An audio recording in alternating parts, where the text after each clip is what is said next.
It might be a little bit of a short stream today, but I just wanted to go live for a bit because I'm working on a guide for a spell mage or no minion mage, complete breakdown, how to play the deck, how to pilot it effectively, because I've had a really good win rate within legend rank with the deck. I think we're right now at a total of 23-11, which is just about a 63% win rate, and all of those games were in legend, so I feel like that's a pretty decent sample size, and I've been seeing some people have some trouble with this deck, and I think that like me talking about how you should be playing and taking you guys through my thought process could definitely help some people out. So that's what we're gonna hop into today. Hopefully you guys enjoy the games, and thank you everybody for stopping by.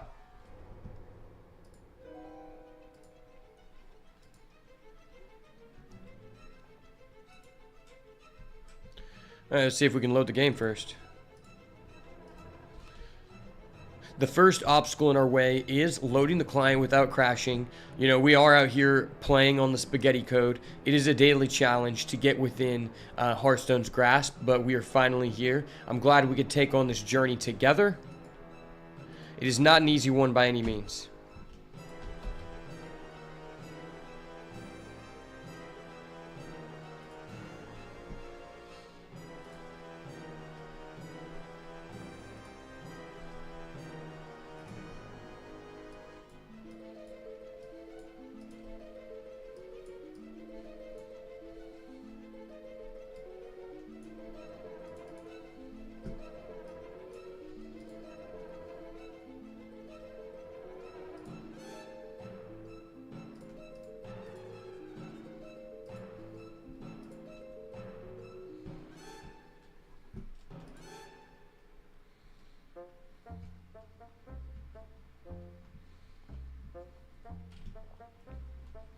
All right, here we go. Let's hop into the first game, boys.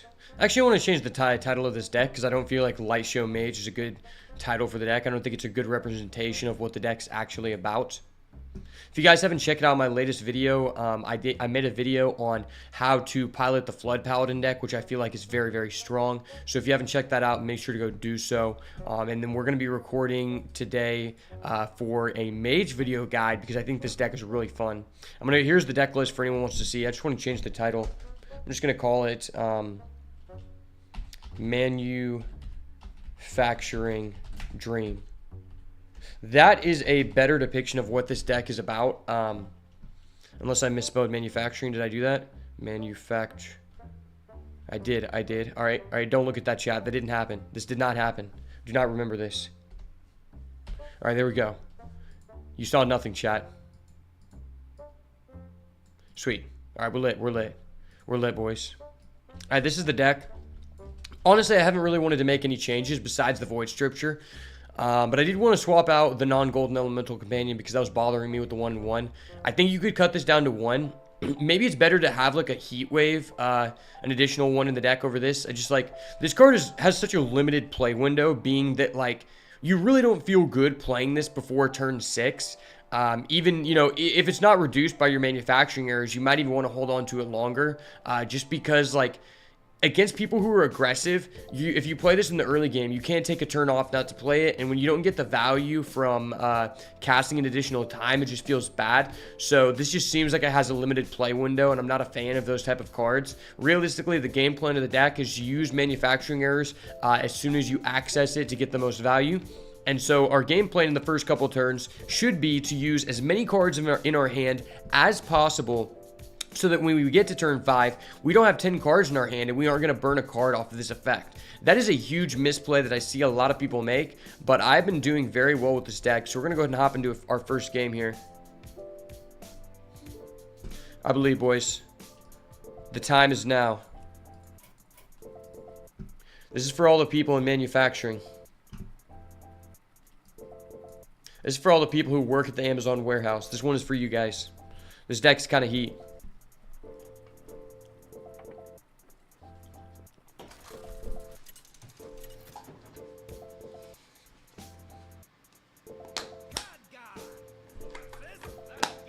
All right, we're going up against the dreaded Pain Warlock most likely. You love to see it. That's probably one of the best matchups for us because they have to be very, very careful about when they play their Infernal because we can very easily kill them when they're at like 9 or 10 health if it's like turn 4 or 5 out of nowhere. So this is a very ideal sequence for us. I could keep this to try to counter out his like Blood Imp. That could be very nice. I definitely want to keep the Cosmic Keyboard. This is like the main auto keep, right? I think it's 50-50 whether you want to keep this. I think I'm going to keep it just because I'm going to bet that he's on the Pain Warlock deck, and I want to mitigate early pressure, being that he is Legend rank 1540. He's probably at least decent. Now, this isn't an ideal card to start with, though. All right, so we have a turn 2 spell at least. I'm not just going to throw this at his face. You do kind of suck. It does kind of suck when you play this down and you already have the Cosmic Keyboard in play. But he does end up having the Flame Imp, so I'm really glad that I kept this. Ooh, and we have a turn 3 Light Show. So we're going to drop down the Cosmic Keyboard. Next turn, we can roll for the 50-50. Maybe he'll develop another minion here. Increase our chances of the 50-50. Anything with 2 health, we're happy with. Oh, he's coining Malefic Rook. That's actually really scary. In that case, this may seem kind of weird, but I actually just want to freeze this to mitigate damage. So let's go ahead and do this.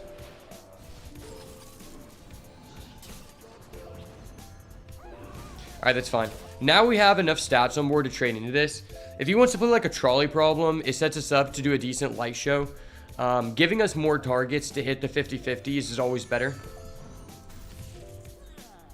Cool. He put more 2 health minions on the board, so this Light Show is going to be pretty decent no matter what. And we end up getting another keyboard for next turn, so that's always nice. I'm going to start with the Light Show, see what we hit here. That was not ideal, but it's playable, right? It's decent. So now we can just go ahead and drop this down. And then I'm just going to trade with the Rook, remove stats from the board. Now we can basically survive a turn if he ends up just like slamming down some Molten Giants. We can probably take one turn of like 20 stats on the board, right?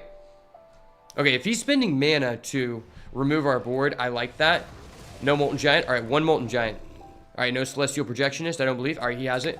RIP. RIP the dream. And then he's going to fracking last. That just seems like a misplay. I mean, you always fracking first to increase your optionality. And then he throws down a 4-4. So this is 16. This is 20. This is 23. So we can technically survive at this point. Which is not bad by any means. The second Light Show is not ideal, but it is decent considering we have the keyboard. It's a good card to curve out here. If he doesn't have an Infernal, we have a good chance to lethal him next turn, right? And we can probably survive this one turn. If he does not have an Infernal, I think we win. So he has a fracking to try to find an Infernal. It's going to be a very close game. I mean, these games are really like this anytime you're going against a Pain Warlock. Well, I would say we are favored. His deck just has a base chance to pull like all of this BS just out of nowhere on turn 3, right? And no matter what deck you're playing, that's going to be a difficult task to handle. Ooh, he definitely got Infernal. Yeah, if he's not picking up that guy, he got an Infernal, I believe it. Oh no, he's going Celestial Projectionist. That just seemed kind of win more because obviously I'm not entering your board here, dude.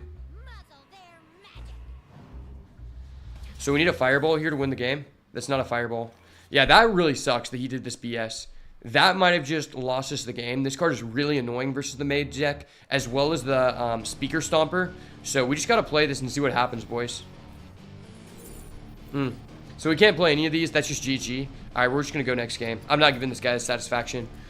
Well played on his part, but ultimately he just opened up the combo. Sometimes when they open up the combo with this deck, there's nothing you can do, but that is completely fine. It didn't really matter what deck we were going to be playing. It was basically just the same outcome there every time.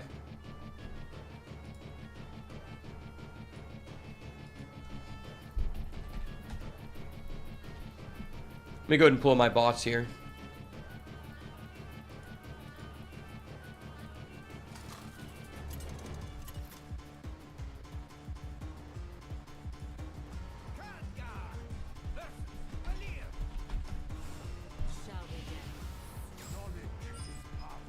All right, so anybody who has not checked out the most recent Paladin, Flood Paladin deck guide on the channel. Make sure to go check that out. I just pinned the message in chat, I believe, so you can use that link to access it. And while you're there, make sure to subscribe to the channel and like the video. Okay, so we're playing against Rogue. Not sure how I really feel about Rogue. We have a 60% win rate. We're 3-2 versus Rogue, but I don't think I have a big enough sample size. Elemental Companion is a decent keep. Malfunction, it just depends. Like, if he's playing the Playhouse Giant deck, then this doesn't really matter. If he's playing the Excavate Rogue, then this can be very good. I think I'm going to go out on a limb and just full mull this, because I really want to try to find the keyboard. Finding the keyboard going second is just so strong.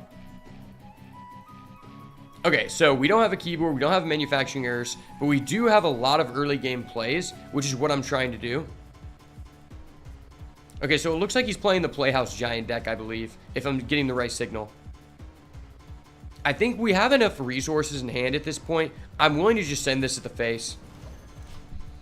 One huge mistake I see people make all the time is just not being willing to throw away cards in the early game because they think they're losing value. But you need to get rid of cards because you have so much resource generation that the early damage actually ends up mattering. Quick pick. We don't really care about that. If we want to, though, we can just Frostbolt it. Yeah, I think I'm just going to Frostbolt it. Just hope that we find card draw. I don't think this deck has a lot of lifesteal. I think it just comes down to, like, can you just get 3 Playhouse Giants at the beginning of the game? But ultimately, I just don't think that's a good game plan. I don't think this deck is very well positioned in the meta right now because the Painlock deck basically does what this deck does, but with a much higher ceiling, right? So he just used prep for that. That seems kind of bad because he didn't even get to kill anything. He's really just trying to hope that he hits a Playhouse Giant here and I can't answer it. But we have a malfunction, so I'm not too worried about it. Okay, so we got a manufacturing error that we can coin next turn, which is completely fine. I think I'm willing to just burn this. We could Frostbolt again and then get this out of our hand and then next turn coin this. Maybe that's actually a little bit better because number one, it mitigates his ability to draw a card here. And number two, it gets more resources out of our hand so that we can fill back up with the errors. So I think I'm going to go with that line.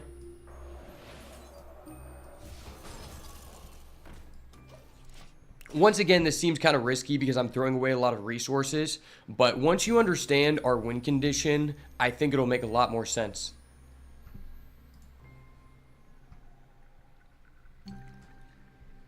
Coining manufacturing errors is very strong, especially if you have access to the keyboard. We do not in this situation, but we already have one malfunction.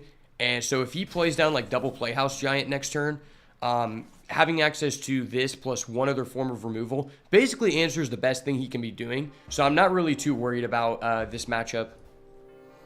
All right, let's go ahead and see what we can get. Big Gamba in the chat. Big Gamba boys. Okay, I believe. Okay. Okay, it's kind of nice. All right, so we can use this later with our Elemental Companion. So obviously there's no valid target on the board, but I'm probably not using it on one of his 8/8s unless he just builds too big of a board where we can't answer. Likewise with this card, I'm going to save this until we can actually play the spell we get off of it. I think this deck is very beneficial to have a deck tracker for that reason, because you do want to know what arcane spells you have in your deck when you use this, so that you know what the percentage chance is to hit them. So we have 1 Light Show, 2 Primordial Glyph, 1 Malfunction. So it's more likely than anything for us to get a 2-costed card or less. So in this situation, if we only have 4 mana, we feel fine playing the Stargazing, right? Okay, so he's definitely going to get probably 2 Playhouse Giants. Then he's going to play the Breakdance, bounce 1 back to the hand, I believe. But he did use one of his preps early, so that's a good sign for us.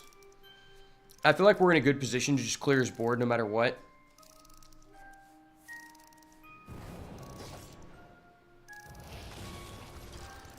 All right, there's the first one. And there's the Breakdance. 2 8/8, will that get the job done? I don't know. Alright, there goes the second prep. So he's going to get the second Playhouse Giant, I believe. I think there's only 2 mechs in the deck. Yeah, he's just going to get the second Playhouse Giant. That's fine. Completely fine with us. Okay, so we have the Reverberations, which is really nice here. Let me think about how much this play costs. So if I go Reverberations, take this, slam it into that, then that means... What does that mean?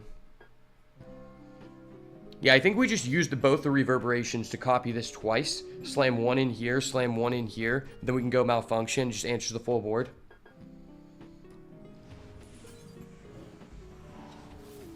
This is very nice.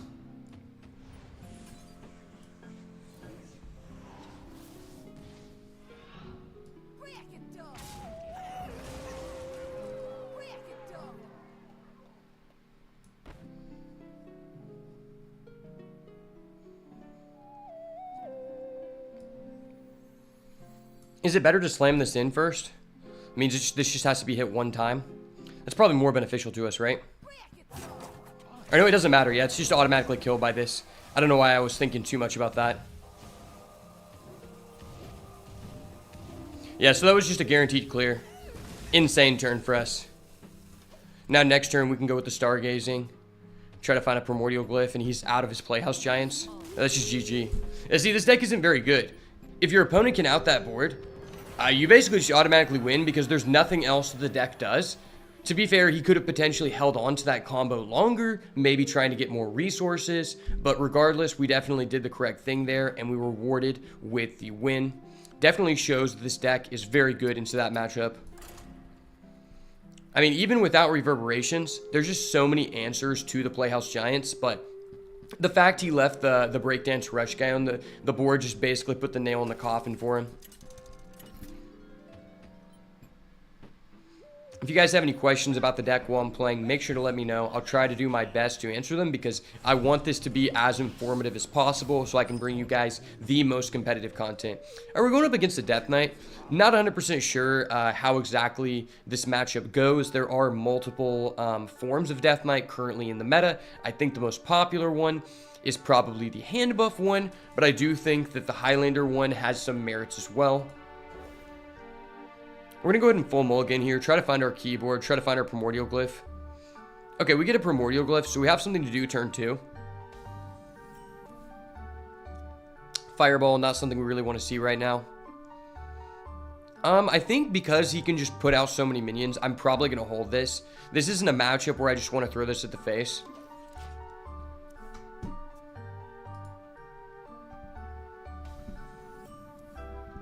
Okay, so we end up getting the Cosmic Keyboard. Obviously, I'm going to throw this down before the Primordial Glyph. Very, very strong top deck for us. Next turn, we could go Glyph. We could go Flame Geyser if the situation requires it. Mining Casualties is a card that, honestly, is kind of hard for this deck to answer. So we end up getting the Manufacturing Errors here. This is very important because now I need to manage my durability so that, hopefully, we can use our last durability on the errors. And we're not going to be able to play it next turn, so I need to be conservative about what I do this turn. Okay, I think this is just completely useless. I highly recommend never picking this card. This card has yet to ever come up for me. This card is decent. I think there's definitely some potential with this card. Obviously, just a worse reverb, but it can just as well combo with our Elemental Companion because we don't need to attack with the Companion anyway. This card, I'm just not really willing to take the risk on this, right? Plus, it'll trigger another durability on our keyboard. So I'm just going to go with the buy one, get one freeze. And then I guess we're just going to pass here. Hopefully, this soaks up at least one of his recruits. Because there aren't a lot of efficient answers in this deck for that card. It's going to get him a lot of value. It's kind of irritating. Okay, and he's just going to trade in both away right away. That's actually very interesting. I think if I was in his position, I probably would have just traded the one because it's a difficult card to answer. So now here we have a couple options. We could just Light Beam, try to hit the 50-50 2 times, even though that's not very likely. Or we could go with the Fireball on it, which I just don't think is like an efficient answer. How much do we care about the card draw considering we don't have a minion and he doesn't have any other minions immediately on the board? I don't think we care about that a lot. I think I'm willing to just play this specifically because I just want to use this early on so that when we discover more or find the second one, that the beams are going to be increased when he has a better board or when he has no board so that we can do more damage and potentially close out the game. Okay, we just hit the 50-50 twice. We're just nice like that, chat. We're literally just nice like that. I fucking knew it! Oh! Big brain plays, chat. Always hit the 50-50.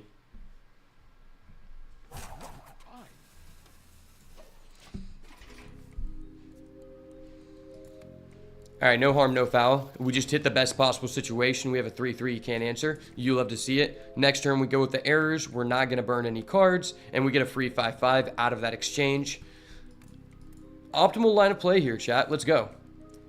Okay, so he's having to waste this card. I feel like that wasn't like the best time for him to do that, considering he knows we're probably going to go errors this turn if we have it, and then we have a 5-5. But that was really good for us. So let's go ahead and drop this down now. I can't put enough emphasis on how important it is to manage the durability, because getting the 5-5 here was so huge for us, because now he may have to use a decent amount of his mana next turn to answer this, which means he probably can't develop nearly as good of a board as if we didn't have this, so then we feel better about sending damage face, right? We're like one elemental companion here away from just doing a massive amount of damage, right? Especially since we have the 1 mana buy one get one freeze. If we end up getting like the spell damage one that's +4 spell damage, these end up doing 7 each. This ends up doing 10. That's literally 24 damage off the bat. And then we have another fireball, so without him having any heal, which he probably will have, that would be game. So we can just go ahead and pass here. We're at 8 cards, so we're not at any risk of burning right now, which is amazing. Okay, so he ends up getting a 9-9 and an 8-8. A little bit frustrating. Oh, he's got double 8-8s. This guy's kind of a hoss. Ooh. That was very good for us. Very, very good for us. Okay. We got to think about this. So I feel like we're almost forced to use this reverberation just to kill something, right? If I do this, though, we cannot afford to go double malfunction. I think that's completely fine, though. If we need to, we can burn these, but we'll do it on a case-by-case basis.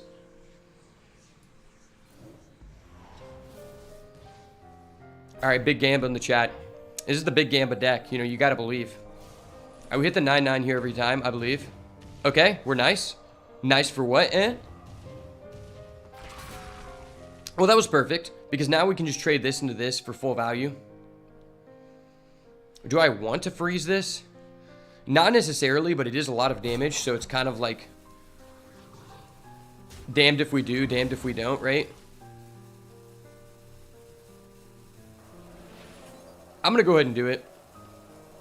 We don't have an elemental companion right now. And I feel like leaving him with this is just too much value. Although we do get a frozen guy, he still does have to spend some amount of mana to answer it, right? Okay, that's irritating.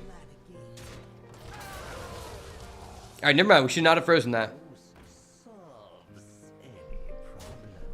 Ultimately, there was no way I could have, like, known that he was going to have that, so it does kind of suck. But we do get heavily punished by top decking the Elemental Companion, because if we still had the buy one, get one freeze, he wouldn't have an additional 8-8. He probably would have something else on the board because he wouldn't go Reska. But we can just still do it. See what we get here. Not as good, but it's fine. Okay, well, everything costs 0. Count our damage. This is 6, 12, 15, 18, 20. That's kind of crazy. I think we might just be fucked here, chat, to be honest. Play this for fun, because, like, why not? Big Gamba. Was not optimal indeed. Was not optimal, I repeat. But I am willing to just do this. I think I'm willing to freeze because he could play Quartzite Crusher and just regain health, which we cannot allow him to do if we want to win this game. And then I'll throw one Fireball since it's discounted at this point.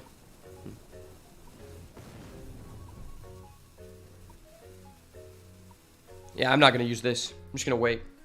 Not ideal, but we still definitely have an out here. If we get, like, Infinitize the Maxitude or, like, Void Scriptures, we could easily come back. Or the Manufacturing Errors. There's a lot of potential lines of play. That's very bad for us. The 3 health here definitely heavily matters. So at this point, I think I'm looking to discover an AoE off of Avoid Scriptures probably. Like if we got like a Blizzard, that'd be cracked. Can we get a Blizzard in the chat, please? Big Gambo for the Blizzard, I believe. All right, we're at 10. So this is like, might be, okay. Okay. So we have a chance here. This really sucks because we have to do this first, but I think it's completely necessary to live here. Big Gambo's in the chat. Let's go. I'm boogieing down, boys. Not optimal by any means, for sure. So if we stargazing here, what does that do for us? Maybe we hit the light show, and then that just doesn't do enough damage, and we're still just fucked. Does this stop us from dying? I don't think it does. So now here, I feel like we're just like forced to do this, which I don't really want to do. Always kill the golden one so that your opponent has less clout, even if they beat you. It's looking really bad for us. We're probably going to lose this game, but we won't win the battle. I mean, we'll probably lose this battle, but we will win the war.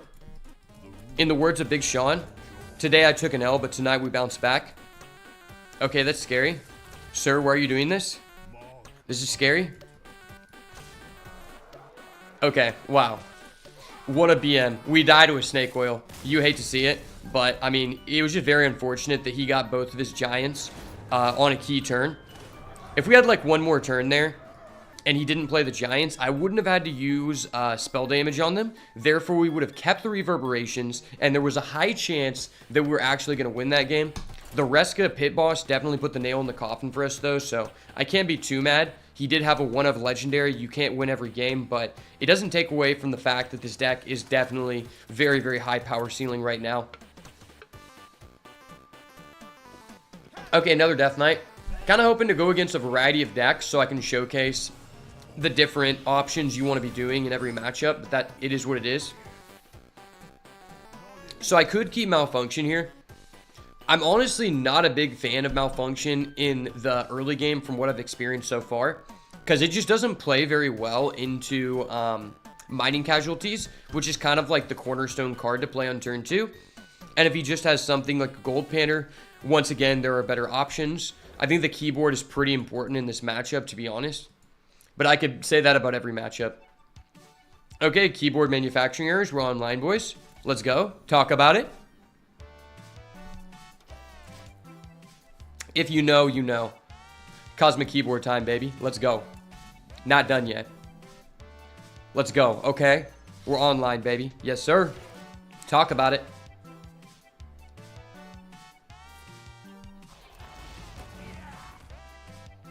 Okay, he's not developing anything that sticks around, so that's awesome for us.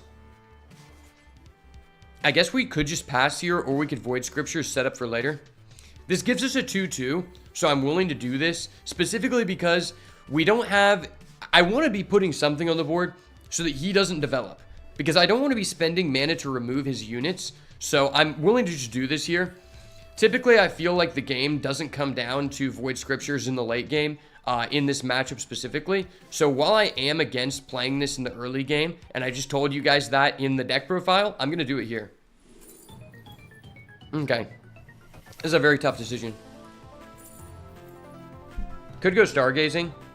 But Stargazing could cost us, because then we'd be using multiple spells in one turn, getting rid of all of our durability before we can use the errors. I think I'm going to take this and then just hope that we don't have to use it next turn to clear the board. Hopefully we can just use the Malfunction next turn to clear. Because getting the 5/5 Elemental from the manufacturing error is just really huge. Not an ideal hand, but we still definitely have a possibility to win here. Okay, hell yeah. Really what you want to watch out for in this matchup is if you draw any other plague than the one that increases your cost by 1, then you definitely can win.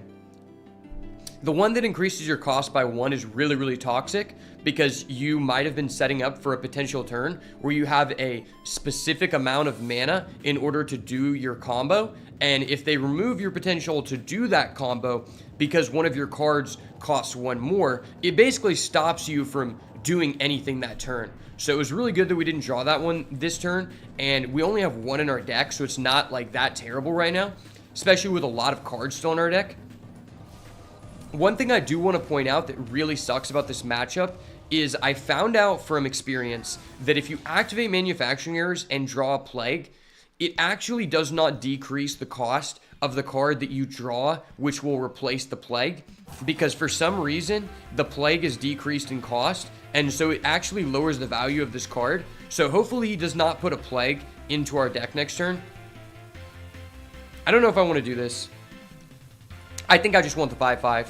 I'm going greedy, boys.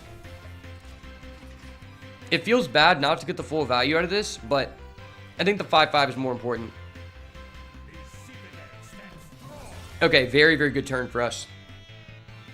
He did not put a plague into our deck, and we do not have to worry about his board, so that was very, very awesome. Okay, and then we get to Elemental Companion. Considering we already have 2 reverbs, that is very, very good in this situation. Let's go ahead and fire off the errors. No plague, I believe. Big Gamba. Okay. Okay, no plagues. We're lit, boys. We're lit. No plague season, baby. A quick question for anyone watching this video. Does anyone actually enjoy plagues? I have not met one person in this community that actually enjoys the plague mechanic to date. So if you are that one person, make sure to let me know down below in the comments. And if you are that one person, I will dislike your comment. So be prepared. Okay, no plague. We're lit. We're lit. Let's go. Okay. So what are the chances of our stargazing hitting here? So we have 1 malfunction, 2 primordial glyph, 2 light show. So the chances are more than not that we're going to get a usable card, which is pretty nice. Or we could go for the elemental companion. I kind of want to save this one more turn. I think I'm going to go with the Gamba here. Ah, that really sucks. That was the one card we didn't want to see. RIP, chat. Well, I guess let's fire off the Void Scriptures here. Not amazing, but it could hit something that's usable. All right, we can go for this. I'm fine with that. Sweet, sweet.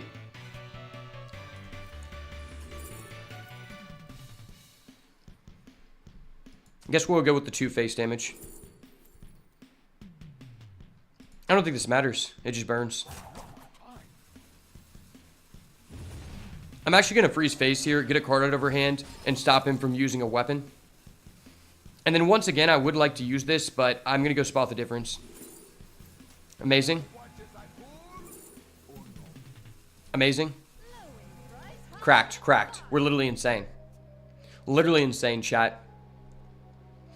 This card is definitely always going to hit our Elemental Companion, I believe. As long as you believe it hits whatever you want, right?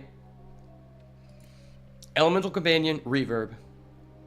What's really good about this situation is our malfunctions are out of the deck, which means both of our stargazings are guaranteed to hit a high value target. Okay, now it's guaranteed to hit a glyph, and this one is just dead, which kind of sucks, but at least we have a guaranteed shot here, right? So this card is good most of the time. Sometimes it can fuck you over, though. Alright, I believe. It's time to use this, right? Actually, maybe it's time to use this. I think it's time to use this. Because then, if we deal 6 damage to the board, pretty sure we're going to be able to trade this into whatever we want, right? Okay, so this did not kill both of our minions, I believe. Okay, awesome. We are overloaded, though, which is kind of stupid. Okay, we did not hit the Elemental Companion. That's fine, though. It hit our Light Show, which is good. Light Show, kind of nice. Obviously, I'm going to throw face at this. Alright, let's see. Oh, that was dirty.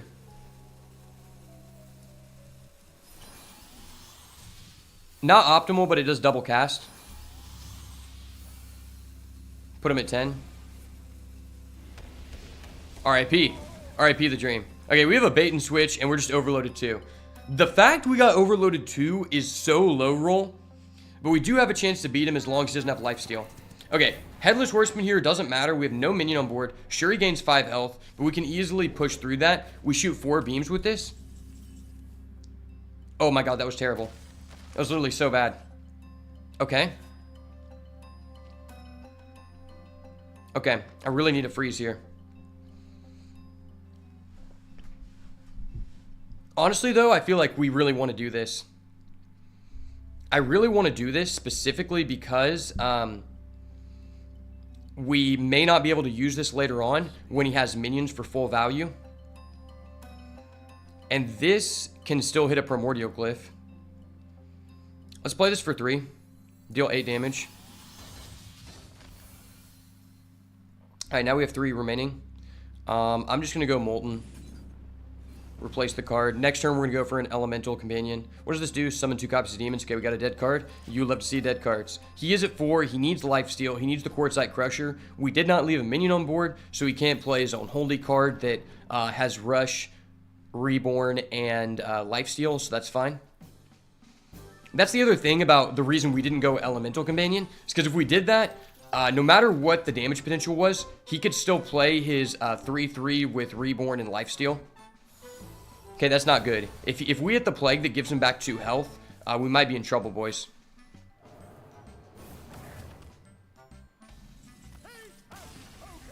Alright, he's just going to give us the game. I mean, to be fair, we had multiple ways to find potential damage, and he was at 4 health, so I understand why he quit out. We definitely just pressured him very early on, and one of the important things to look back on that matchup is we didn't give him a lot of opportunities to leave a minion on the board so that he could trade into it and get access to Lifesteal. I don't know if he was playing the Quartzite Crusher, but that is a very irritating card, and that is why I froze his face very early on.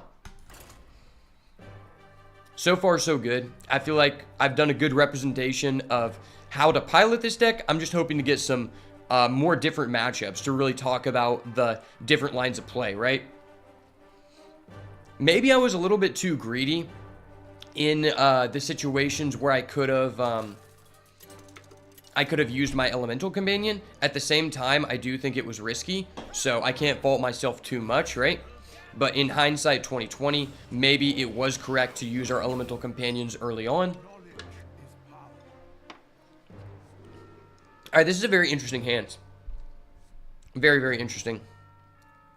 Elemental Companion is very good, but I don't know if we'll have enough time to set up with this. I think Frostbolt is important just because he can put a lot of early pressure on the board. I think I'm going to get rid of this and just keep like this.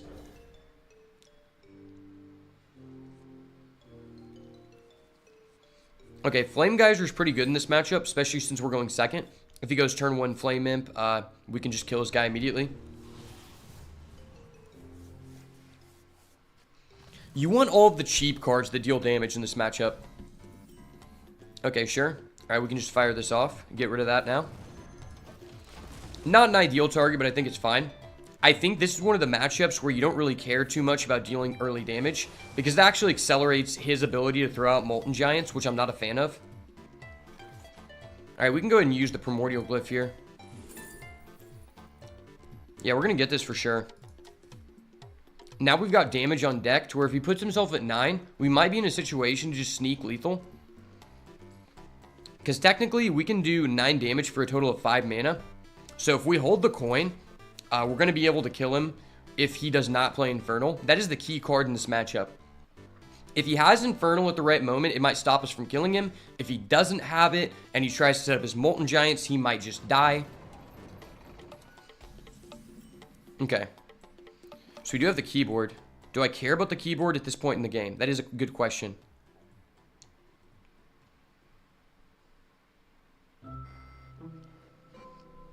I don't think I really do. It might be too slow at this point in the game. This is somewhat risky, depending on what we do here. I think I'm willing to just coin this out. I think it's the best way to answer these 2 minions. So we'll get a 3/4. That trades with 1. Another 3/4 would be nice here. Alright, this is fine. This is perfectly fine.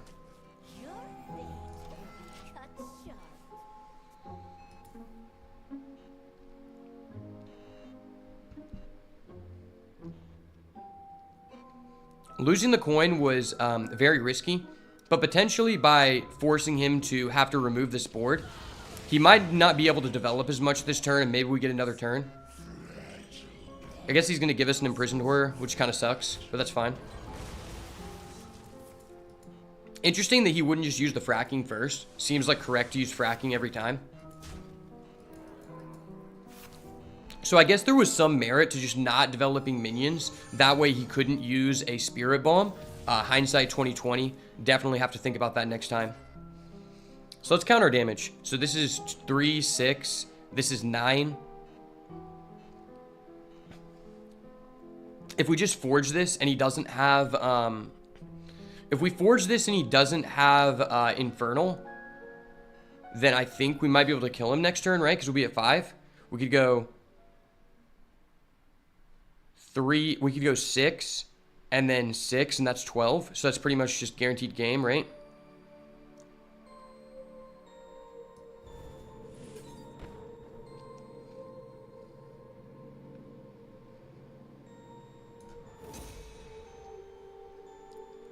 And then it doesn't really matter what we do after this, right? Because he's going to take more damage on his turn, which is going to be the deciding factor for lethal. If he has the Inferno, then it doesn't really matter, right? But next turn, if we're going to kill him, we're going to go with this and this anyway. So I guess we can just do this.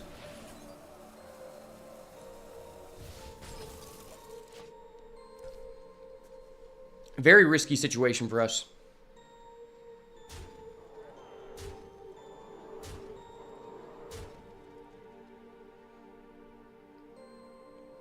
Sir, please use the life tap ability. I need you at 9.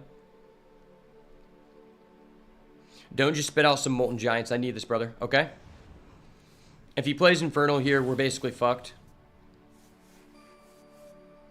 And he has it. Of course. You hate to see it. They always have it. Rule number 1 of this matchup. They always have it.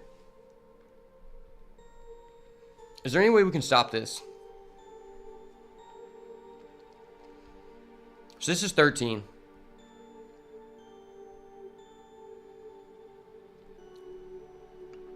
I don't know if he has any other ways of doing direct damage outside of the Symphony.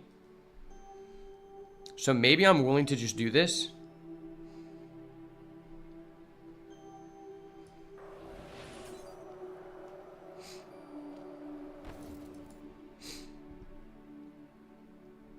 So what can we do next turn? We can do 1 Fireball face.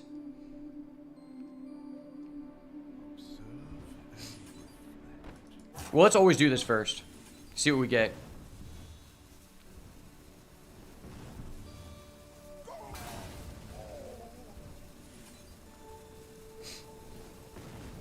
Alright, now if he doesn't have another Infernal and this just isn't lethal...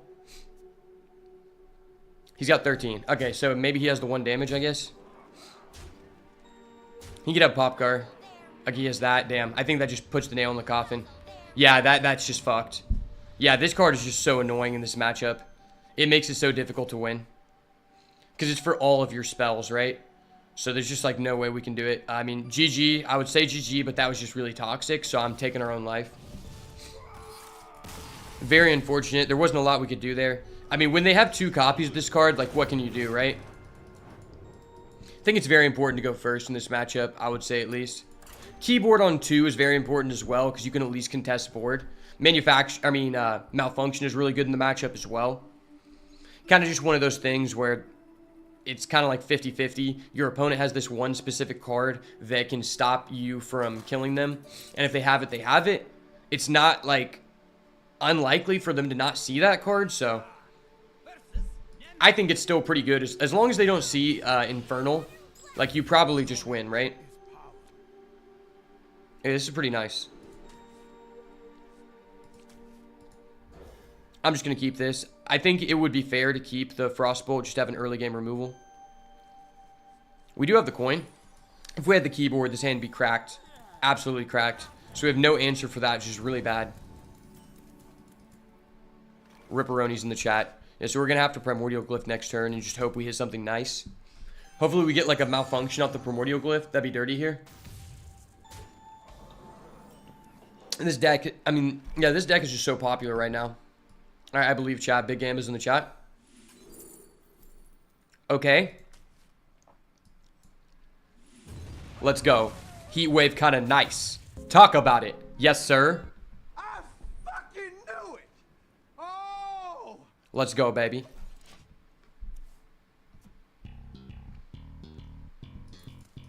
perfect answer every time.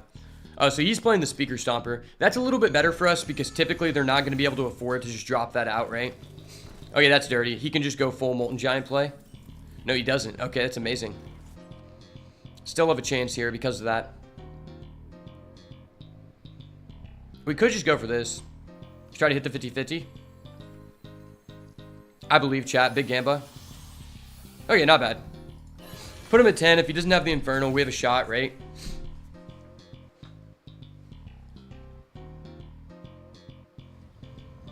That's gross. That is really, really gross.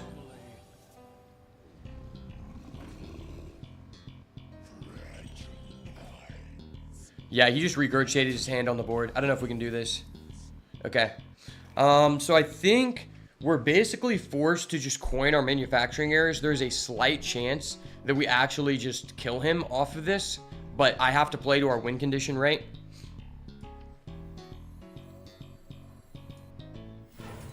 Big Gamba's in the chat. That's 2. That's 4. RIP. Well played, well played. Wow, we're just going against nothing but Warlock. Everyone and their mother is just playing this deck because it's so autopilot. It's like you just throw your Molten Giants on the board if you have them, and then if you do that turn 3, there's a good chance the other guy can't stop you. It's pretty damn toxic.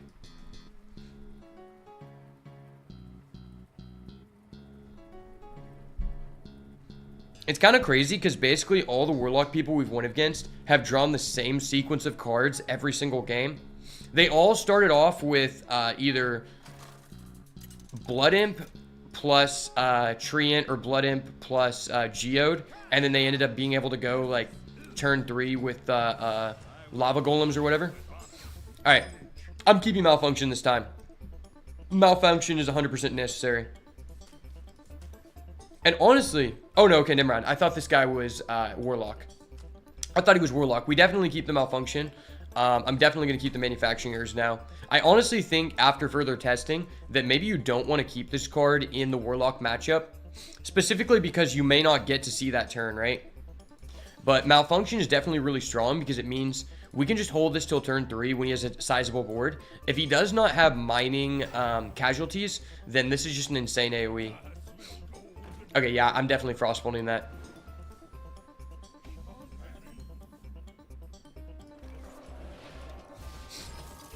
Alright, let's get that out of there. Hopefully he doesn't just punish us by playing Excavate. If he's playing the Excavate version, then we don't have the freeze right now for his hero, for the weapon. Okay. I mean, we need to do something, right? Like, I don't want to just wait and do nothing. I'd rather use this than this because it's more likely that this is going to be live sooner than this for the second bonus effect.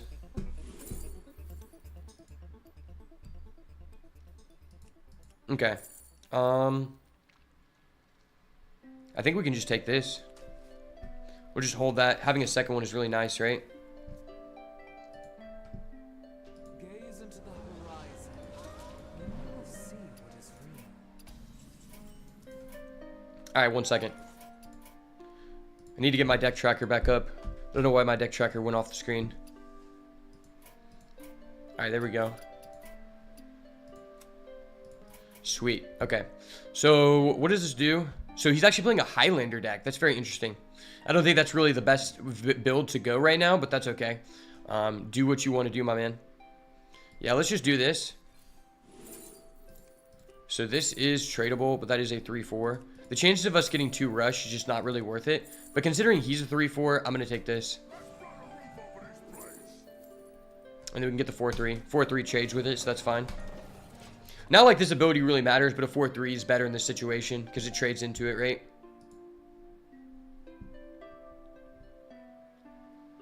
Alright, and he does have the Painter's Virtue. So a little bit of a fuck up by us by using our Frostbolt, but it may not come into play. Okay, the lifesteal is kind of huge there because we're mitigating damage. I'm surprised he made that trade. If I was him, I'd probably just trade into this and leave us with that so we don't get the death rattle, but it is what it is. Those are very beneficial for us. So now we can just fire off the manufacturing errors. It's really strong here. I think this is one of the best matchups for our deck. And we end up getting the Elemental Companion, which is really, really strong. Because we can just save this till next turn when we have full mana. And we do have a reverberations. So if we get like the -1 to spells, we're basically cracked. I think I'm willing to just fire this off right now. If we get a Frostbolt, I'm willing to hit it at his face. Okay. So this can add us a Frostbolt. I think for that reason, I might be willing to take this. But the Stargazing could get us a Primordial Glyph or a Light Show, and it would be reduced to 0. All we would be doing is mitigating... all we would be doing is mitigating his weapon for 1 turn, which I don't think is that huge. I think I'm going to go for this. It just gives us more value, right? And now we can just pass. We have 8 cards in hand. Next turn, I'm very much willing to play this and just see what we get. If it's what we want, we can go with the reverb and combo off. If not, we can just hold off. It's not like he can develop a lot. Okay. I mean, that was pretty good for him, but I don't think we really care about that at this point in the game. Potentially our malfunction just straight up clears it, so. I'm pretty sure his reborn will activate in the middle of the animation, so it fully kills this. I'm not 100% sure on that, though. Alright, well, let's see what we get here. Big Gamba in the chat. Elemental Companion for the win. Okay, spell damage, that's fine. That's actually really, really nice for us.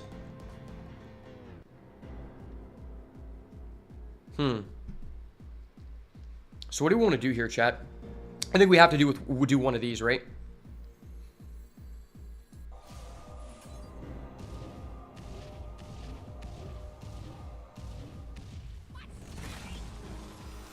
Okay, so he gets his 3-1, that's fine. We could do this, just shoot 4 beams. 2 4 damage beams. I'm gonna fire off this, actually. Okay, that's nice. Really, really nice for us.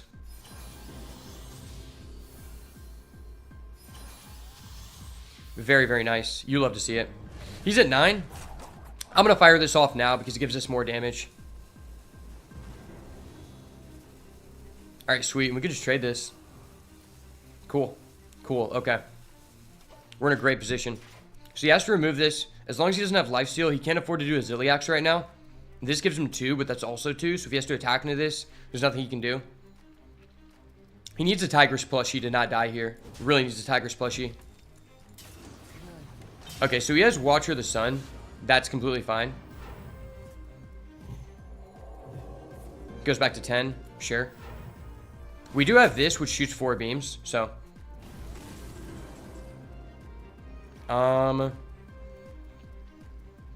Can just fire this off. If 2 of the beams go face, it's just lethal.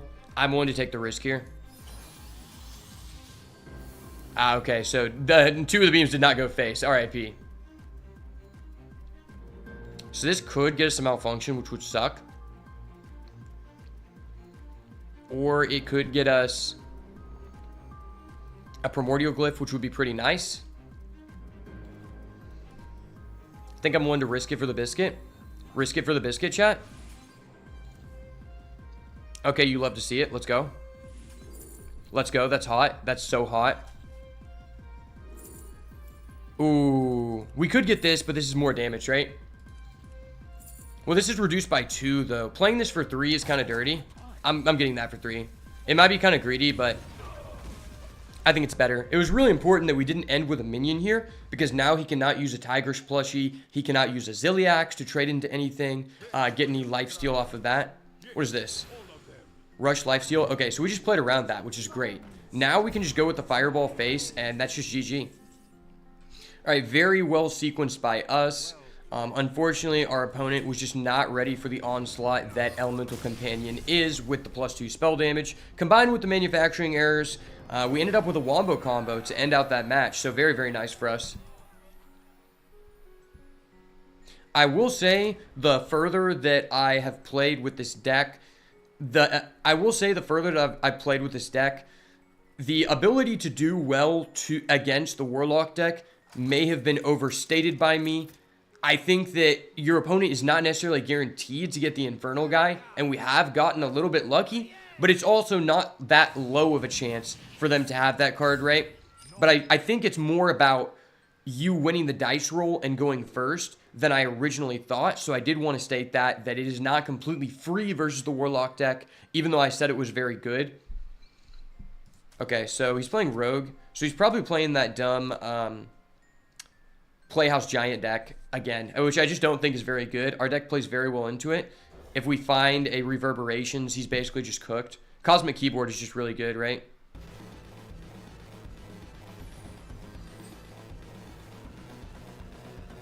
Regardless of what build he's playing, I think this is just always correct to coin out, right?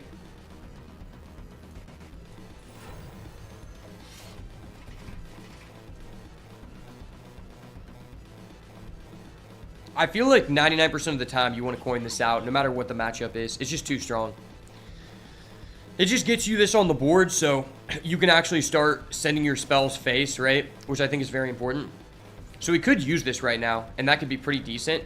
We get a 2-2, remove his guy. Now he has to start challenging our guy.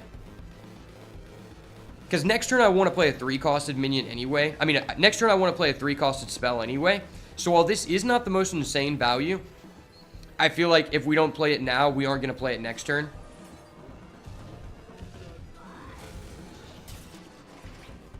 Not the best value off the keyboard, but I think it's fine considering our hand.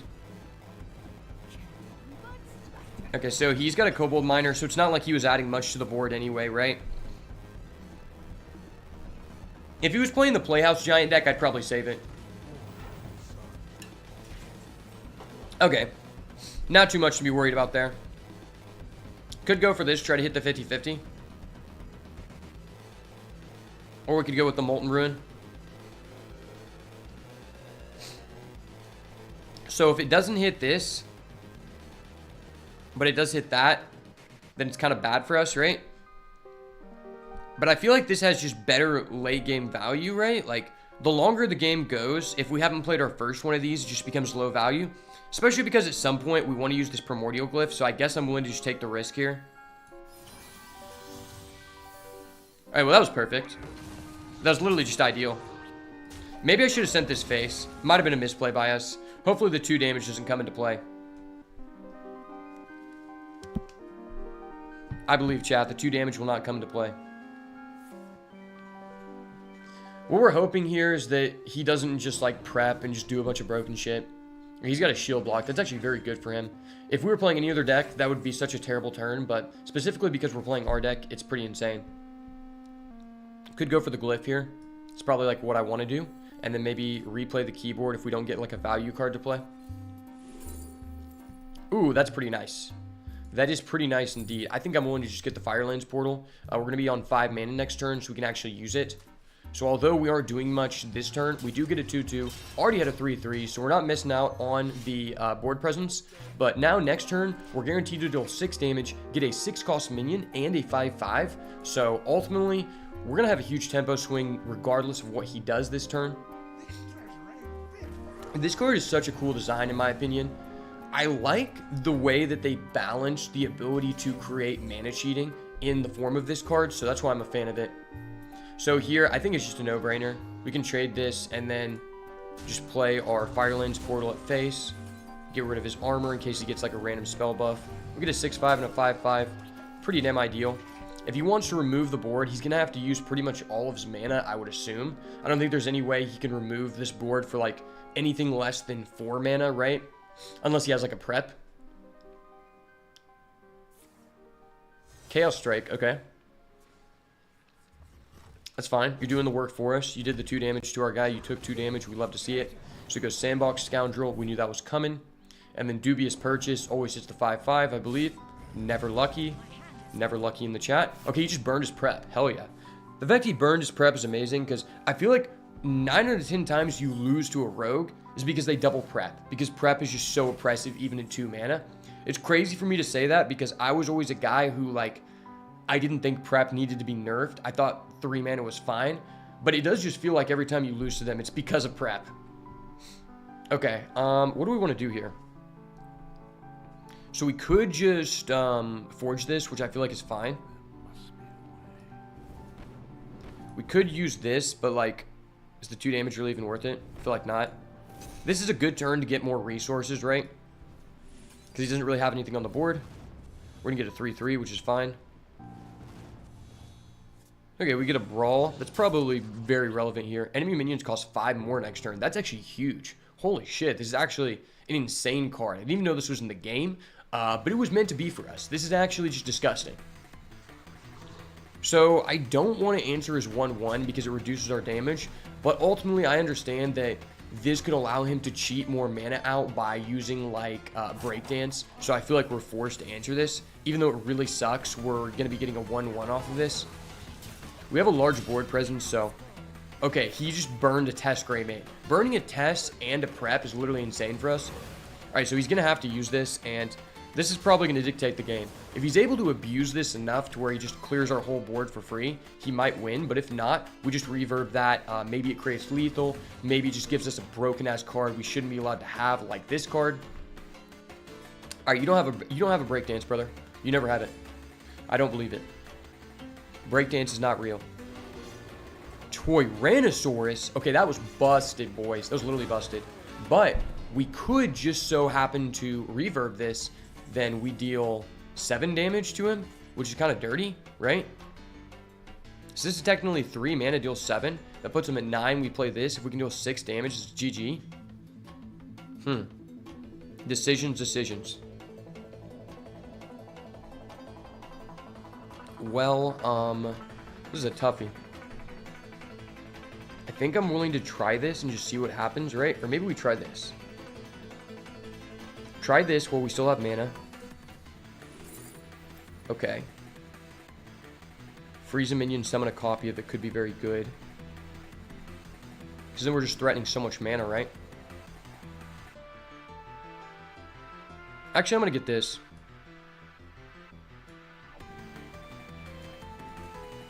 Getting 2 copies is just so insane, though. But it is random. It could just randomly freeze our minion, so I don't want to do it. No Arcane Intellect. Fireball? Okay, we're lit. Let's reverb this.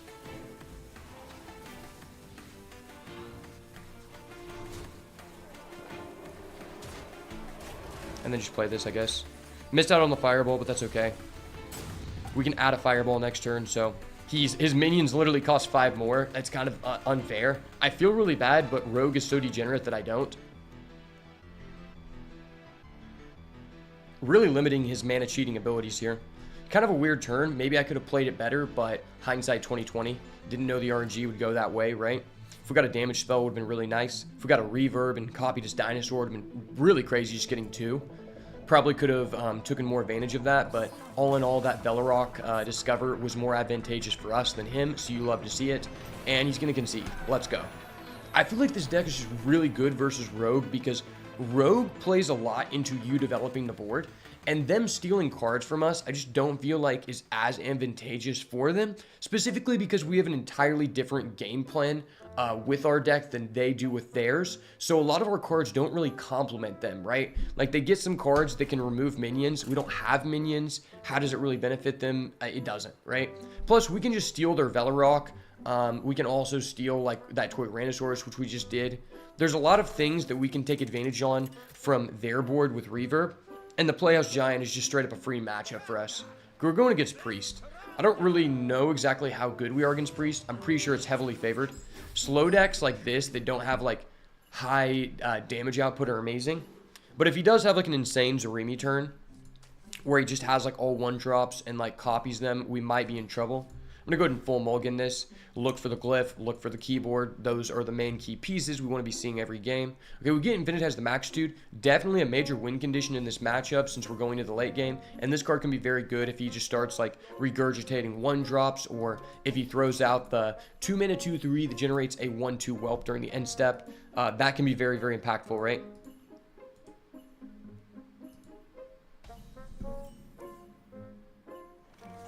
Alright, I don't know why, but my overlay just keeps leaving the game.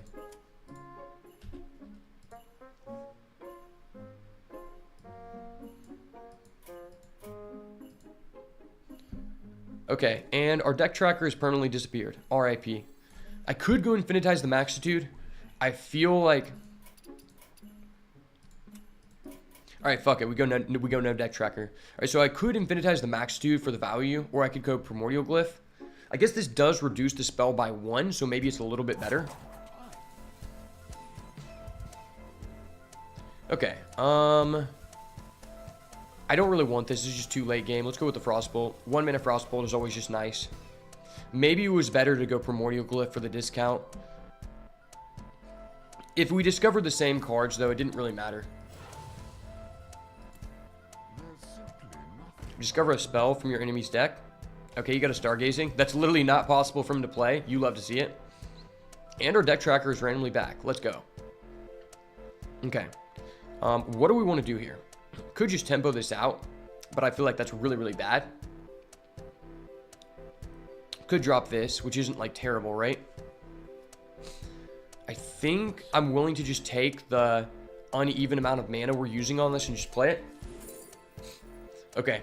I'm going to go spot the difference here. Probably the best option. Heat Wave isn't that crazy. Seems like he's playing the Highlander Priest. If he was playing Zarimi, I would probably end up taking the Heat Wave, and I think we're just going to pass here. We've got a couple discounted cards. Not the best hand, but we can definitely work with this. Discover a legendary priest minion from the past. Unfortunately, all priest cards released before 2019 are just complete garbage. I feel very bad for you, sir.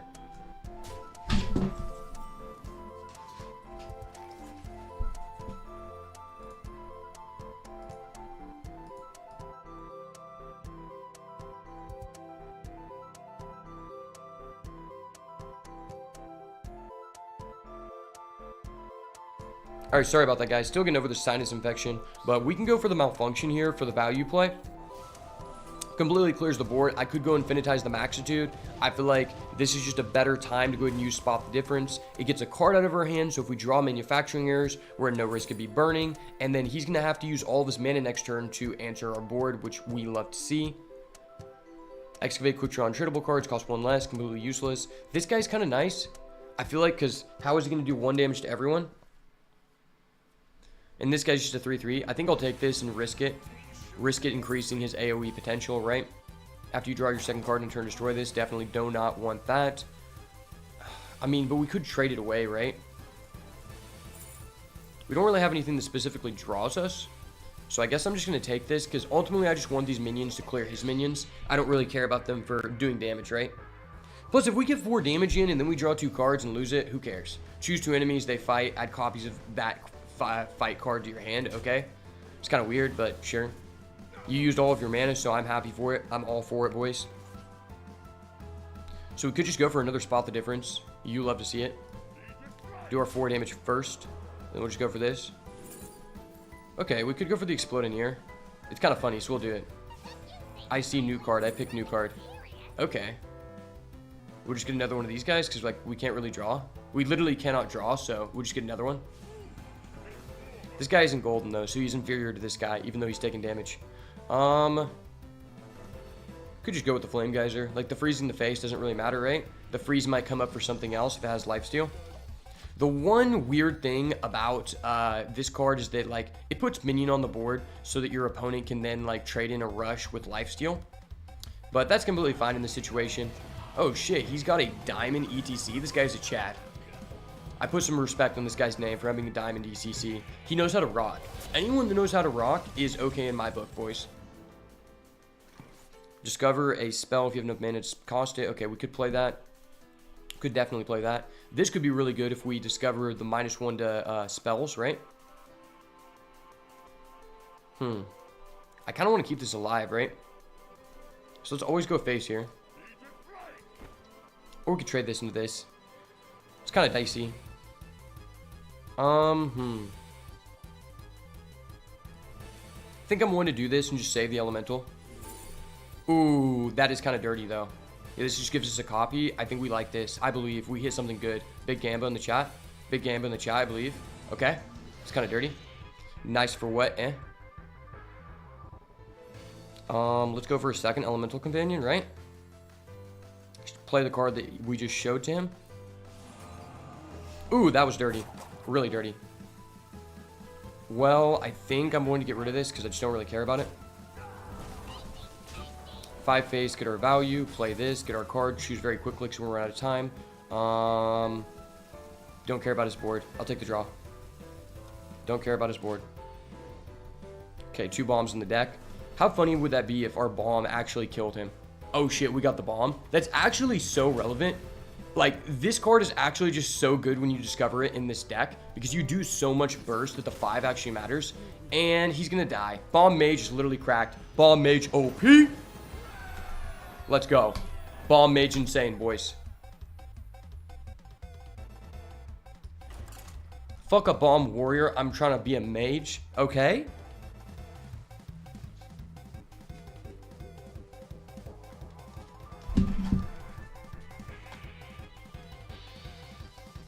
Turns out this deck is actually hotter than fentanyl in the streets of San Francisco. Who would have thought?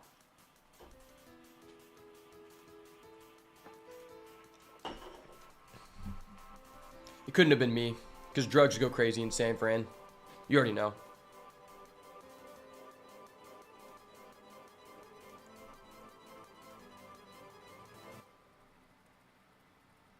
So far, so good. I feel like we've done a good representation of how effective this deck can be, especially at a high rank.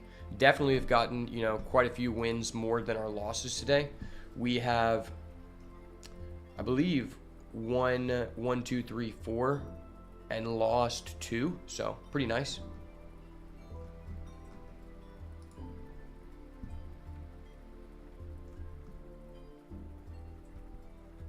So far, so good, boys. Deck's kind of hot.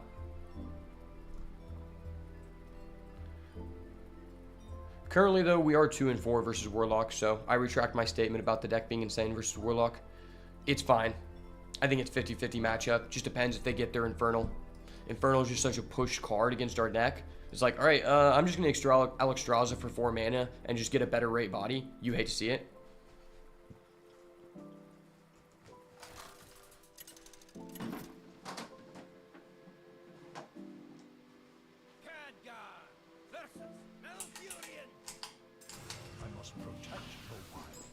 Okay, we're finally getting to go against a different deck than the top 3 decks in the meta. We're going against a Druid, so very interesting to see how this plays out. I feel like it's kind of a bad matchup just because of how much lifesteal they have, right? And they have infinite value engines that are just better than ours.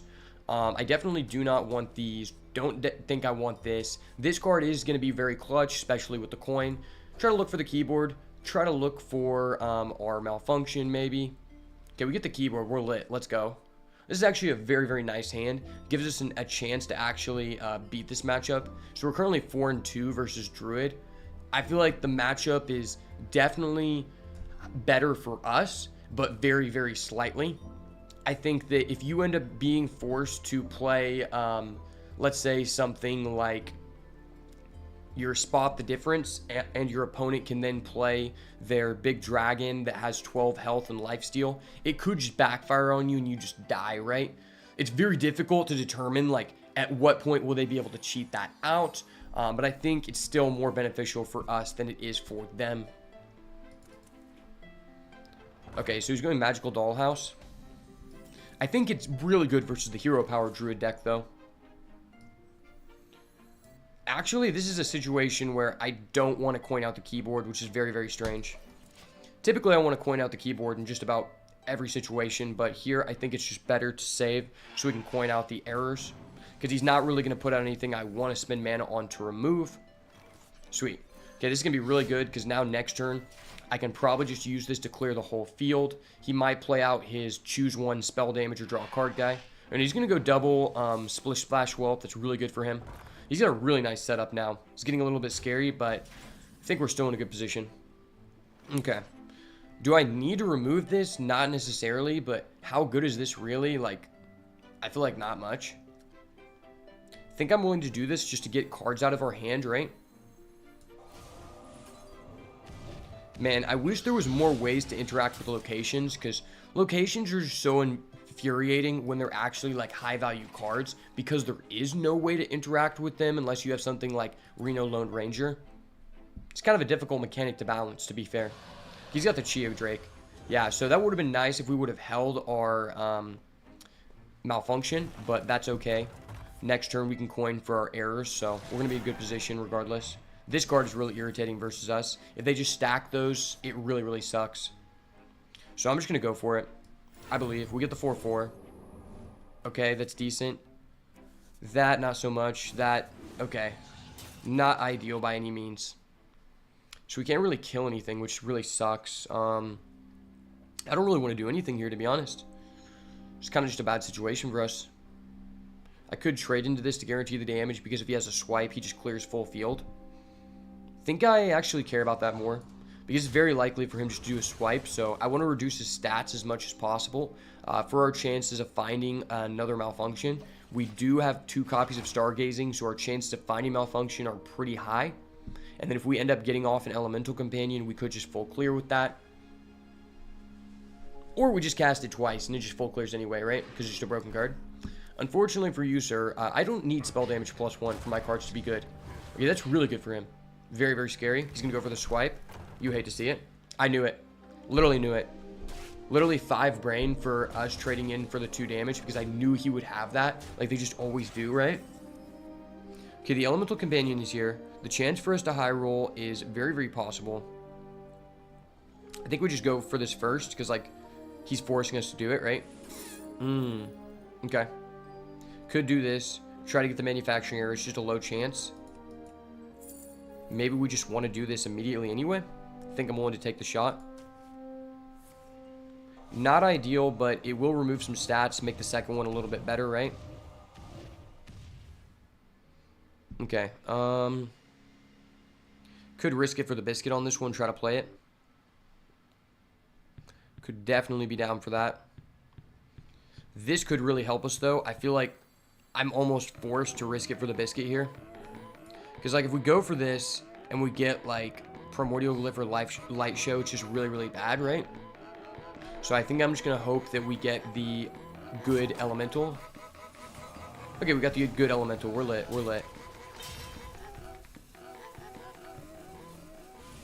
Running out of time. Running out of time. Okay, that's amazing.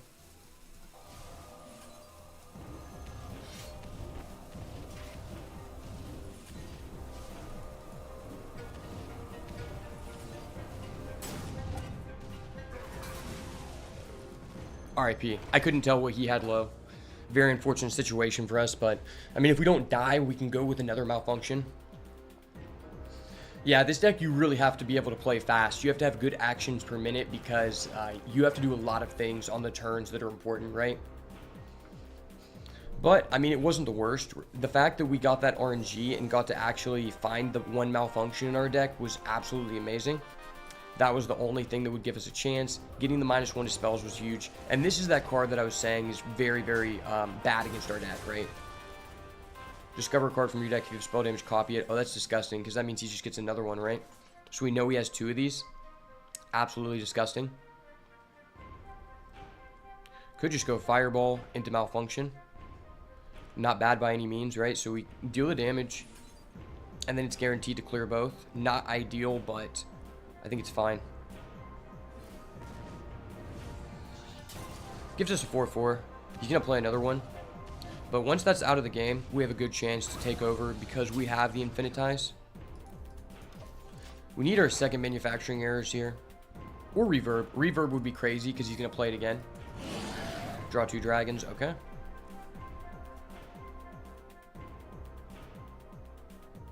We know that this card is Phi, the Setting Dragon. We know that for sure. He's going to buff it, so the Reverb is very important to top deck here. Stargazing can still get us Primordial Glyph or Light Show, although we have not played a Light Show yet, so that's not really that good. Might not even be of value at this point in the game.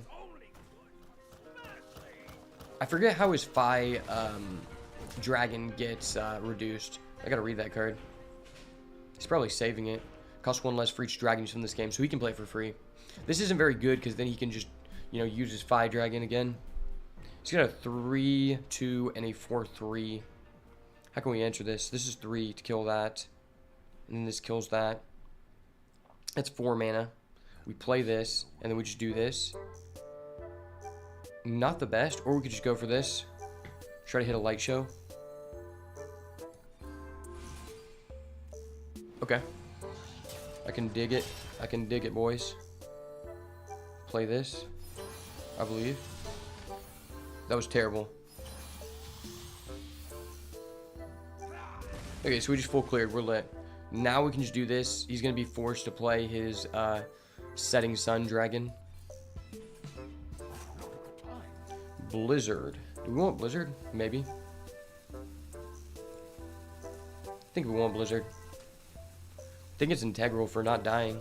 I don't know if we can win just because of the sheer amount of value he has. Like, he gets a Riastraza, just gets the infinite dragons, we just die. And he's drawn multiple dragons, so we know that he has something good. He has another one, that's so sad. He's also light on cards, so such a high chance for him to get one of those win conditions. This deck is very good when it pops off, not when it doesn't. He could just straight up kill us with that, actually. Yeah, that might just be game, because he could have the guy that doubles the hero power and it's just GG.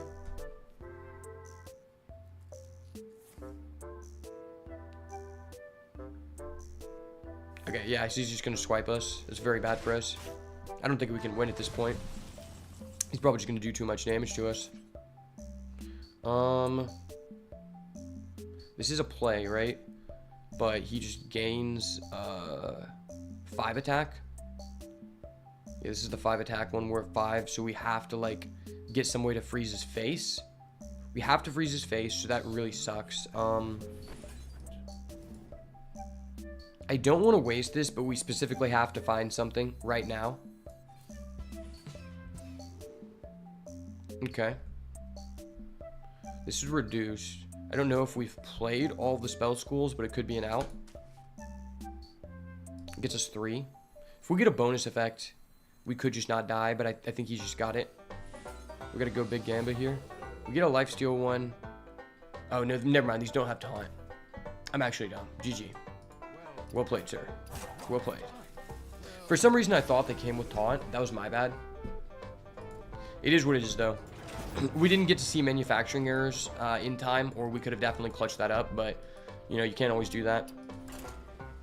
Can't always see the nuts, even though you are the best of all time. You got to pop out in those moments where it's difficult to demonstrate, you know, why you are the best, and that's why I'm here. The best is blessed, and I'm the best, so prepare to be blessed. Let's go, boys. Let's go.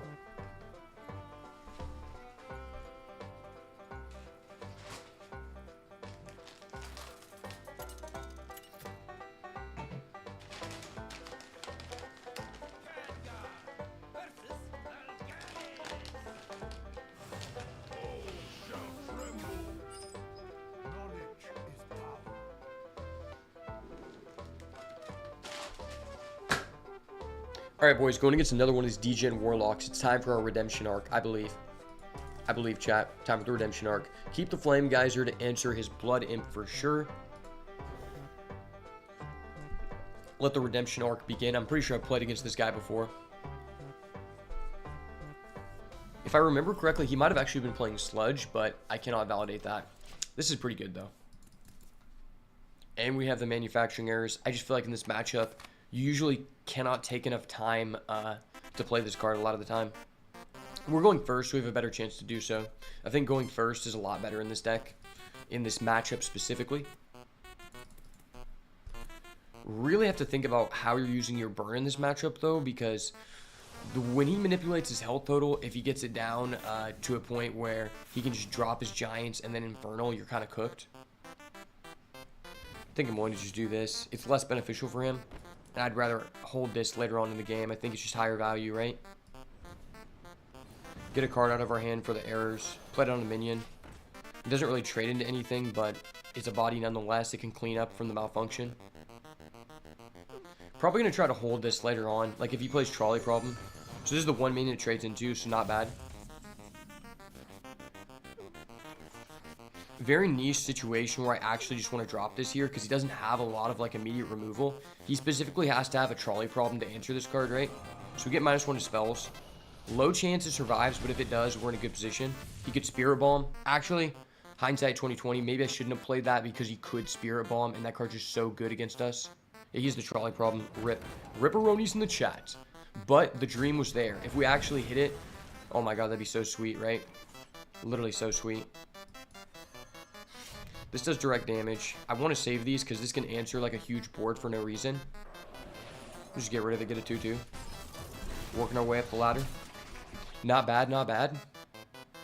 Definitely not out of this game. He doesn't seem like he had a very fast hand because he can't do a lot of damage to himself. Well, he's going Fellstring Harp. So that tells me he's actually playing pure Sludge, which is a lot better for us way better than the Infernal deck, and I will say the Sludge deck is popular enough to where I would still say you're slightly favored in this matchup, but it's definitely close to 50-50. Probably should have held the Elemental Companion. Kind of a fuck up on my part, but I just believed in the dream, right? I thought he was playing Painlock, which has a lot less answers. Now that we know he's playing Sludge for sure, it was definitely a wrong decision, but we can still play our manufacturing errors, get a 5-5, which is really good in this situation. Okay, so we can play this for 0, play that for 0. We can just do everything for 0. You love to see it. Let's do this. Okay. Definitely get this because we already have one, right? That's like pretty nice. Just shoot the beam so it makes the other one better. Now that we don't have the Elemental Companion, I'm willing to just fire this off. And especially because we know he's not playing Painlock. If he was playing Painlock, it would definitely be a bad decision here.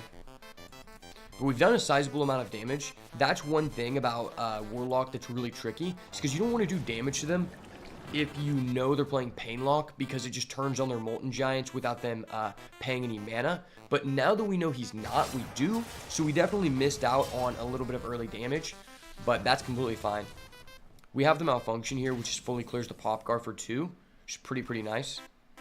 And then that clears the board for the Light Show. Could Reverberations this, but I believe there are no Fell spells, even in Mage at all, pretty sure.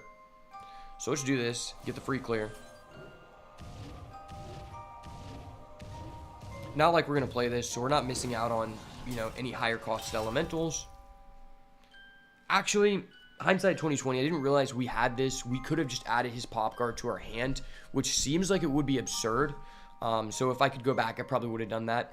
A little bit of a fuck up by me, but that's okay. We're going to play the Cosmic Keyboard, turn on our Infinitize, get another 2-2, start the Infinite Value Engine. Like I said, Infinitize the Max Suit is MVP in these slower matchups. Any match where you have enough time to, you know, build up hand size and don't have to just go all face, the Infinitize the Max Suit is going to be MVP.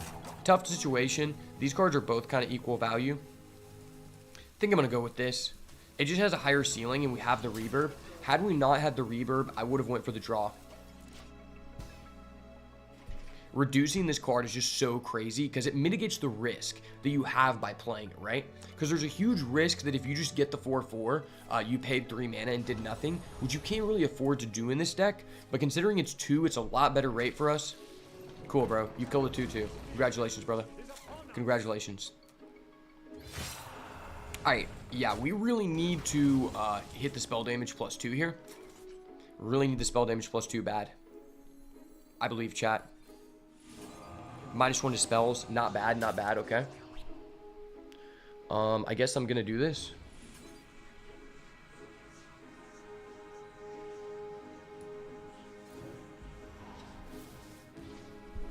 Now we're doing things for 0. It's kind of degen. You love to see it. So what happens if we add this to hand? It costs 3, but then everything's -3, which is like amazing, right?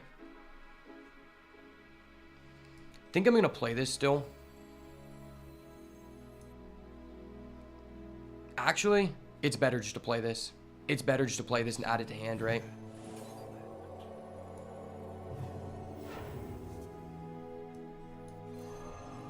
Optimal sequencing. Ooh, that sucks.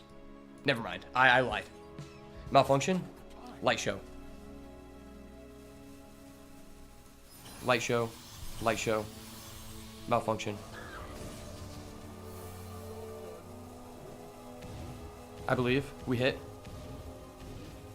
Oh, that was pretty nice. We're out of cards, so we need a manufacturing errors really bad. Or a Primordial Glyph.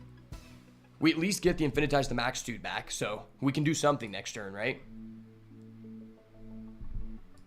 Kind of a crazy turn when you think about it. This is honestly an insane clip.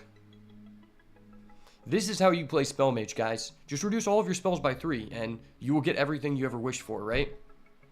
At least that's what I think. There's no way he has a Crescendo, right? Like, I mean, he's playing Warlock. There's no way he has a second copy of that card. Like, that's not real. Okay, he didn't hit one of these guys. Ooh, that's scary. It tells me he has a Crescendo. No, he's going with that guy. All right, it's just a guaranteed kill. Rip Aronies. Oh, we get to keep that guy? Okay. Well, fuck yeah. Fuck yeah. We're going to do this. It's kind of dirty. Cast this for free. Get whatever we want. We get the Arcane Intellect for sure. Every time Arcane Intellect, I believe. Okay. Every time, I told you. Told you guys. Not done yet, baby. Let's go. Okay. Love to see it. This always goes face for sure. Always face, like always Huffer, right? He can't kill us. Play this. Get Arcane Intellect, right?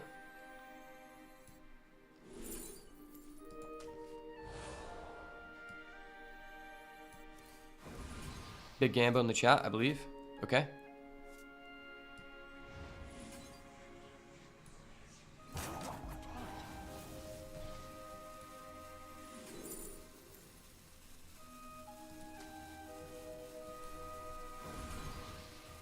Okay.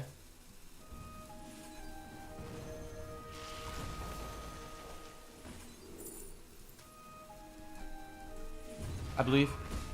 Damage, damage. Okay, we got damage. That was actually insane. My APM was crazy there. There was no reason we should have been able to do that.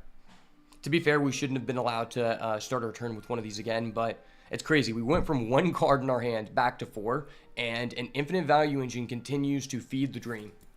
I think we might actually be able to steal this game from this guy. I told you, the deck is good versus Warlock. I promise. You know, just get Hefar every time. It's always Hefar, just like it's always Huffer. This is the new Huffer, boys.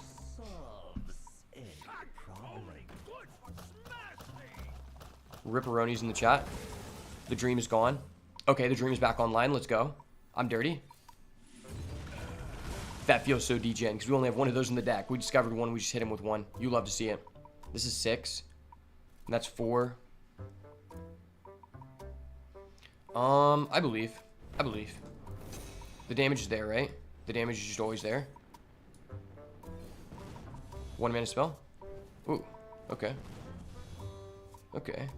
I can work with that. Actually, let's just do this. Plays a minion. Or no, that's just terrible. Never mind. I'm just trolling. That's actually just crap. Well, if we ping, actually, put him at 7, that sets us up for a fireball ping. I think that's just better, right?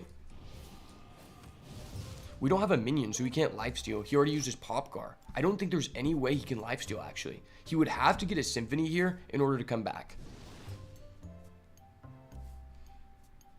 That's not what I intended to do there, but it worked out for the best, right? Okay, no. He doesn't get the lifesteal one, I believe. No lifesteal, never lifesteal, right?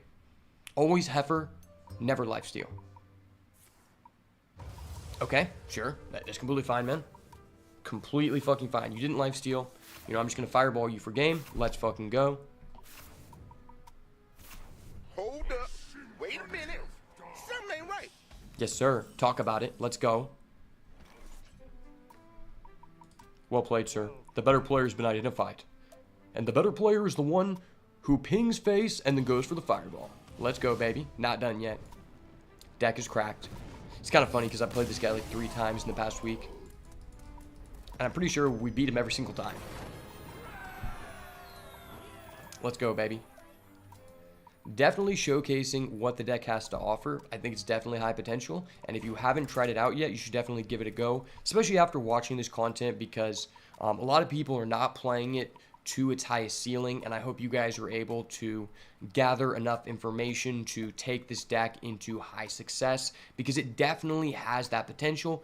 You just can't make any misplays. And if I showcased anything in this video, it's that if you do not play fast enough, you're costing yourself so many wins. We probably could have killed that guy earlier last game if I would have just played faster, right?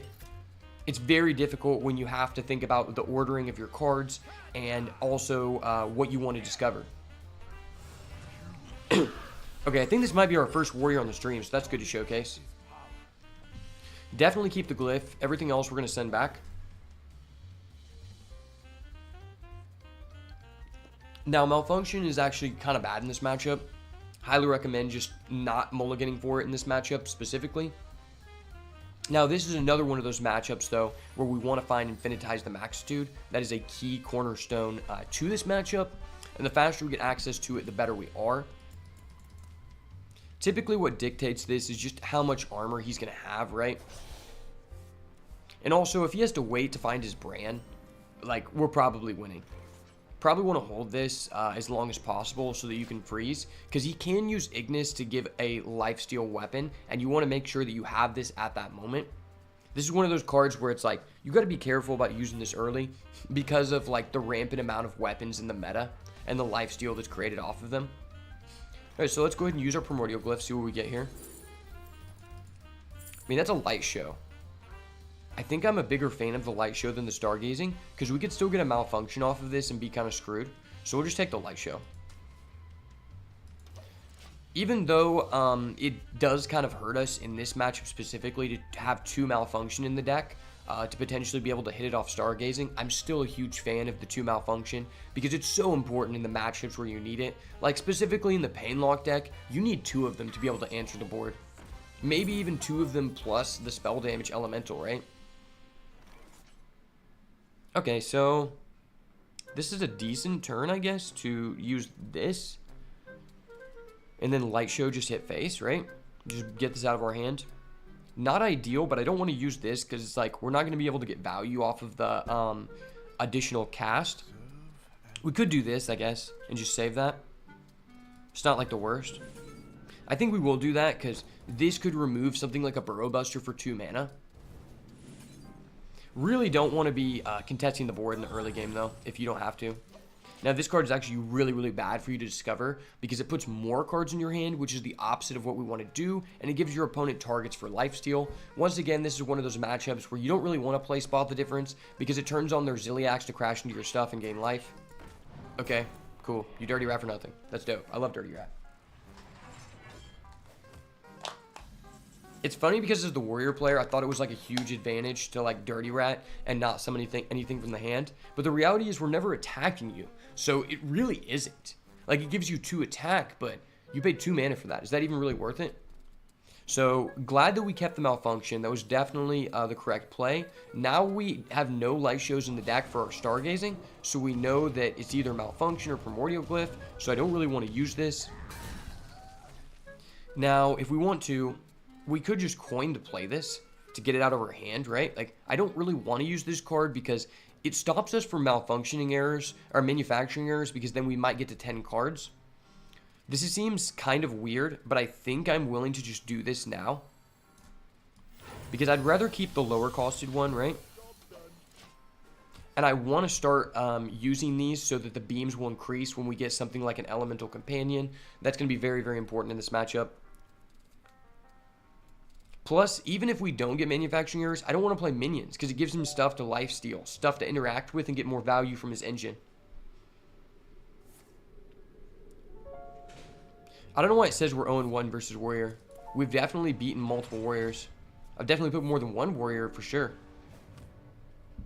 So he's back to 7 armor. That's kind of scary. But we can just do 6 at face, which is nice. This is 50-50 to hit a Primordial Glyph, which would be huge value this turn. And we're always doing this. So assume we have 4 mana. So if we get a malfunction off of this, it's just like hella garbage. And then we're forced to do that. But if we get the Primordial Glyph, it's like very, very nice. I think I'm willing to do that because this just gets higher and higher value each turn. Whereas this is like pretty much the same. Primordial Glyph up the top. Never lucky. Never lucky. Hold up. Wait a minute. Something ain't right there, brother. Something ain't right. Alright, I'm just going to get cards out of our hand for the manufacturing errors. Sucks I'm burning this right now, but I'm removing his armor, which turns off a lot of his plays. Next turn, we might just be forced to do this. If we get an Infinitize the max too, that'd be huge, because then we can just go Fireball, Infinitize, try to find more damage, potentially just burn him out. Yeah, you go ahead and trade that away, bro. The card's just completely dead in this matchup. Safety goggles, you motherfucker. You motherfucker. What? Bro, this guy's used 2 shield blocks? You're kidding me. You're kidding me, boys. He's a shield block fiend.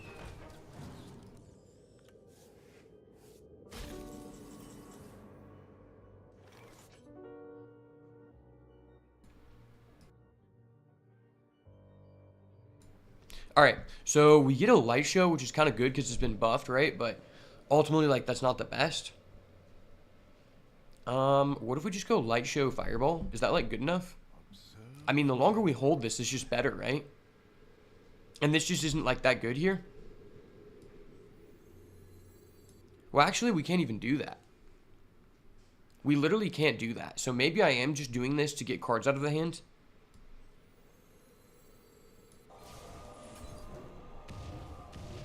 This is really, really bad just because he's played 2 shield blocks. He used his Garrosh's gift, so, I mean, I think he's out of them. As long as he doesn't play ETC and gets another one, that'd be toxic. Manufacturing errors would go so hard here, though. I don't want to use this if I can get an Elemental Companion first, because that triples the amount of damage we can do. So this is currently doing 8.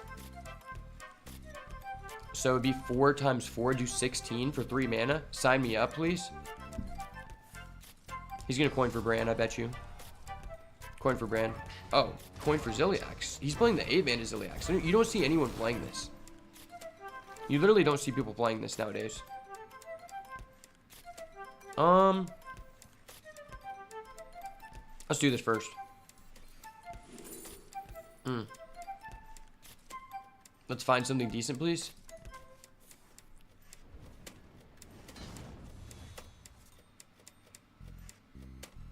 Okay, that'd be good if we could just actually fucking target that card. I'm dead. That's so funny.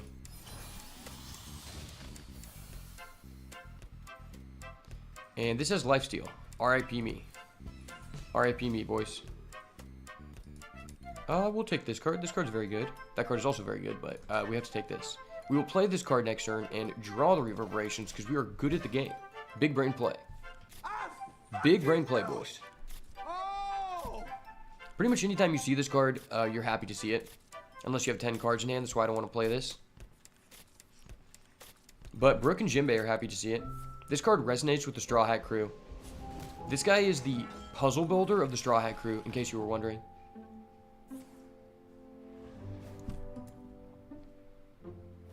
Okay. If you're over on YouTube, make sure you use Command Avatar so that you can select your avatar to join. We can do mini games. It's pretty fun. Ooh, that's huge here. Literally huge. Depending on what we get here, this is just insane, right? I think we still do this first. Because this changes what we can play off of this. So this is guaranteed glyph. This is guaranteed glyph, so that could allow us to double glyph. We've used both for malfunctions. Yo, my boy Jonathan is here to see us fuck up this crappy ass warrior. Let's go. We are at 9. See, this is the exact situation I was talking about, where because we have so many cards, we can't get full value of this. Alright, let's just do this. Okay, that's combo. I thought it was Outcast for a second. Gets more cards out of our hand. Play this. We draw 3, I believe. The Dream. Dream Team is here, okay? Okay.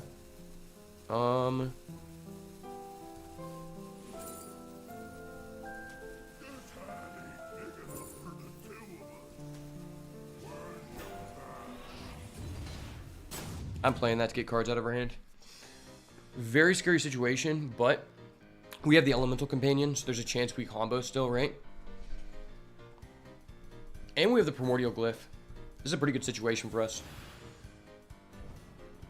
If you just hopped on, I'm recording gameplay for the Spell Mage guide. I'm going to be releasing probably in the next couple days. I've already got the deck breakdown and the intro recorded, so now I'm just getting some good games to showcase and talk about the deck. So if you don't see me responding a lot, it's because I'm trying to make sure I explain everything so people actually get value from the content. Hey, this is a little too late, but we don't really care about burning cards at this point. Or no, we do. We actually have a manufacturing errors. I forgot we discovered one. I thought we used both. We have 9 mana. I believe in the dream, boys. I believe in the dream. Let's go. Okay? Okay? Every man has a dream, and my dream involves Heifer. Heifer is the new Huffer. The Huffer meta has started. Let's go. Something good here. I guess this is free. This is not like ideal, but okay. Ooh, that's kind of dirty.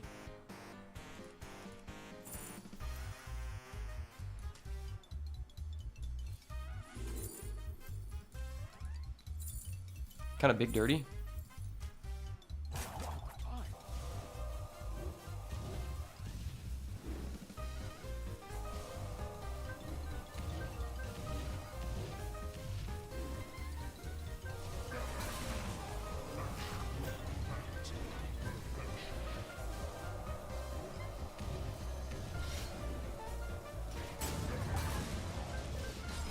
Alright, give me my damage, son. Give me my damage.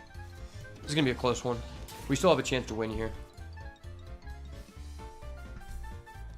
Alright, Jonathan, since you're here, we're going to start a boss. Let's do a boss battle. So when I start the boss and it's your turn, you're going to have to press 1, 2, or 3, depending on your class.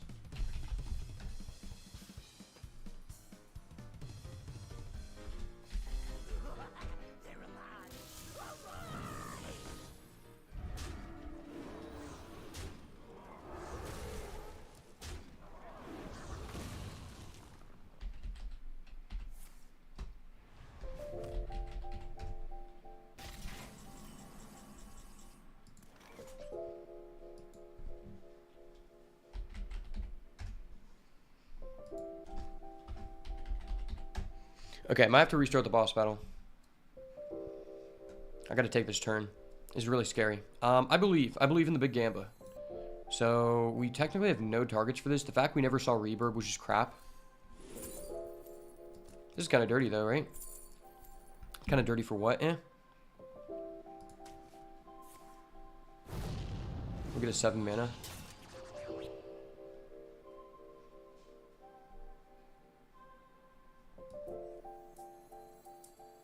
Not ideal. Not ideal for sure. This is really sucky. It sucks a lot.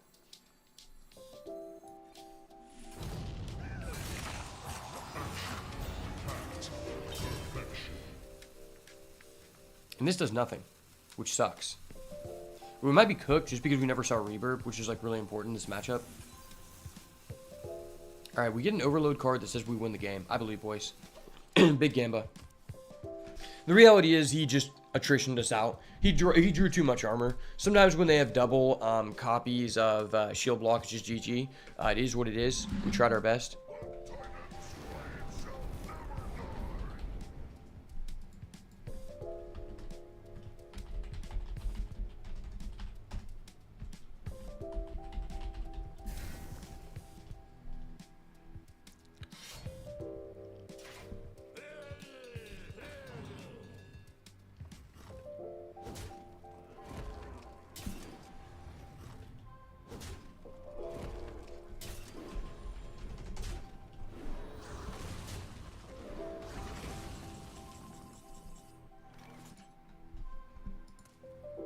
Okay, I think we might be cooked. We might be cooked, boys, but we have a dream. We have a dream, and that dream involves the Shock Hopper. I believe, baby. AoE. Ancestral Knowledge. It finds an AoE every time. Okay. Okay.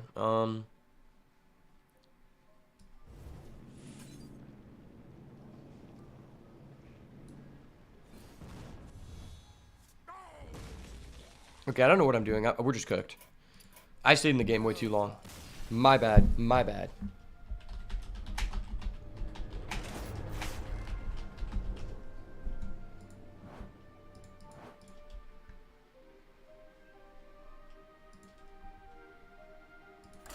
Run it back. Run it back. We're not losing to a warrior like that.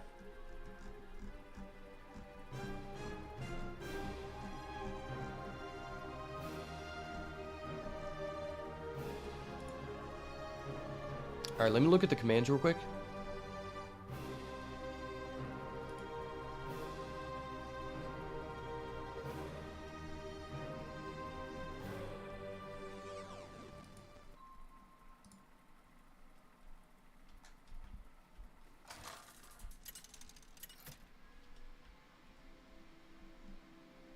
Okay, yeah, so it is just join.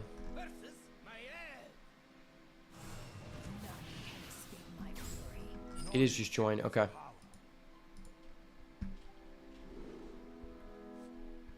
Okay, so we're going against Rogue, pretty free matchup. I could keep this if I wanted to. I think it's respectable either way, right?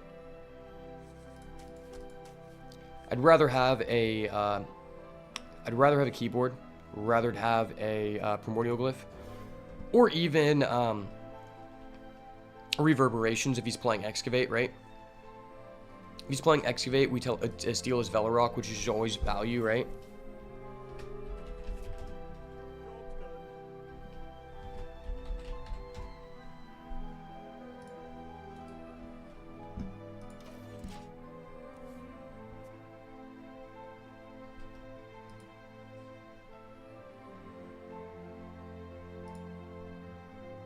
Yeah, that's just always value.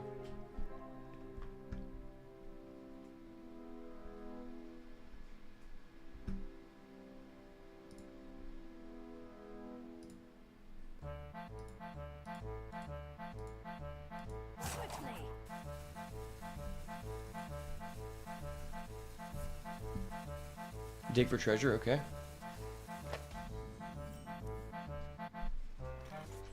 So we don't have an ideal play. I'm just gonna forge this. Looks like he's playing excavate because he's trying to find his cost reducer, the guy that has miniaturized. That's like a key cornerstone to the deck. If we can get a frostbolt here, that'd be crazy.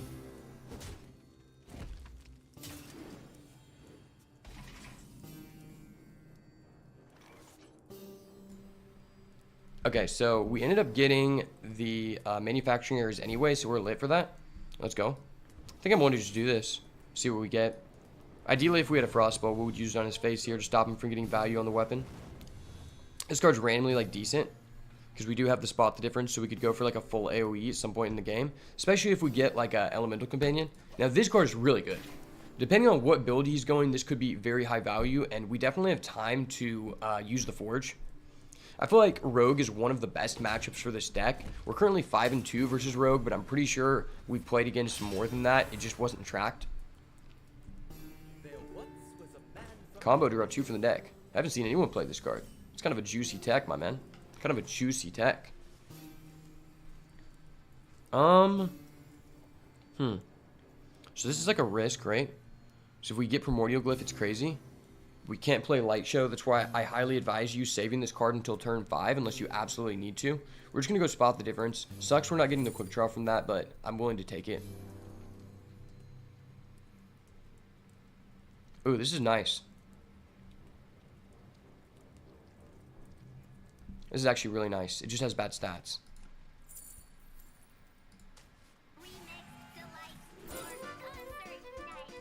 Yeah, I'll take the rush.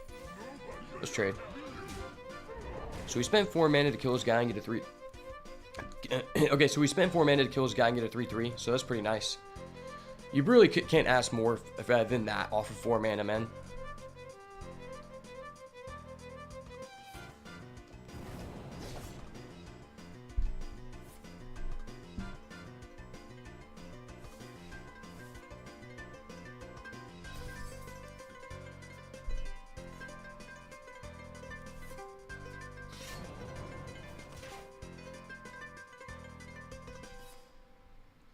Prep, okay, if he's using a prep early, that's really good for us. Mic drop, okay. Very interesting. What we have to worry about in this matchup is sometimes they can just level up their weapon so much to where they can just one-tap us. So we really want to draw cards so we can get a Frostbolt. So the manufacturing error is going to be huge next turn. We have to play at least one of the cards we draw, right? If we don't, then we just burn. Which isn't the worst since we're at least getting the 3 cards, but still, I would like to play one. That's a Cosmic Keyboard for free, okay. And a Primordial Glyph. And the Frostbolt, okay. That was ideal. That was very ideal. Kind of want to hold this until he plays a weapon, even though he's doing 3. I think we're okay with that, right? Can go ahead and use this now. We take the Light Show all day, because we haven't even played one of these yet, and we have a Stargazing. We have 2 Malfunctions, 1 Glyph, and 2 Light Show. So it's a decent chance for us to find a Light Show off of this. And if we can use the Elemental Companion, get a -1 to spells next turn, we'll be in a really good position. And if we don't do that, I can still just freeze face, right? Slow down the game, advance our game state, yada yada yada.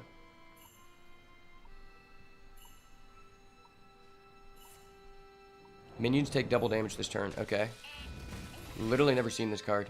Is this just in this guy's deck? It is just in this guy's deck. That's funny. You are a funny man, sir. Alright. How do we want to use our keyboard?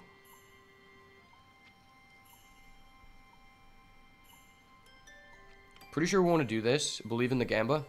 Big Gamba. And the Gamba pays off. Huge Gamba for us. A literally huge Gamba. We go for the Rebirth here, always. We play the Stargazing. We get the Light Show every time, I believe. Malfunction. Okay. Not what I wanted, but that is what it is. We gotta play cards fast here.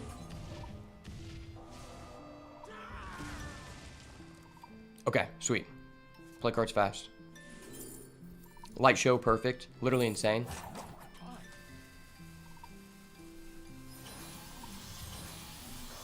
I'm doing things. Trust, it's working.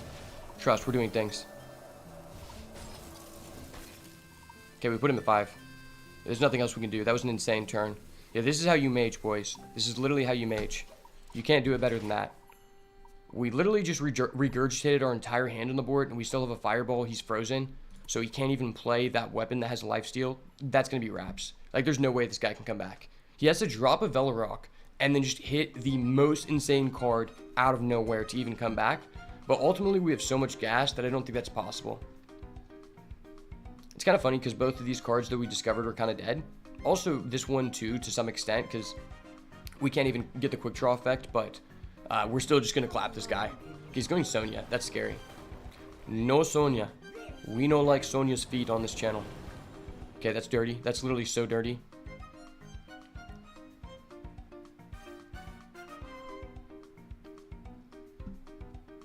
Alright, this guy's going to have to play fast, because I'm sure there's a lot of things he can do this turn. I don't think he has the APM. That is dirty. That is so disgusting. Oh my gosh. He just makes infinite Sonyas, but how does that get him out of this situation? How does he gain health?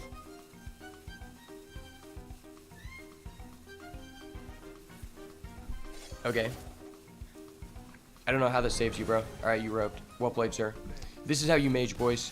Do not be like the rogue. Do not rope. If we did not play as fast as we did last turn, we would have not set up for that lethal. And that was demonstrated by the previous games where we did not play as fast, and we definitely lost out on some value.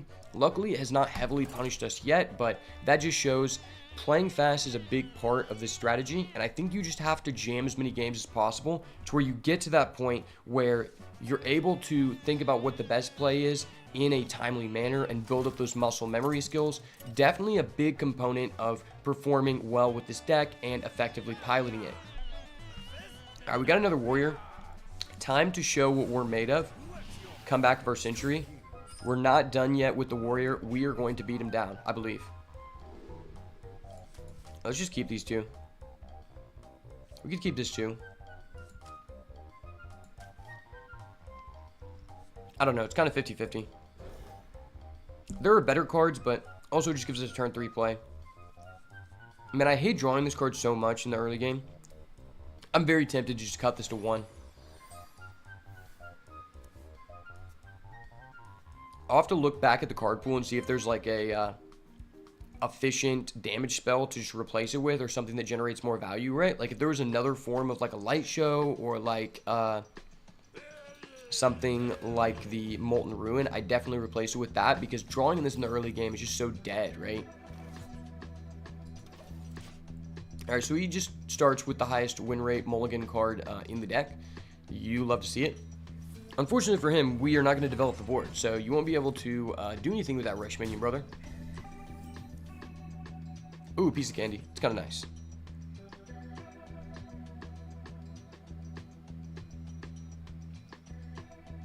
Could just do this, but I think we want to get the reduction for next turn before he does anything too spicy.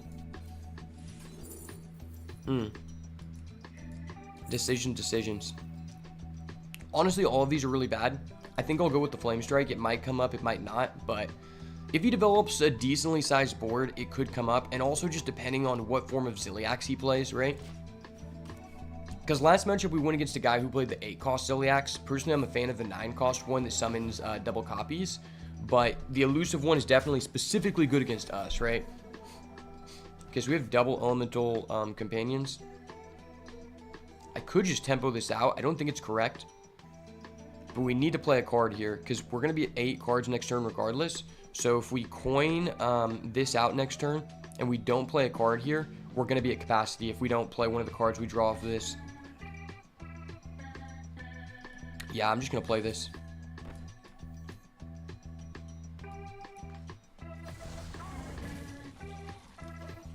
Not ideal, but I want to get a card out of our hand. We already have 2 like clunky ass dead cards. Kind of sucks we drew both of these because now we have no potential to draw it off of this, but we could draw something that discovers into it, right? Okay, Cosmic Keyboard. Yeah, we're just going to coin this. Okay. Okay, okay. I believe in the value. I feel like he probably just took Dirty Rat to get a 2-6, even though that's not good. It can stop us from sending our light show out, right? I'm going to... Well, if it hits both of these, it doesn't matter. So we'll just play this first. We hit at least one 50-50, right? Okay, we hit a 50-50. That's fine. I'm going to take the -1 in the value. What does this do? Draw a card, repeat for each menu. Okay, so we have 2 mana draw a card. Not ideal, but that's okay. I think we're really going to need to get the -1 cost reduction off this Elemental Companion to have a chance in this game, just by how many dead cards we've drawn. Our manufacturing error was not the greatest by any means. So we could do this.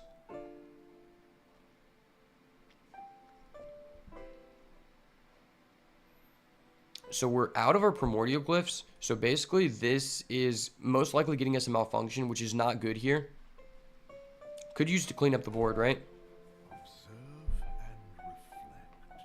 I think I'm just going to go Cosmic Keyboard, Elemental Companion. Get something out of our hand, set this up. Ooh, piece of candy. Let's go.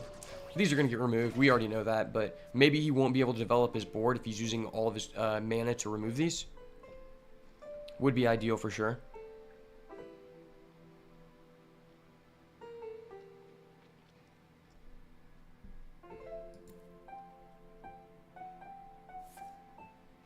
Okay. Yeah, he's just going to use that Excavate card to kill it, probably. He's going to go Aftershock. Okay. Maybe that makes this better. But at the end of the day, I don't want to give him a target to slam into with like a Rush Lifesteal, right?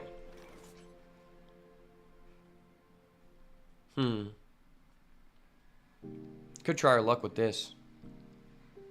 And then play this. I don't think it's correct to use Elemental Companion until we get Reverberations, to be honest.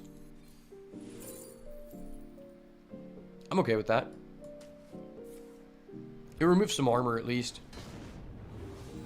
We'll get a 2-2. We'll get 2 3-4s, ideally. Oh, damn. Wish we could have played this first, but we needed to play the Void Scripture so that we could actually get the spell for free, so... It is what it is. If this survives, it's like good, so I guess I'll take it. I doubt it does, but still. Alright, well this is just insane. This is literally insane. This card is broken too, specifically because of our hand. I think they just die no matter what. Damn, they're all really, really good. I'm going to go with the Acolyte. It could cause us to burn, but... who cares? He might use a Sanitize and just we draw 1. He's already used the Aftershock, so I'm not worried about him burning our hand. But at this point in the game, he still can't Ziliax, so it's not like he can rush it down. Okay. So we're going to draw 2 off the Acolyte, which is literally perfect. Or no, we'll draw 1. Okay. That's fine. Our board was going to get cleared no matter what, so I wanted to at least get something in return, right?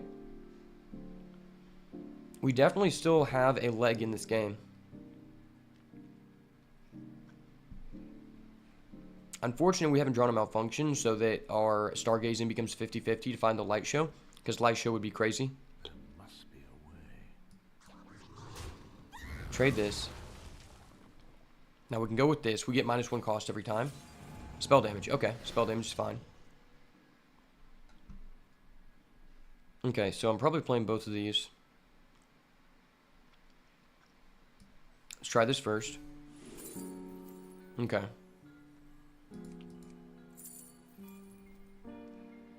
Not using that.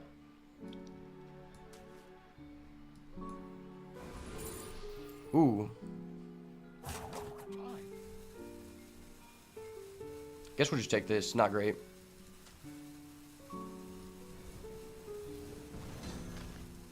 Count the damage. That's 8. Let's go. I love counting. Counting is so fun. Main focal point here is that we removed all of his armor. He could have a safety goggles though. Okay, he's playing 8-cost Ziliax. Everyone's playing 8-cost Ziliax. I do not think that's correct. It's specifically only more beneficial than 9-cost in this matchup. But in all other situations, I 100% would say that you want the 9-cost one because you want double copies for your Doctor Boom or Inventor Boom, whatever the heck it's called. Okay. Decisions. We get a malfunction here every time. Yes, sir. Yes, sir.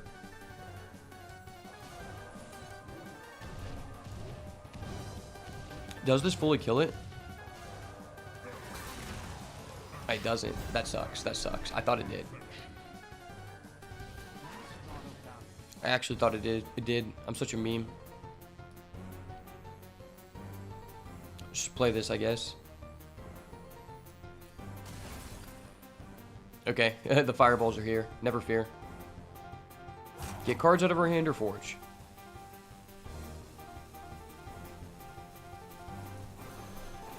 Get cards out of our hand. Need infinitize the max dude here. Specifically, I wanted to do this because I feel like our out at this point in the game is to go manufacturing errors, right? Okay, so these trade. You're already at 30, so I don't really care.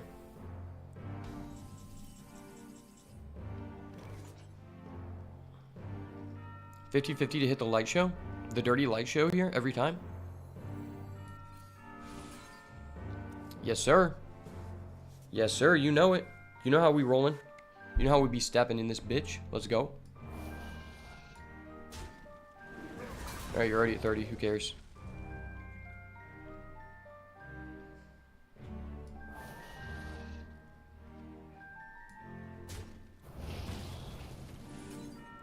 Not ideal, but we're not leaving him a minion, so reviving his Ziliax is nothing. Quick draw, refresh 2 mana crystals. Okay, so we gain 7 and just like nothing happens. Okay.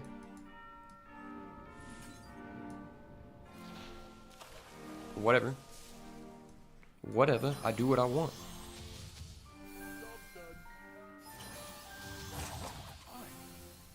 Alright, so that was good. Very unfortunate because he's probably just going to go like Inventor Boom, get back both Ziliaxes, and we just cry.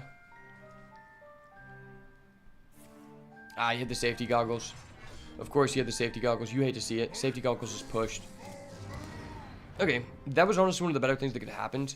We just have to get lucky here and not hit those. I think that was very risky for him. Obviously, if he TNTs us out of the game, that's great, but I would have been safer with the armor, personally. Okay.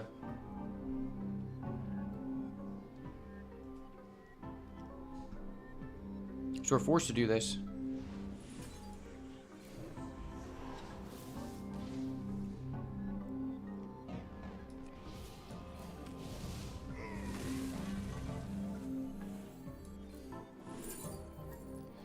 Not a good situation for us by any means. I'm putting a bomb in his deck. May not be the best decision, but he put shit into our deck, so we're putting shit into his deck. That's how you gotta be. It's a cutthroat world. Now you draw your 1 bomb. You motherfucker. It was a 1 in 16 chance to draw a bomb. The odds were not in our favor. We needed that. We needed that. Okay, he's blade storming. Okay, you killed 1 guy. That's dope. I love that for you, brother. Love that for you, brother. Alright, reveal a bomb. Just add it to your hand, select the bomb. This is how this card works. Okay, he did not select the appropriate card. Alright, another chance to pick the bomb, brother. We know you were thinking about that bomb. It's a cool card. It has a cool picture on it. Cool picture, mean good card, right? Alright, we draw Infinitize the Maxitude here every time, and then we just don't have to draw into our deck.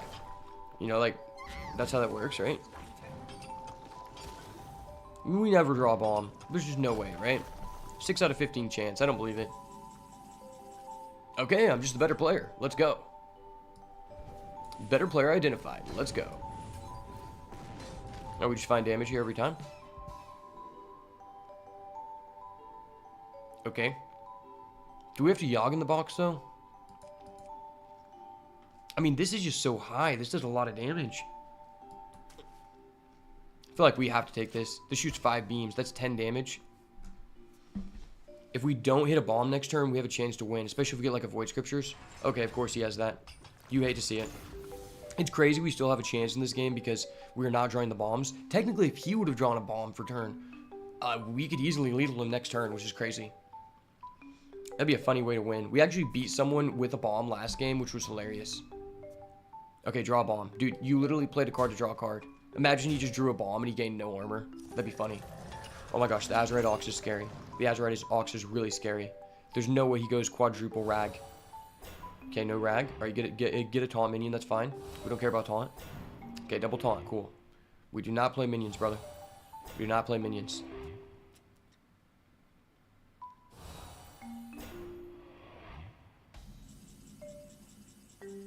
Wow, we actually don't draw a bomb again. That's dope. I love this deck. I love not drawing bombs. So if we leave him with this mitigates some damage, right? Observe and reflect. This really, really sucks. I feel like we're forced to do this. No bomb? Okay, that's funny. That was a funny.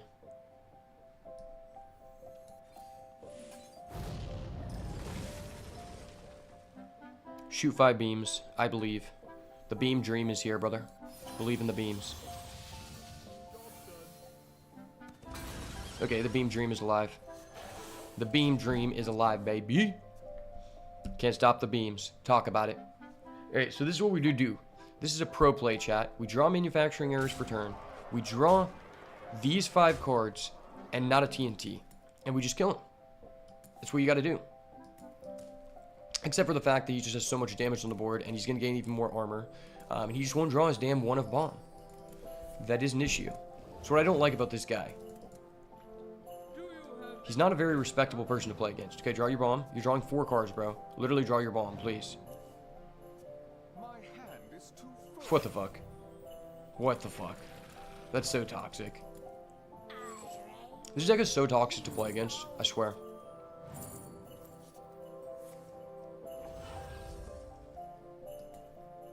Do not recommend this deck unless you're soulless. If you're soulless, then you can probably do pretty well with this deck. But if you care about like human emotions, I definitely don't recommend it. This is becoming a really popular build though. He's gonna draw another card and doesn't draw his bomb. That's just so funny. Alright, for the memes, we play this and we just don't draw TNT. I swear, like we never draw in TNT, right?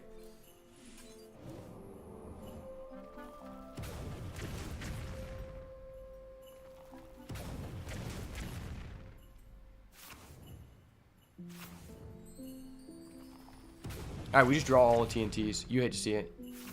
You hate to see it. I'm not letting this animation resolve. Get me out of this. Get me out of this, boys.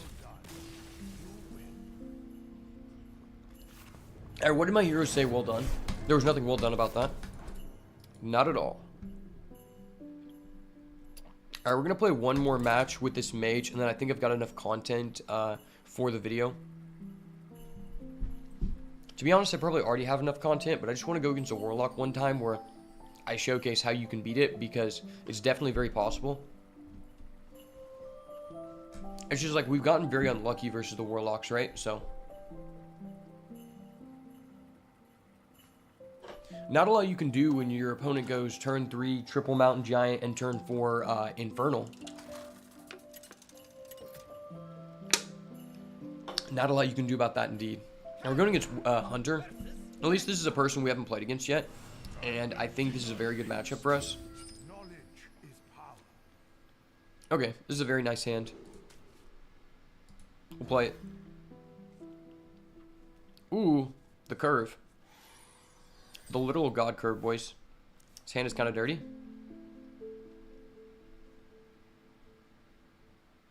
They love a little fiddle. Sweet. We will answer that, brother. We will answer that all day. And then we get the light show. That's nice. Actually, so nice.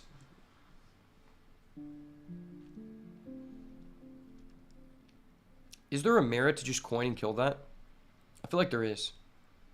Some people might not do that, but it sets us up to where in 2 turns when we play our light show, it's not going to have a chance to hit this and just get like minimal value, right? So that's why I kind of want to do this.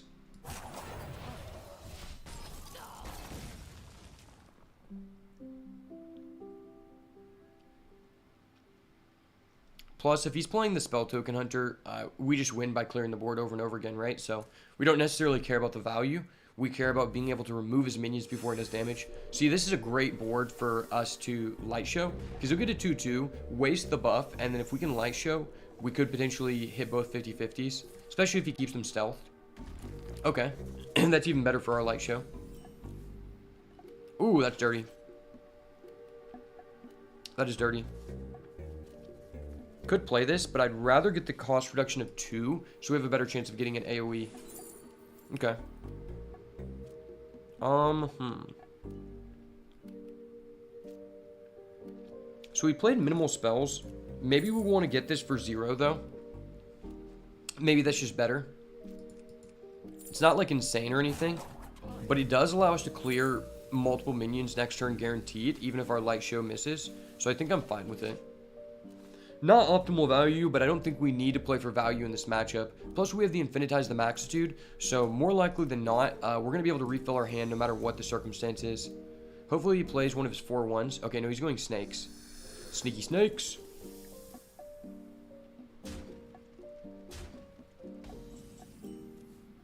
Okay.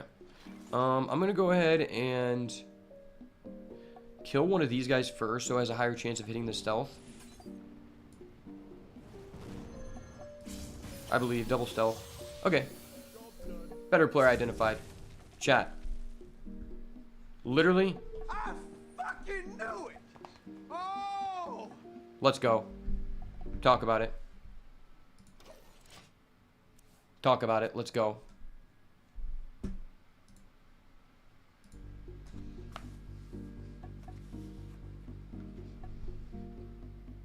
Getting them to draw a bomb feels like getting a trigger out of life. It does. You know, I'm a yellow abuser since day 1, so you know how I do it. I think Bomb Boss is a really unfun card to play against, and I really hate that it was added to the game. People say Brain is the problem. It's like, no, Bomb Boss is the problem. Are you retarded?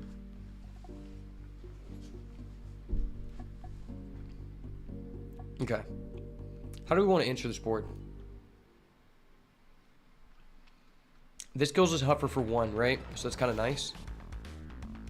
I'm actually tempted to just throw this away because all we care about is tempo. Okay, that's actually really nice. This is the one time you actually want the elusive for it for, which is hilarious. Actually better player. I swear, the elemental companion always gives me the one I want. It never misses. That's also partially due to, like, you can't go wrong with the spell damage or the -1 cost. But this is the one situation where I actually wanted this one, and I swear, we very infrequently actually roll this one. Okay. Okay, you're gonna Huffer that. That's amazing. We love to see it. Light show off the top. Second light show, we just full clear the board. Second light show, full clear the board. Malfunction. Okay, we full clear the board. Sorry about you, buddy. Sorry about you. Better player identified. Better player identified, chat. I'm just going to Infinitize the Maxitude. It's okay. Don't worry about this, sir. Don't look at what I'm doing. Okay, this is kind of dirty, though. Even though it's not quick draw, it is kind of dirty. But then this just draws us 2. I feel like this might legitimately be better. So how many have we played? Let me look at what we played. Our spell schools. Fire, Frost, Arcane. Fire, Frost, Arcane. So this costs 2. So this will be a 1 mana draw 2. 1 mana draw 2 versus 2 damage to 3 people. And we know he has 2 3/1s. That is tough. That's very, very tough. I think we have to take this. Do we, though? Do we, though? I'm greedy. I'm greedy, boys. I'm greedy. The 1 mana draw 2. I'm in for the pot of greed. Sign me up, boys. Sign me the fuck up. We don't really need it, but it's more fun, right? You gotta do the more fun thing, because if you're having fun, you're winning the game. Okay, I don't even care about clearing these anyway, so. Kind of glad I didn't pick the quick draw. Okay, less glad that I didn't pick the quick draw. Less glad that I didn't pick the quick draw. Okay, this is nice. Big nice. Do we do this first, though? It's a quick draw every time.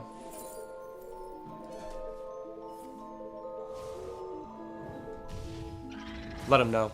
I'm literally just nice like that. Literally nice like that. And that actually just made this 0 somehow. Okay. Okay. Okay. We're nice.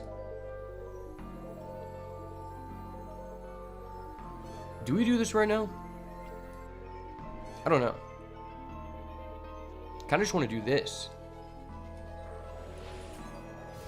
Freezeronies. We'll play Infinitize. Okay. Okay. So we can't play this next turn. We can play it 2 turns from now. So I think this is legit. This is actually a legit time you want to play that. I'm going to trade into this. Not because we couldn't clear it next turn, but because this stops him from being able to trade in the Death Rattle on his own. It's a really good situation for us, because now we've got the Shooting Star and the Heat Wave. We can pretty much clear most boards that he has. Even if he has a saddle up, there's still a potential chance for us to clear some of the Death Rattle people anyway. Very good situation for us. Okay. I see you, my guy. Ooh, that's dirty. That is dirty, my man. Can't be doing that in my house. Not in my house, brother. Not in my house. Okay. I see the out. I see the out. Talk about it. This always hits malfunction. This always hits malfunction. Trust chat. Okay. Okay. Okay, it's not what I wanted. Indeed, not what I wanted. Very unfortunate. He might just have lethal on board because this guy is a major cuckold. Major cuckold in the chat, boys. Major cuckold in the chat. Can we just, like, pretend this is a quick draw?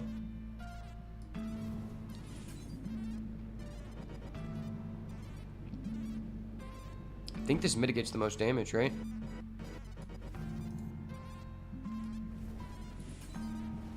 I think it does. I think it does. Okay.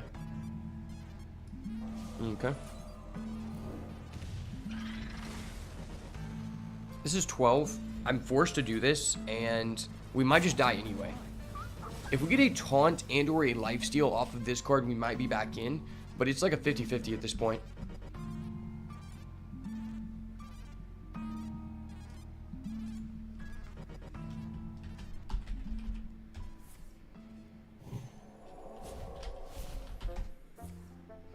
Alright, I'm going as Ranger Jonathan. You have to select your class in the chat on YouTube if you want to join the boss battle. We are obviously playing a boss battle instead of going against this guy because he's doing some degen shit. This is more important. 45 seconds to join the boss battle. Exclamation point, join, and then Ranger. So either type Ranger, Druid, Bard, Necromancer, Mage, or Warrior. I locked in Ranger because Rangers are dope. Ranger Danger. We're going to run one more game just because I messed up. I decided to not kill the Hunter player based off of my RNG, and RNG is a choice, so we'll run it back.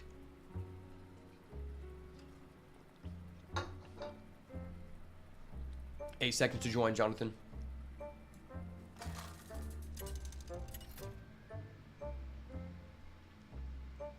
Oh no, I'm going into the boss battle alone. This is scary. We're going to use the Rathlos. Holy crap. On some Monster Hunter shit, boys.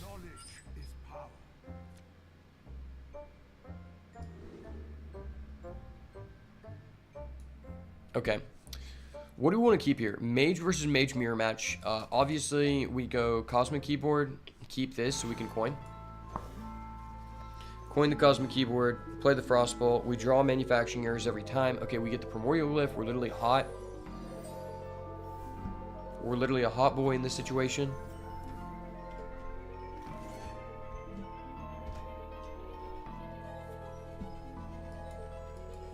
Alright, hot boy check. Hot boy summer. Let's go. Talk about it.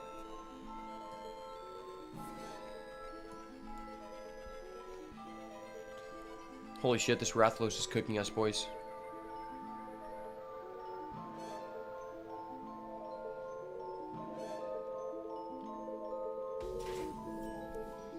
All right, this is going to show who is the better mage master, which happens to be me. So I'm glad that everyone is here to witness this moment. We're going to primordial glyph. We're going to get the exact card we want because we always do that. Ooh, do we want this or this? We know it's going to go into the late game, and this is just 10 potential damage. We don't have things to really do right now, so maybe this is just legitimately better. Very tough decision. I'm going to go with this because, like, I want to get cards out of my hand, right?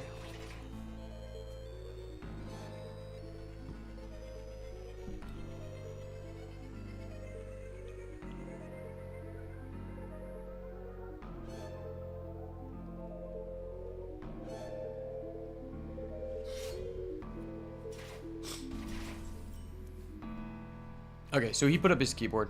It's a battle of the keyboards, boys. Battle of the keyboards. Keyboard warriors, I might add. Alright, let's just do this. Let's play for value. 6. Ooh, we get a legendary spell. That's hilarious. We have no minions in our deck. So bad. So bad. So cringe.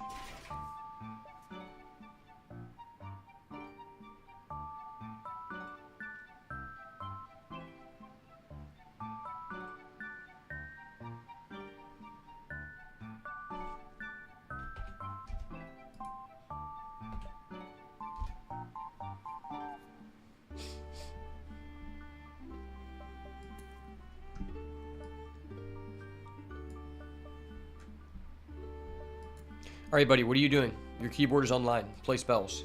Play spells, have fun. Alright, this is actually really good, though, because this is 3 to deal 4 damage, which isn't bad by any means. It's kind of funny, though, that it takes away the durability on our weapon, so we have to play this wisely, because we do have 2 keyboards.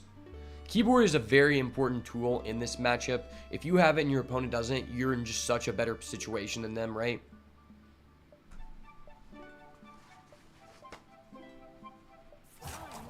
I can tell my opponent is a noob at this deck because he's taking way too long on turn 4 of the game.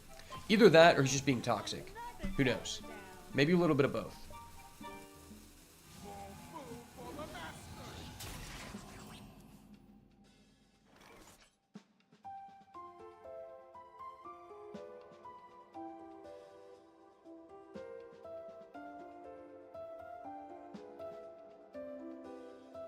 Alright, what do we want to do here? He just made a pretty toxic board. If we get malfunction here, we're rolling. But if we don't, it like really sucks. Like if we get light show because we can't play it.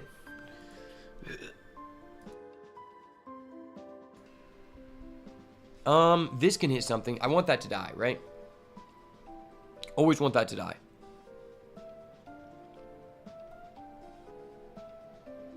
Honestly, you guys know me. I believe in the gamble. Always malfunction. Never lucky. Never lucky. You hate to see it. You hate to see it. He forced our hand. He forced our hand. I didn't want to have to do this to you, brother. But this card's too broken. I'm going to have to do this. I hate wasting damage on his minions. It's so bad.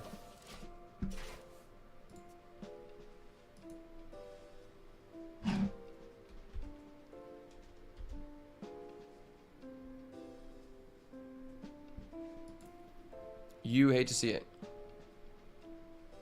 On the bright side, we're about to defeat this Rathalos. As a team. As a community. As a YouTube family. Okay, Rono Zoro goes for the final hit. I believe. General Frankie's got this. The boss is at 1 HP.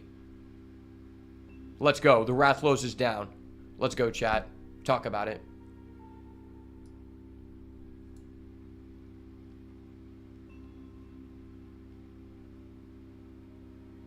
Well, that was amazing.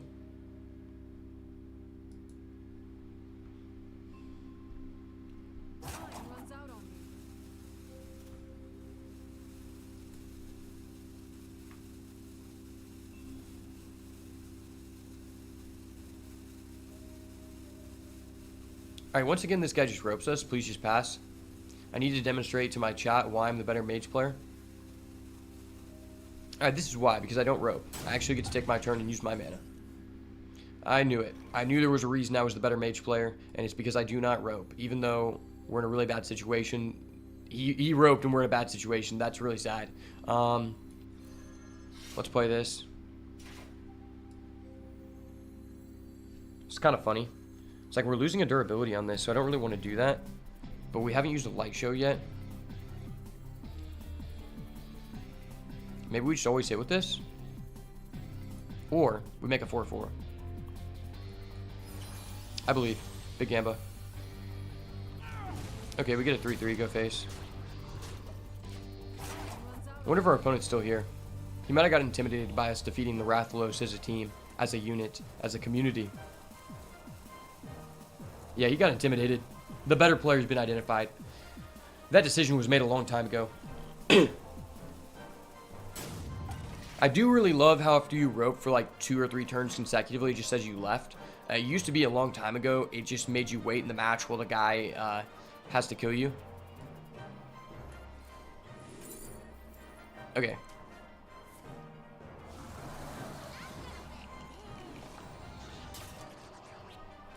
Kind of dirty.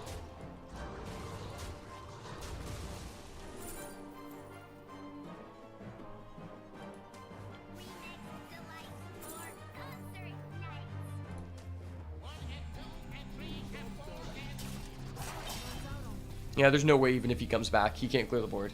Unless he just main decks a Flame Strike. That'd be hilarious. Okay, he just left. Let's go. Let's go. Poggers in the chat, boys.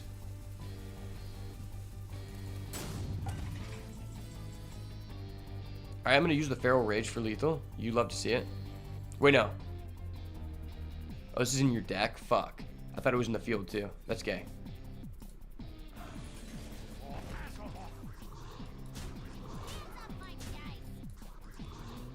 Maybe he didn't leave. Maybe he's just, like, conceding. Because why would it not kick him out of the match, right? I don't know.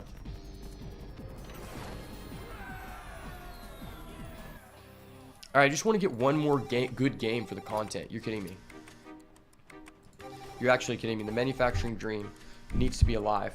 I will be right back. I'm going to go to the bathroom, and then we're going to continue the journey together.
All right, we are back.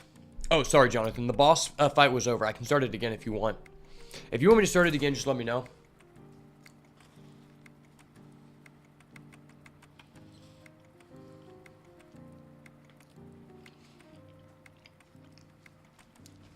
Shout out to the homie Ortiz, the special guest of the previous stream, for bringing over some awesome Mexican bread. Gotta love to see it so we can commemorate this moment together. Oh, you were on a crazy delay. I'm pretty sure I'm on low latency. Pretty sure in my settings I chose the lowest latency possible.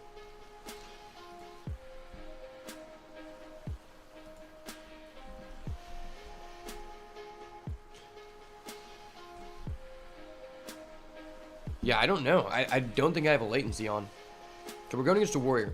We once again have the opportunity to redeem ourselves. All right, I'll start the boss battle back for you again. Oh, you got a phone call. I got you.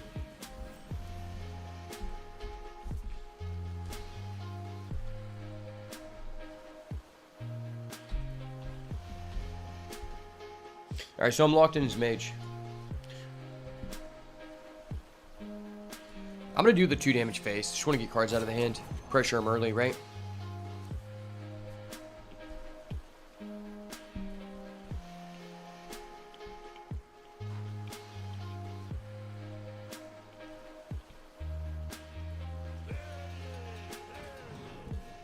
Okay, sweet. The boy Jonathan has joined the party. We're lit. We're about to take down this boss. So it's going to pop up when it's your turn, Jonathan. And then it'll show you your commands. Either 1, 2, or 3 will be which attack you decide to use. It's a little bit difficult because it's kind of smaller. So it's difficult to tell when it's your turn or a bot. But I can let you know. So we're going to go ahead and use this. None of these are ideal, but I'll take this just for the chance for us to get a light show. Because we need to get a little bit lucky in order to win this game just by how much armor the warrior player can generate, right?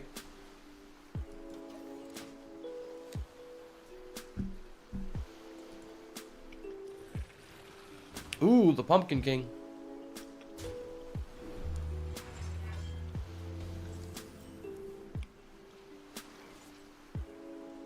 Alright, so if we play this, we're guaranteed to be able to play whatever we hit, so let's just try it. Alright, that's fine. We're giving him an additional value turn, but that's fine. I'm cool with it. I mean, this is lit. We just answer his board, right? Well, that's a malfunction. I mean, obviously we have to do this, right? Just too much value. Nah, let's just answer this, and then we can play our elemental. I'm going for the power shot, Jonathan.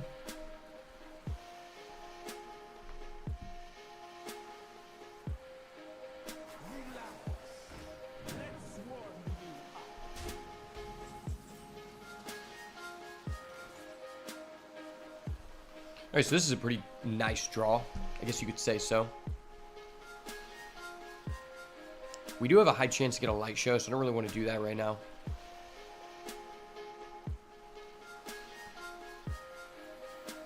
I guess let's just do this. It's not like optimal, but we can do that. We can trade this into here. We're getting rid of his armor, and then we can find his spell. And then we still have this for next turn. Ooh. Probably just get this, right? We've used Fire, Arcane. Fire and Arcane, but this can become better later on. But the freeze is really, really nice.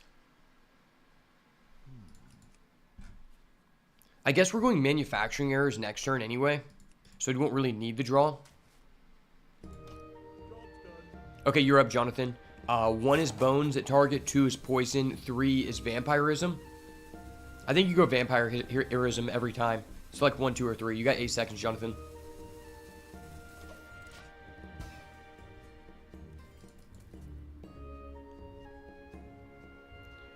Okay, you went vampirism, which is correct every time. That was amazing.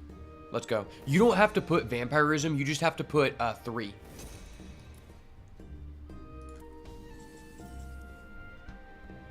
It's kind of hard to figure out the first time, but once you get the hang of it, it's pretty fun, to be honest. So I guess I'm just going to play this and hope we can play whatever we draw. That's 1. We can't play that. Okay, we can play that. We're lit. We're not going to burn here, boys. We never burn.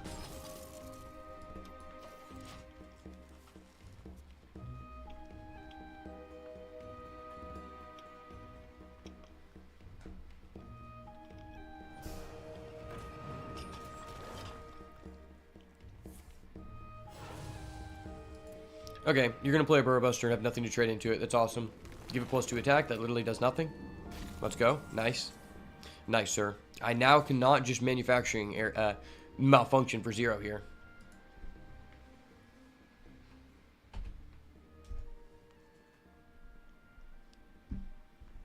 Tough decision. I mean, this is 0. We could reverb. Nah, I'm just going to do this. Want to get cards out of the hand, right? Play this. We hit the 50-50 every time, I trust. Yep, we hit it. Let's go. Now we can go for the freeze. Use this to find another spell, which would be amazing. More damage, more damage. I would pick this. It gets us 2 cards that do decent damage for the rate. We might need another Frostbolt if he plays a weapon, right? So we'll just keep it like that. And the Pumpkin King is super low right now. Let's go.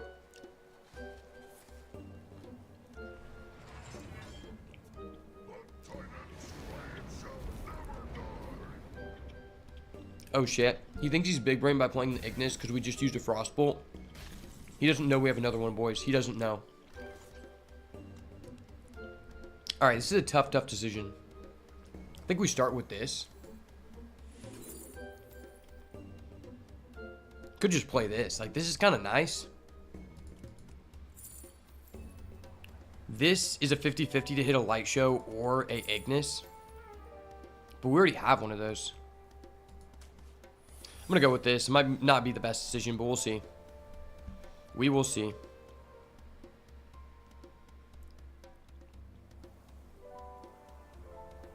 Oh shit, we beat the boss. Let's go. Poggers in the chat.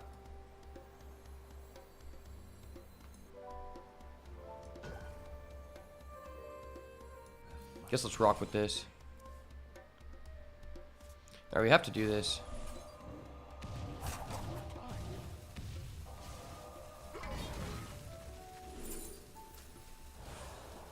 We didn't have to, but I wanted to, right?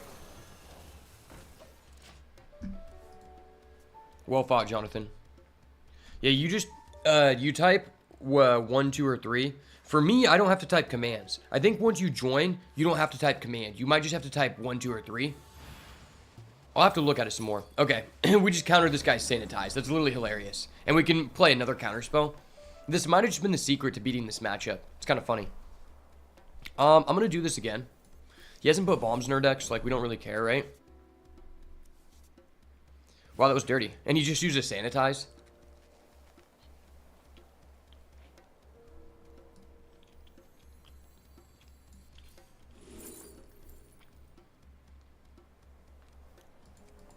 So, this is a 3-4. They're all 3-4s. Doesn't matter. It doesn't die to Aftershock, so I'd rather have that. Okay, this buffs up our 1-2. That's funny. Alright, we did more damage. Let's go.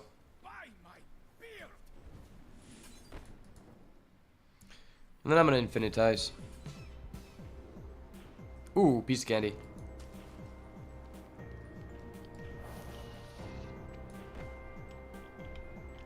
Honestly, do we do this for the additional damage? Probably not. We're already clearing his armor, so. If we had more mana, I would have counterspelled for sure.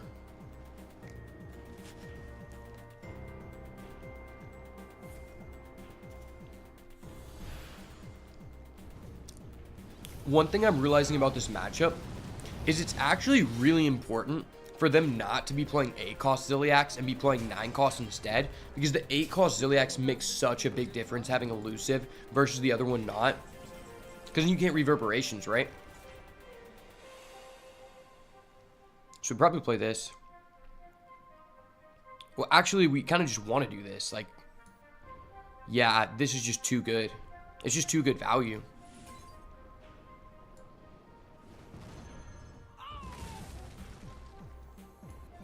I believe in the dream.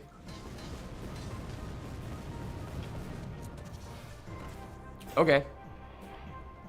Okay, that's nice. That's real nice. Almost as nice as this Mexican bread. We're about to sauce this guy up. Okay, we'll get the copy of your next card. We love to see it. Free value. Ooh, this is kind of dirty too. Free value. Love us some free value, but this gives us AoE protection though. Randomly, this is actually kind of clutch. It puts him in a really weird situation.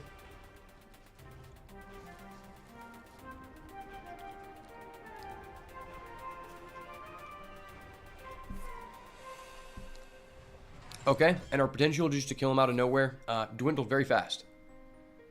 Play Brawl. He's going to shield block. Okay. Well, he doesn't have Brand yet, so he can't even Bomb Boss. When they can't bomb boss, you feel very, very safe. Shield block, I guess. Okay. Swing at our 3-3. You give us a shield block. That's dope, bro. I love that play. It was so cool. Maybe I shouldn't have got the 0-2.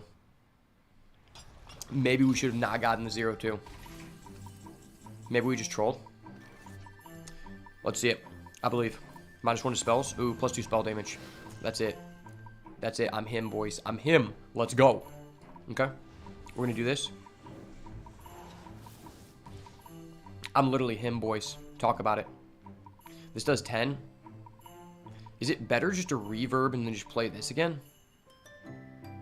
So this does 18. And this is literally 28 damage. If we play this, though, then it would increase the beams to 8. And then we do 8, 16, 24. And we don't have to use this.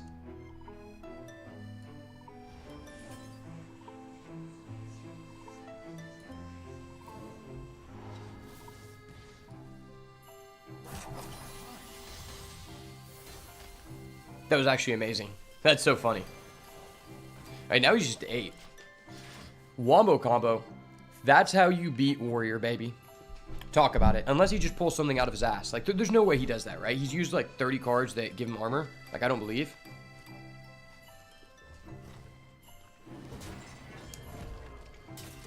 We get Reborn. Okay. We keep our 1-1 here every time. Oh, he's going Bomb Boss. No brand Bomb Boss. That's hella risk, bro. You are a risky motherfucker. No bomb, no bomb. Dude, please. Not my fireball. Okay. What? Dude. There's 3 bombs in our deck. Bro. What? He destroys our fireball and our other fireball? You actually have to be kidding me. That was so toxic. What the fuck? What the actual fuck? This guy went for the 3 bomb boss. We literally had such a high chance to not draw a single bomb. You're kidding me. You're kidding me. We had 2 additional bombs. So we had 9 cards, and then we had 2 additional cards. So we had 11 cards. That's so sad that he just hit 2 bombs. He literally just took our 2 most impactful cards. Actually insane. So I'm forced to do this, right? Because this is 2, 3, 4, 5, 6. I guess we can do this, right?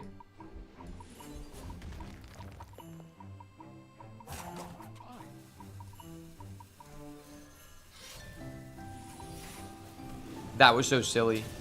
This guy's a silly bastard.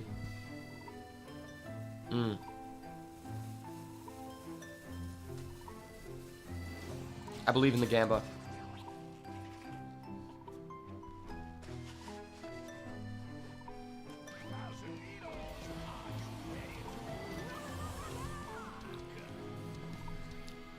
Well, he can't play Ziliax at least. This is gonna be close.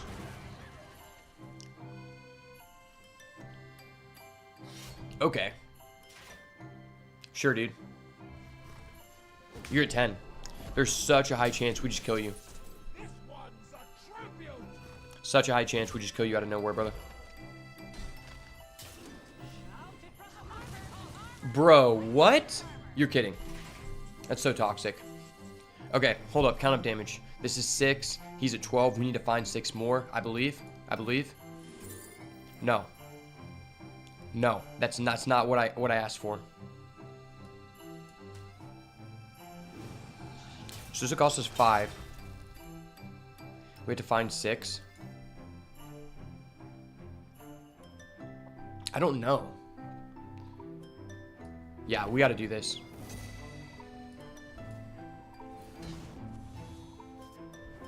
Damage, damage, damage. What? What the fuck is this? I've never even seen this card. That was so sad. There's like nothing we can get here. I think we're just dead. Wow, the fact he got the armor vendor was so stupid. It's actually just so stupid. 6 plus 7, that's 13. 15, 16, 17.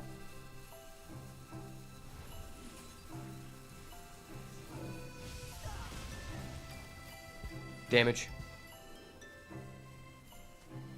Almost damage. We find damage here. We activate this, it always goes face. Trust. We negate his spell that gains him armor. There's no way he has it here. It's not like he could just go Zilliax and just gain like 30 health. Like, I don't believe it. He actually just got so lucky. We should beat him here every time. That's not even our fault. Like, the sheer fact that he just hit double bombs with 11 cards in deck is ridiculous. Specifically, it hit our fireball. And it was like, the fact he had to hit that both times in a row and hit a 1 in like 7 chance for our fireball was such insane RNG. And then he gets that. Wow. This guy's toxic. Okay, let's negate that. Let's negate that, buddy. All right, go to 12. I'll do it again, brother. Don't doubt me. I've literally got this.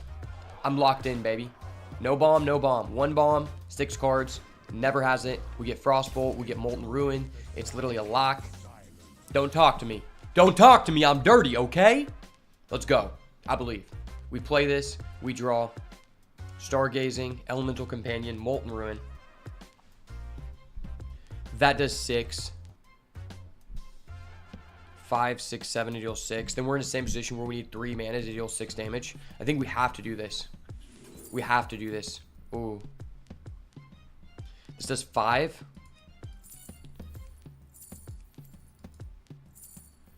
What if we get this? Well, this will actually cast for free. And then we play it again and freeze face and we're not dead.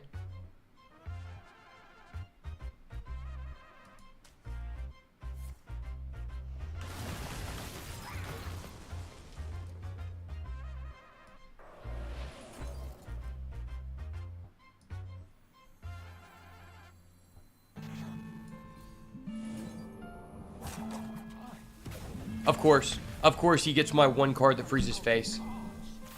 Of course.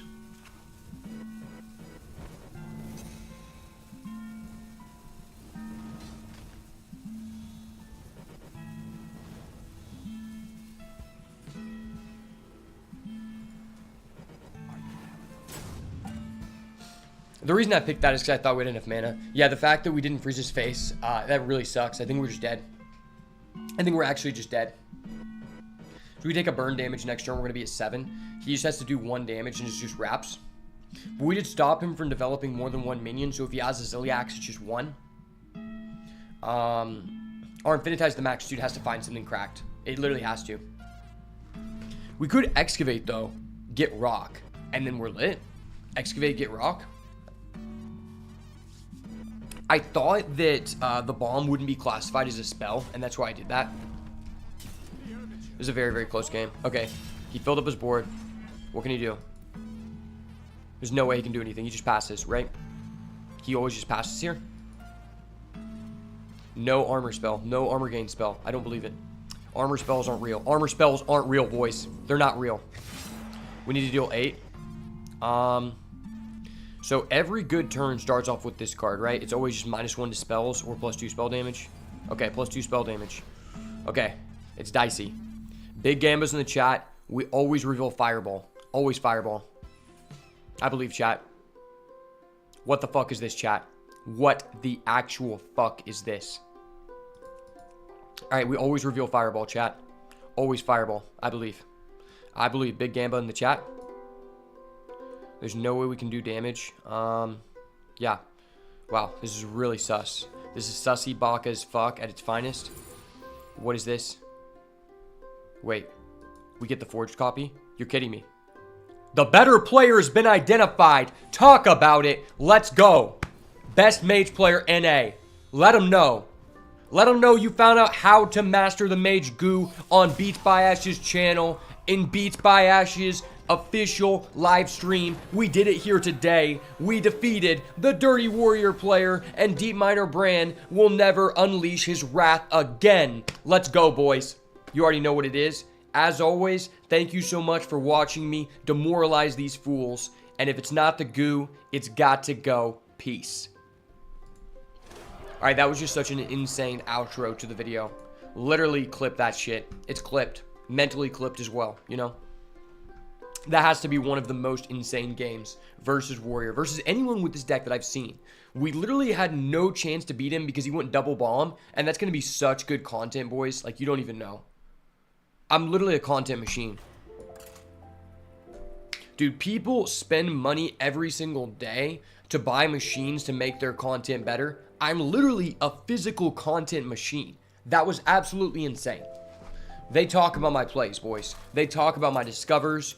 They talk about the fact I discovered a card that was already forged, which I did not know was legal. It felt like legal cheating, and I'm all here to cheat as long as the benefit is on my side, right? If the other guy doesn't cheat, you know, if the other guy cheats and it's beneficial to him, fuck that. But if it's for us, if it's for the boys, then hashtag City Boys we up. City Boys we up. Let's go. Now we're going against the Paladin. Paladins are kind of cringe unless I'm playing Paladin. Rule number 1 of Paladin. I guarantee you this guy watched Beats by Ash's Flood Paladin guide, and he's queuing up with the exact same build that I sent out into the stratosphere, and I'm about to show the complete counter to that build, hopefully. Unless he's playing Excavate Paladin. Then Excavate Paladin's pretty broke. Okay, so we've got the turn 2 keyboard into the Primordial Glyph, into the Manufacturing Errors. We're literally on a roll, boys.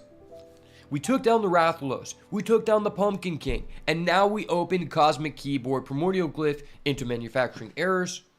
I'm basically Elon Musk. I'm taking manufacturing to another level. He's using this card, that's really weird. That tells me he is automatically on Excavate Paladin, or some form of Highlander, which I don't know why you would be doing that. That sounds very, very bad. This card basically has no synergy with any of the main archetypes that Paladin is using to their full potential right now, because Paladin's card pool is very aggressively slanted, so the fact you're giving the other person armor is by no means beneficial. And we already know this guy's a cringe lord because he's using the legend card back. That is a telltale sign. Anyone who actually hits legend, never use the card back. Never use the card back. It's hella cringe. Trust. Okay, so he still has this cringe-ass card in the field. We're going to go with the Primordial Glyph. We always discover the most impactful card here. Ooh, piece of candy. We're lit. We are lit, boys. We'll go with the star power, because you know what it is. I'm a motherfucking star boy. Like the Weeknd said, I'm a motherfucking star boy. Let's go. Talk about it. They talk about my spell slinging, brother.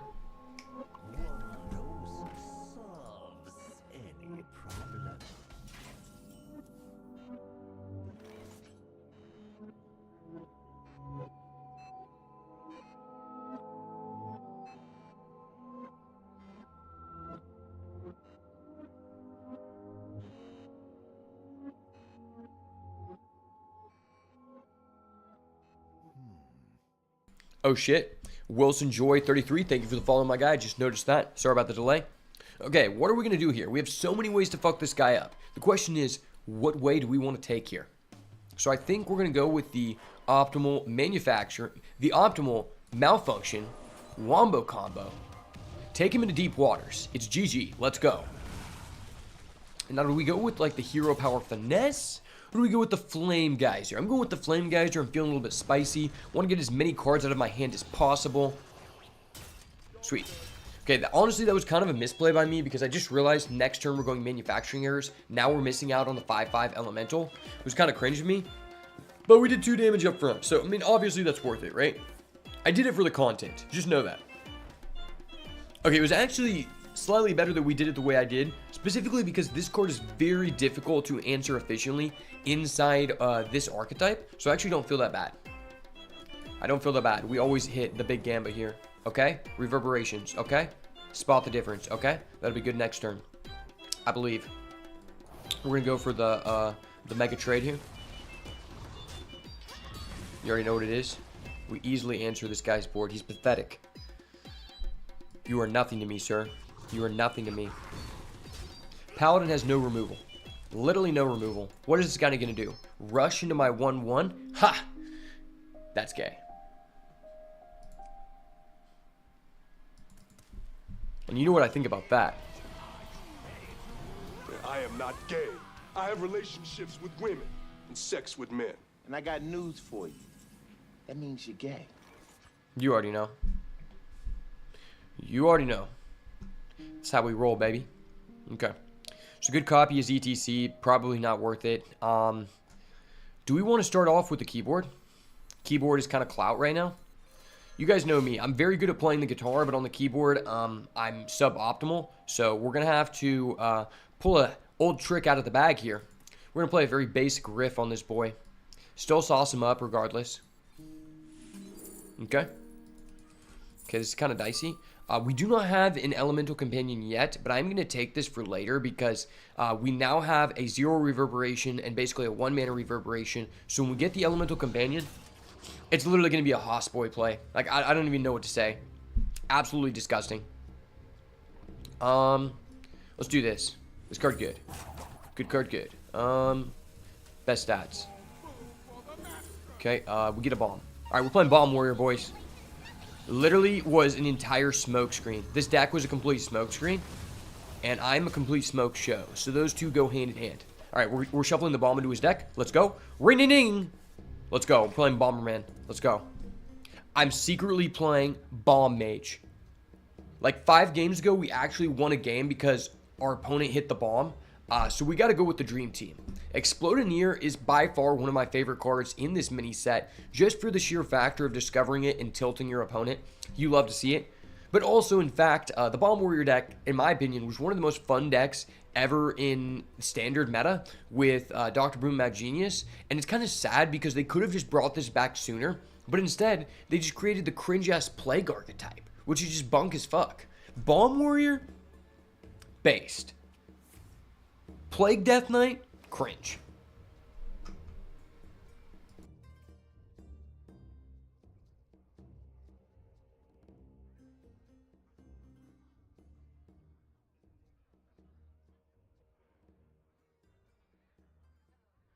Oh shit, boys.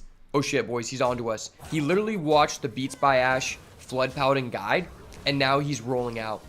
Wait, actually, he's not. He didn't watch the Beats by Ash guide. He should have played his Crusader Aura. Huge misplay by him. Wait, this is actually in his deck? He didn't actually just discover this? This is literally in his deck. You're kidding me. Brother, what are you doing? Brother, why must you destroy my bomb? I cannot respect that. Anyone who removes a man's bomb has no respect in my book. No dignity. No dignity. Okay, we're going to see, I believe. Okay, it's okay. We'll do that. Actually, let's do this first. We'll do this first. We always hit something good. Okay. Yeah, let's do this. We'll get it for free. Get it for free? Okay, that's even better. Even better. We're going to play this over this specifically because it allows us to increase our beams because it casts twice. So even though it's not like optimal, it increases the beams. And you know me, I'm a beamer boy. Let's go. I'm a beamer boy, baby. Shout out Lil Peep. You already know what it is, son. Let's go. Alright, we're getting light on cards. We have 15 cards in deck. The chances of us drawing an elemental companion increases tenfold every turn. Obviously, I have golden elemental companions, so our chances of finding it increase by so much compared to the average user. I am an elemental companion abuser. The average person is an elemental companion user, right? There are levels to this game, and I'm changing them every day. Let's go. Okay? This card, I'm not a fan of. Not a fan, sir. Hold up. Wait a minute. Something ain't right. Something ain't right with you, my man. Why are you making these decisions? This deck just seems like so bunk. And it's so sad because Paladin is so freaking busted right now. The fact this guy is playing this build is just so whack. He's not doing a service to the Paladin archetype. So this is a guaranteed light show, though. That's cracked. The fact this is a guaranteed light show is actually insane. So we're going to do this. We're now doubling our beams twofold, which is broken. If we discover a beam from this point on, we literally just win. So we're going to go malfunction to make sure our beams go face. And then I think this does 18 damage. I'm pretty sure. Yeah, I think this is just 18 damage.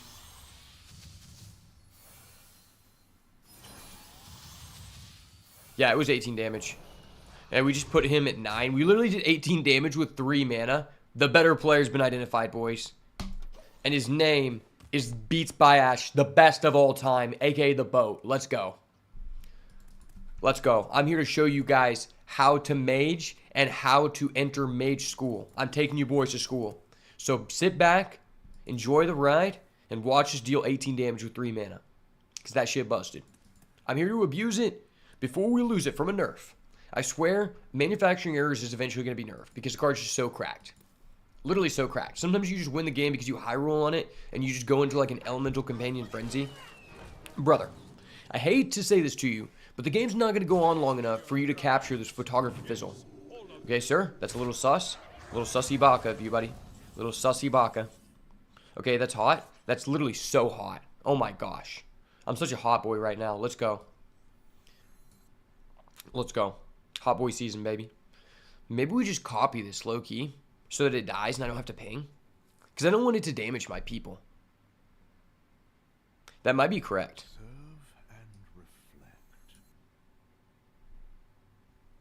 Yeah, let's do this. It's free. It's free. Let's go. So let me just trade this into this because, like, why not?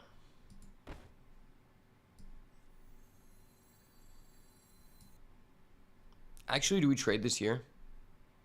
Because I don't want to have a minion. So this is 2, 4, 8. So this is 6, 7, 8, 9, 10, 11. How much is the additional damage worth? I think I'd rather... This is actually a big brain play. I actually don't want to have a minion because I don't want to have him have rush, right? So this is actually a big brain play.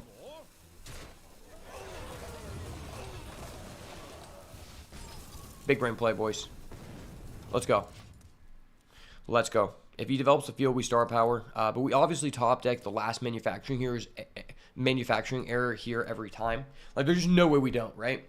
He's already used his stupid, like, 2 heal cards. He used this dumb bot card that there's no reason to play this. Like, this card is so bad, so understated.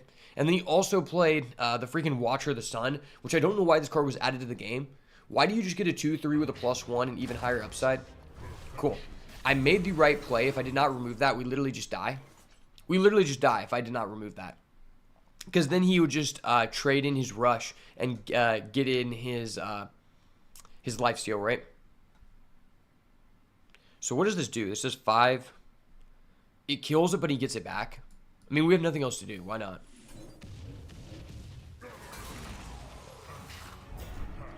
It's like better than nothing.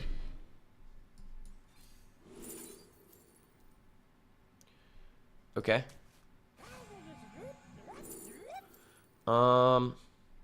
Okay. Difficult to answer. I'm gonna pretend I can ping that. We'll ping face. Manufacturing errors off the top every time, I believe. I believe, boys. The dream is still alive. Trust. Trust in the process, and Beats by Ash, the best of all time, will guide you. We win together when we feast together. We're beasting and feasting, boys. Beasting and feasting. Okay, sir. Miss me with that, please. Miss me with that bunk boy shit. Miss me with that bunk boy shit. Oh my gosh, the amount of lifesteal this guy has is so cringe. He's such a cringe lord. I've never met someone so cringe in my life. You're kidding me. You're actually kidding me. I didn't know someone could be so cringe. So you can play this little, Tigress pussy, Tigress pussy, cool, that's dope.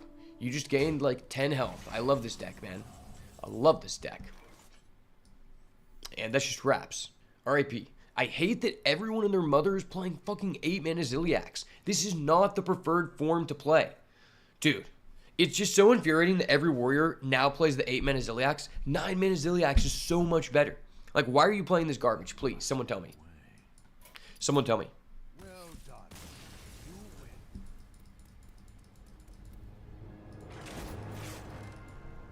Alright, now that I feel like I've recorded quite a bit of Mage games, I'm just going to end the VOD here, and then we will do some games with Excavate Paladin.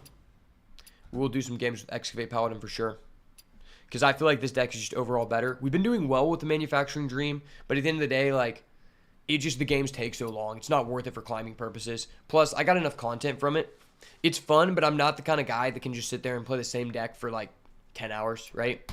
If it's like undeniably the best deck and no one else is on it, I will, for sure. And a lot of less people are playing Mage now, and I feel like we just win every mirror match, so it's not as bad, but still. I think I'm just really enjoying this Excavate Paladin deck so much, right?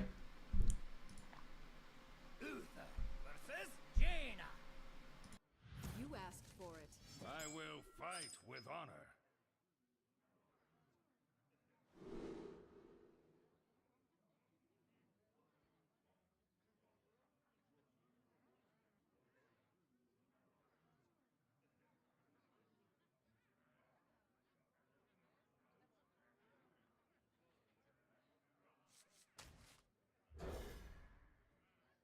All right, this hand is amazing. Let's go. This hand is amazing. I'm about to show you the full power of the strategy. In my opinion, this is the best deck in the meta. I thought Flood Paladin was the best, but with the meta changing to Pain Lock, this deck is so much better into Pain Lock, and it's decent versus Warrior. But overall, I think it's just very strong. I'm going to play this first. I think this is just a better turn 1 play. I really like the mech package and highly advise you if you're playing Excavate Paladin to play the mech package because it just adds so much utility. Being able to buff the bonus effect guys and being able to then attach them to like a Burrow Buster is just so clutch with the Painter's Virtue. Gives you so much value. Made a couple changes to the deck. I added a second Gold Painter, second Instrument Tech. I think the cards are just too important. I don't know how the list I was using before only played one Instrument Tech and one Gold Painter. Those cards are the cornerstones of the deck. They're what gives you the value to end the game, right? Okay, so we have an Instrument Deck we could play, which wouldn't be terrible, right? We get ourselves up with a second weapon, but I think I'm going to just do this because our Excavate here has a chance for us to actually get another minion. So this is Lifesteal. It's like, okay. Okay, we didn't get a minion, but that's fine. We just go face.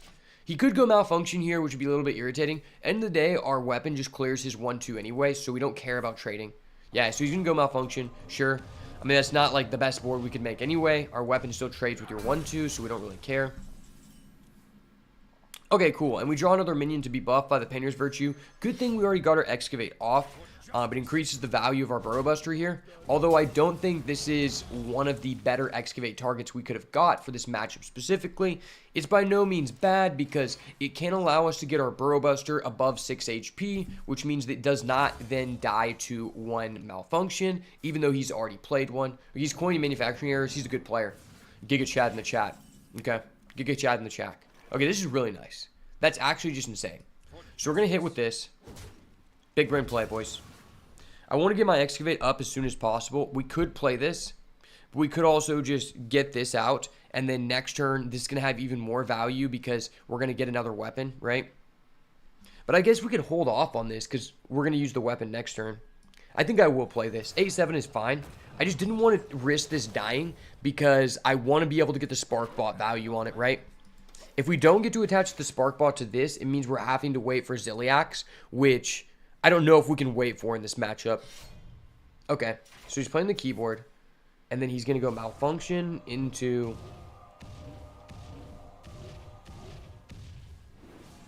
what? Heatwave. Okay. I'm honestly completely fine by that. I don't think that was like the best use of his Malfunction. He has now burned both, so unless he discovers one, he's not going to have another Malfunction for the rest of the game, and I haven't even started going wide yet, so we don't really care about that. So obviously our weapon trades with his minion. That's ideal. Maybe it was better for us to play this first to see what our Excavate was, but I think I value the 3-3 higher. Okay. Yeah, I think knowing what if I could have known what we were going to get off of this, I think I would have played this first, but that was never guaranteed, right? So we're going to go Instrument Tech, 2 mana 4/5, love to see it. And now we're going to play the Gold Painter. So we're going to have this continuously being buffed up. And every turn he leaves us alive, our Leroy just gets more and more value, which is amazing. A lot of times you're going to be winning with this deck is just because Leroy is just like 15 attack and kills them. Oh shit, the boy Gold Painter came in with the clutch. The Tigress plushie is online, baby. Let's go. Let's go. Alright, this Light Shield never hits. Okay. I'm cool with that. He's used both Malfunctions. How does he clear the board? Trick question, he doesn't. The board's insane. Oh my gosh. Of course, he gets -1 spells. Wow. That is disgusting. That is disgusting, sir. You can't be doing that. 1 mana manufacturing errors. Holy crap. Into a 0 mana light show. This dude is crazy. He's actually cracked, chat. Wait, well, I know what I'm going to kill here with my weapon. Goodbye, Mr. Hiffer. This card's just completely unfair, and I wish that my opponent did not have it.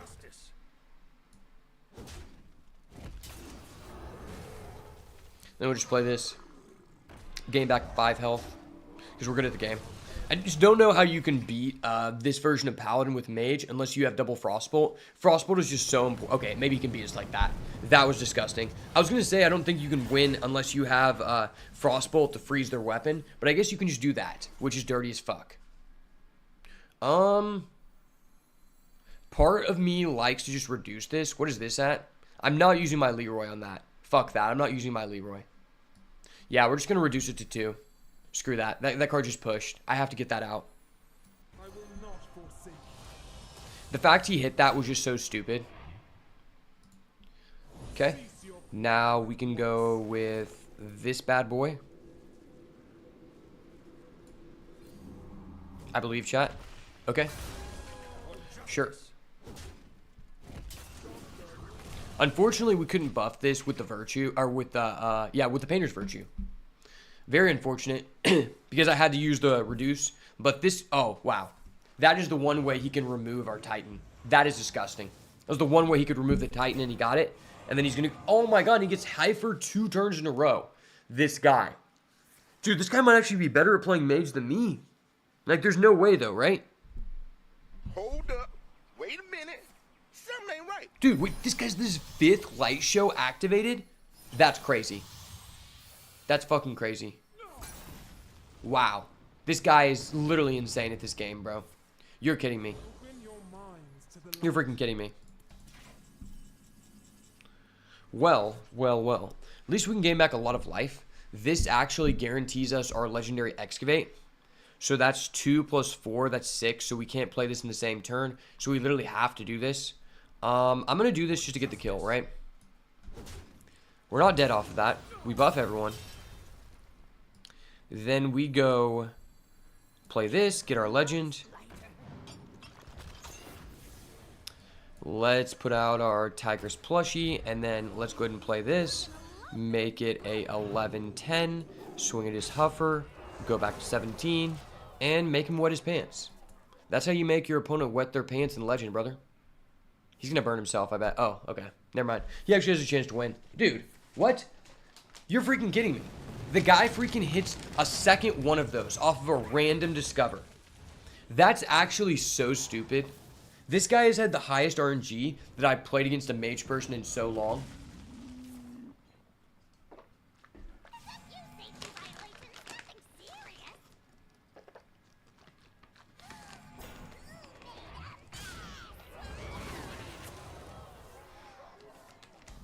And he discovers the bomb girl.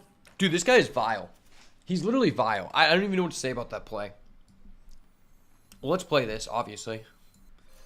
Obvious. Leroy's at 12. That's just crazy. Now he's at 15. Hello, Leroy. Hello. Could just play this. This is a 9-11. That's pretty good. Oh, shit. Like, we're always doing this, right? Have to do that. Unfortunately, we can't answer this. And he has another sunset volley, which is just stupid. The amount of RNG this guy has gotten is unparalleled. We could play this, but then if we play this, we can't play that. I think we have to do this, right? Like, this is just required. And I'm going to play this specifically because it puts more stats on the board. So if he goes with the sunset volley, he's not guaranteed to kill any one thing, right? And we'll put more stats on the board. Very close matchup. Although he's not able to put us to 0, he might have more resources from us. Okay, that's so stupid. There's no way he gets a 5th sunset volley, right? I've never seen... Dude, he plays a Yogg in the box. This is the most greedy version of Spell Mage. Dude, what? What? You're kidding me. You're kidding me. This guy's RNG is literally insane. If you're just checking in, you gotta rewind the VOD. Because this is the highest... What? Dude, what? You're literally fucking kidding me. You're literally fucking kidding me. I can't even watch this anymore. I am not gay. I have relationships with women and sex with men. And I got news for you. That means you Dude, he literally OTK'd us. We were at fucking 17. He played a Yogg in the box, and he OTK'd. What? Dude, he literally discovered 4 sunset volleys. Man. If I've ever seen someone who was compensating for a small penis, it was that guy right there. That's all I'm gonna say. I'm gonna leave it as that. Hold up. Wait a minute. Something ain't right. That was literally disgusting.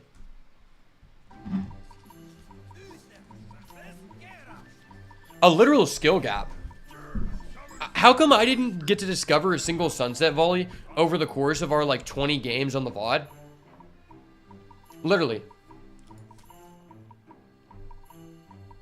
Honestly, there's almost just a merit, just a hard mulligan for Magatha in this matchup. Magatha is just so important. I'll keep this because it draws Magatha, right? Alright, double gold panner, the gold panner dream. The San Francisco Kid. Okay, we go 1 drop, 2 drop, excavate into 3. That was actually just so tilting. Literally so tilting. I literally just don't think I've ever seen someone who had a smaller penis than that guy. Oh, that's Magatha. Hello. Thank you for the free W, Magatha. If you're new to this deck, if you have this card, you just automatically beat Warrior, basically. Basically, I say that, knock on wood. No way he beats us because we have this card. It just gives you so much free resources. Like, even if you give him a spell, sometimes you just, you clog up his hand to 10 and he burns, right? Okay, use your Blade Storm early. That's fine, bro. Literally fine. Alright, we'll play this. We get the weapon. We have 2 minions, but screw it. One thing I can say is if we play Magatha, we've already drawn our 2 spells, so it's guaranteed draw 5. Draw 5, I win, you lose. Draw 5, I win, you lose. Name of the game. Minion, minion, minion. Okay, we're lit. We're lit, boys. Let's go.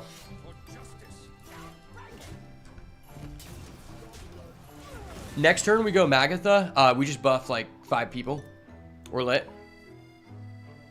What I like about this deck, and something that I overlooked in the beginning, is I thought you needed this card to win. You legitimately don't. Okay, you didn't get our Magatha, so we still have a shot here. If you would have hit our Magatha, it was actually just like, I might have raged. Well played, sir. Better play identified. 1 minion, 2 minion, 3 minion, 4. Count up the minions galore. Let's go. And we're at 9 cards. If he would have not dirty ratted there, we would have been at 10 and we would have burned. So it's actually more beneficial to us. And I'm going to crash this specifically because he's going to clear our board no matter what. This puts us in a position where if he doesn't randomly heal this by an excavate, then we can just swing this and kill it. Well, that's a good sign. He's not skill gapping us today. Not at all. Skill gap somebody else, baby. Skill gap somebody else. Magatha is too good, boys. Literally too good. I can't believe he's allowing us to do this. That's crazy. Absolutely insane. What is the ideal line here? I mean, do we just do this? I think so. I want to save this till we get our second weapon. Like, we've already drawn so much, I think it's almost guaranteed. Okay. I kind of want to slam as much attack on this as possible, right?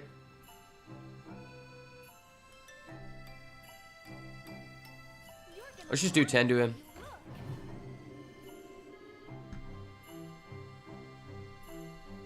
And then he can waste his destroy a damaged minion and let us keep our gold painter. Trust, I believe.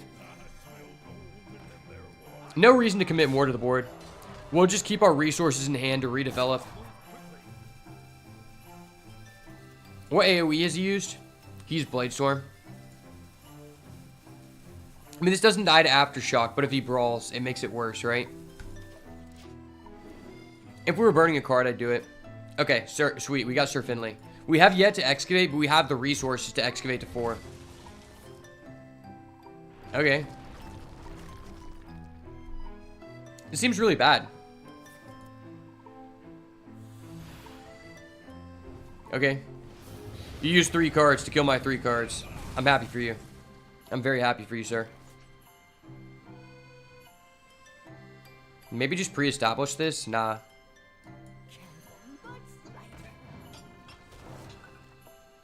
Nah, man. If I play this, we burn a card. How much do I care about that?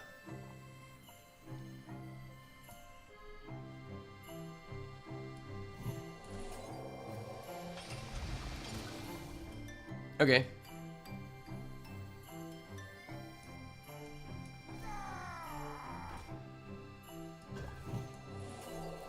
This isn't like insane or anything, but it gets us out of the burn range. And next turn, if we play Burrow Buster, we're going to get our Legendary Excavate.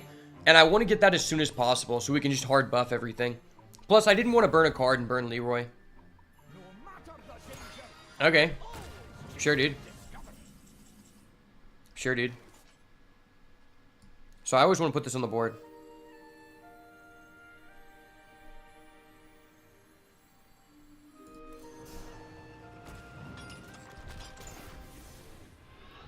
We got this in hand now. We're good. Let's make this trade. Then let's just go with the Ogre Fist Boulder. Increase our damage output.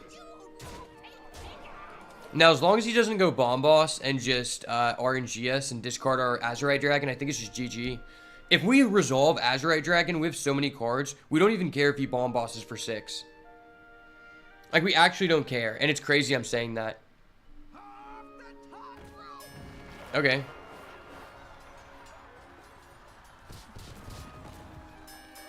Oh, okay. He had an Excavated too. That's just wraps. Let's go. Oh, and we have a Ziliax. Yeah, I think that's just wraps. I'm always doing this. There's no way he can win. It's over. It's all Ogre now, baby. All Ogre now. Oh, if I was good, I would have played this first to buff the Ziliax even more. I mean, to buff the Burrow Buster. Skill diff, skill diff. It's okay, we don't need it. Okay, we just give this Reborn. That's literally disgusting. Play this, get more insurance on the board. Hold these, and that's just game. We draw a weapon, we draw Leroy Jenkins, we draw instrument tech. There's so many ways to lethal here. Okay. Weapon, weapon, weapon, please. Okay, we're just good. Skill diff, chat. Skill diff.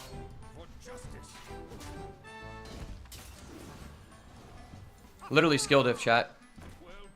Turns out Reno Lone Ranger's a bad card. I knew it. I had a hunch about the card. The nerf was just too much, man. Literal big brain. I fucking knew it. Oh! Literally knew it.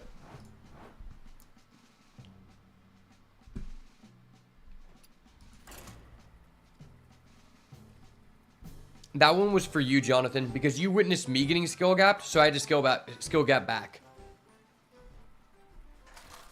I'm not getting skill gap 2 times in a row, brother.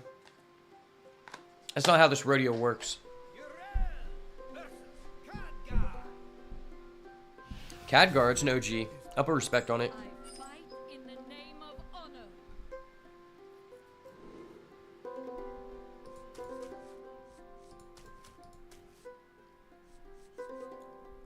Do we want Drone Deconstructor?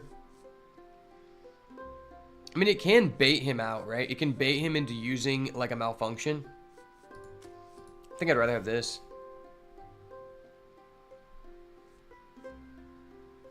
Okay. I like it. As long as he doesn't hold Frostbolt for the weapon, we're rolling. Plus, that guy, last game, he just got such high RNG. I don't think anyone will ever be able to replicate that experience I had in Mage.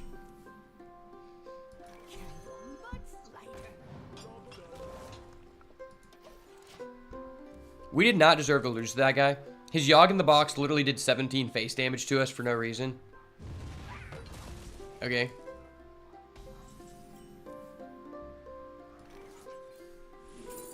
Ooh, piece of candy. This has magnetic. That's kind of dirty. Holy crap. Yeah, we don't play holy spells. We don't play spells at all. I'm gonna go with this. Magnetic's crazy. I think we just hold this.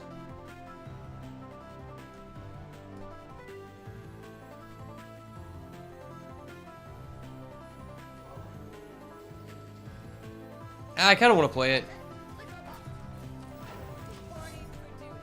I want to develop something so he has to devote mana to answer it, because we're already buffing so much. Plus Plus, we have this Magatha, so I want to get as many cards out of hand as possible. Yo, Mark66, thank you for the follow, brother. Appreciate it. I want to get as many cards out of hand as possible for when we go Painter's Virtue into Magatha. So that way, if we actually don't draw our Shroomskavate, we will not burn a card, right? Because we already have all minions, so we know we're fully buffing everything. We don't really care. It's actually insane to me that apparently most people do not play 2 instrument tech. I understand the second one can be redundant if you draw both weapons before, but if you draw both weapons, the instrument tech is probably going to be a pretty good statted 2-mana minion.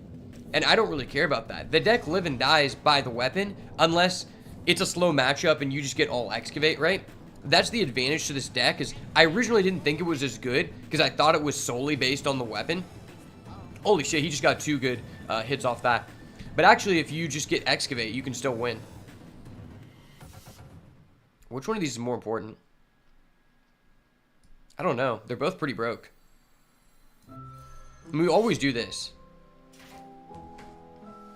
I mean, maybe this is more fringe. This, he can actually manipulate it, but he has to play a 1 cost, right? I think we kill this. Hey, bro, wanted to ask what deck should I craft? I don't have gold, but I have 6k dust, so what deck do you recommend? We can talk about that after the game. I can show you some decks. So, if you have 6k dust, I think one of the cheapest decks you can make is the Flood Paladin deck, which I recently profiled on my channel. I think that is a top 3 deck in the game currently. And as well, I think the Pain Warlock deck is also a very cost-effective deck. I think that's probably the most played deck in the game. It's probably the highest win rate deck in the game. If we're just going off of sheer data, I think I like this deck better. I think this is like the best deck in the game. But I will say that that Pain Warlock deck, it's pretty cheap because you need a couple of epics. If you have 6,000 dust, you can totally craft it. But like the legendaries you use are Sheriff Barrelbrim, which you get from just opening a Badlands pack, and then you use Popgar. So you have Popgar and you have Sheriff Barrelbrim. Those are the only 2 legendaries, and that deck is very strong. Although my biggest recommendation for you is that apparently we're going to be getting a nerf or like a patch notes this upcoming week. So I would wait until that patch is out, probably going to be Wednesday, or at least know what is going to be in that patch by Wednesday. Then make your decision, because if I recommend you to craft one of these decks and then you actually just get skamazed because the deck is nerfed, I would feel really bad about that. So if you're willing to wait, I would much rather prefer you to wait until that patch is announced, just because it's so soon, right? Okay, I think I'm just going to Burrow Buster. We don't need a Magatha right now, specifically because he froze us, and this card is just so pushed.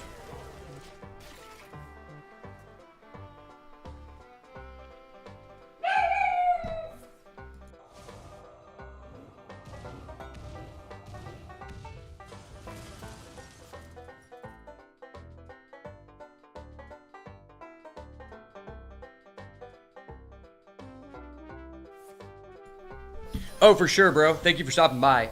I actually have a guide for the Flood Paladin on my channel. There is an announcement. I can repost it for you. If you haven't checked it out, make sure to go check out the Flood Paladin video that I posted on my channel. I think it's a very strong deck, and it's also very cheap. So if it's something you're interested in, you'll be able to find out from that video.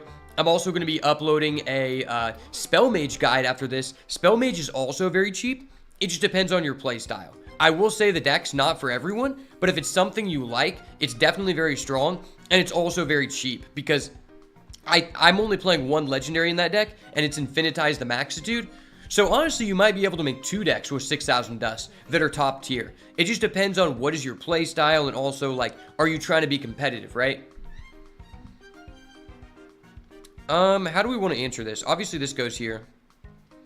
Do we Magatha first? We're gonna burn. It seems really bad. Alright, so let's do this. I want to advance my Excavate, so I'm gonna do this. We don't really care about the Divine Shield because of this matchup specifically. Now we've got our Painter's Virtue online. We do still have 2 Shroomscavate, so it's a high chance we give one to him. But he uses no Excavate, so it's not really an issue, right?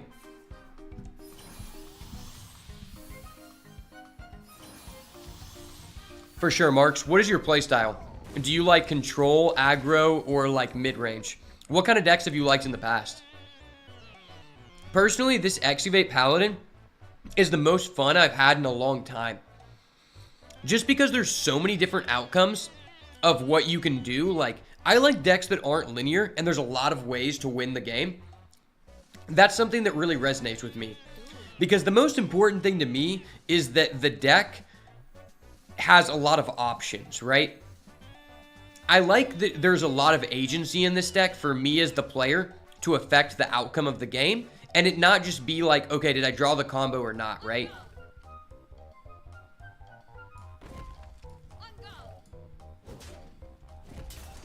Used to do a lot of OTK stuff. If you've done a lot of OTK stuff, then you might like this version of Paladin, or you might like Spell Mage, because Spell Mage, you can just OTK out of nowhere, right? Spell Mage is pretty damn cracked. Like, in a previous game, I literally just got the Elemental Companion that reduced all spells by 1, and then Reverberate copied it twice, and we did over 20 damage in 1 turn to this guy for lethal. The Spell Mage deck is definitely very powerful, but you have to put time in to understand the deck, and you also have to increase your muscle memory skills of just learning what the best thing to do is quickly, because if you don't complete your turns in a fast manner, you will rope because you're discovering so many things, and it can cost you the game. But if, in my opinion, once you put the time in and you become proficient with it, it's very rewarding to play.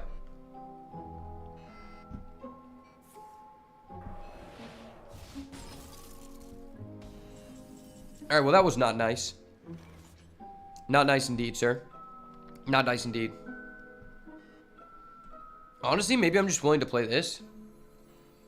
And just say fuck his taunt and just go face. I can show you the deck list after this. Or if you go back in the VOD, I was playing it earlier.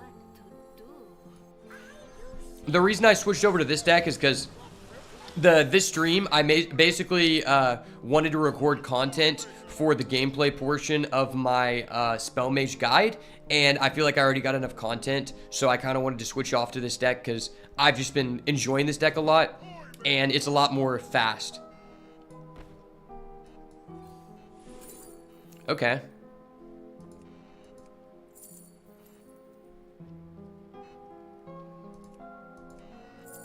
Kind of want the magnetic here.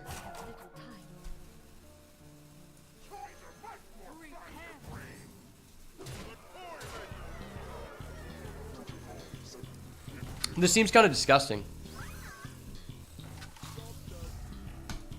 Alright, Hot Wheels beat that, baby. Hot Wheels beat that.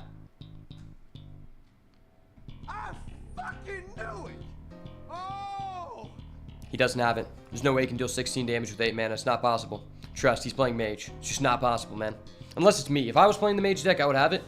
Okay, never mind. He's reducing all spells by 1. This is what I was telling you about. This deck is disgusting. If he actually has the combo, he could actually just kill us out of nowhere, which is ridiculous. Okay, he got the Bad Elemental. This card is really good, but it's because it's a 2 out of 3 chance for you to get something good. So you either get -1 to all spells, +2 spell damage, or you get this. And most times if you don't get this, you're just happy. So it's a 66% chance to get one of these. Then he can just copy this if he wants. Okay. That wasn't that crazy.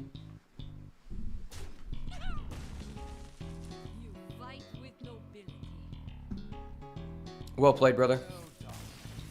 Well played. The better player was identified. Alright, I'm going to go back to my deck list, and I'm just going to paste the code in chat for you, brother, if you're still there.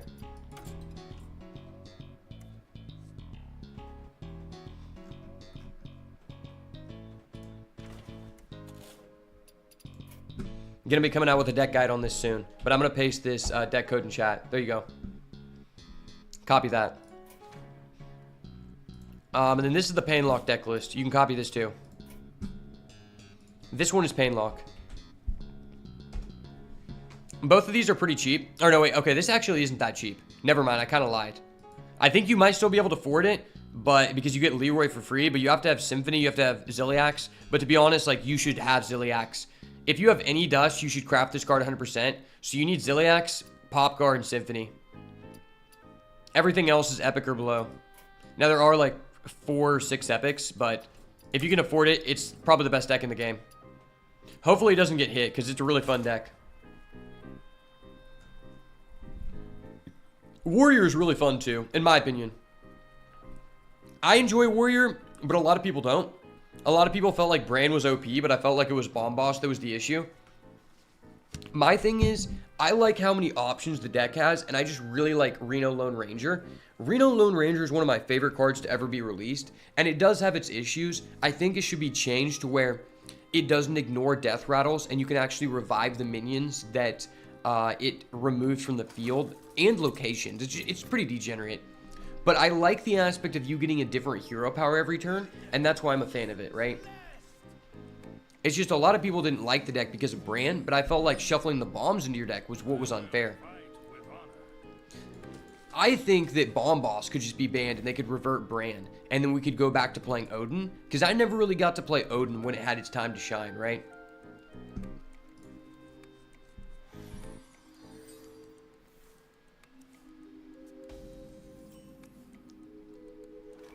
Honestly, I actually enjoy Control Warrior more now than previously.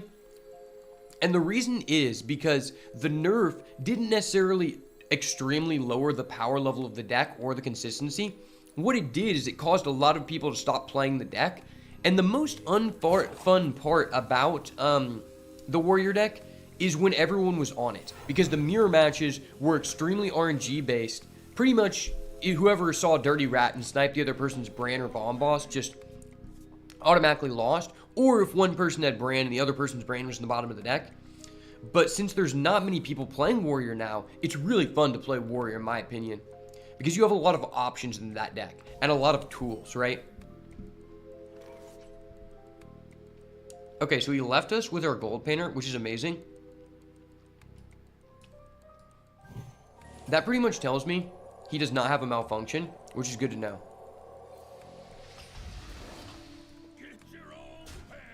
Okay, coins are fine.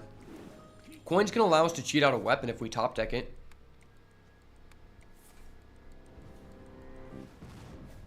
Flame Geyser. Molten Ruin, okay. I mean, it's better that he sent that at our minion, not face. Plus, he didn't forge it, so. Yeah, so I think, so we don't have anything better to do. I'm willing to just double coin here.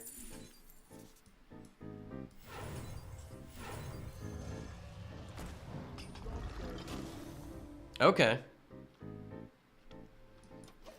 We got Rush, which was dead, but Divine Shield's nice. Makes it difficult for him to answer, right? If he has to use 2 cards to remove this, we're happy. Now we know he's playing Elemental Mage. I don't think I've played against an Elemental Mage in a long-ass time. I might just be willing, like, to just remove this. Yeah, I think I'm just willing to remove it.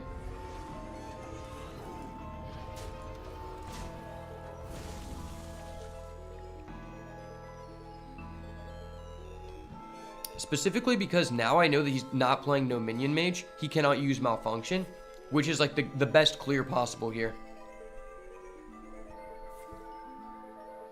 Ooh, hidden objects. You don't see many people select that one a lot. Which I'm fine with. I don't think that was really good for him, because one of the secrets he got was random, right? Ooh, instrument tech is great here. Next turn we'll have weapons, so we want to conserve our cards. Let's test the secret. If we had to have one of these returned to hand, what is better? Probably this, because we don't care about rush. So it's not one of those. If we play this, like, and it gets killed, who cares? Okay, it wasn't objection, so that means it's either counterspell or summoning ward. Most likely counterspell, and the thing is, we already used our Shroomskavate, so we have 1 total spell in our deck, so that was a terrible pick for him. We hope that it was the one he got by choice. What's up, son? How you doing, my man? I'm actually just going to get cards out of our hand here, specifically because we have a Magatha. Yes, we are going to play our weapon next turn, but I do feel like we already have a bunch of resources. You've been better. Sorry to hear that, my guy.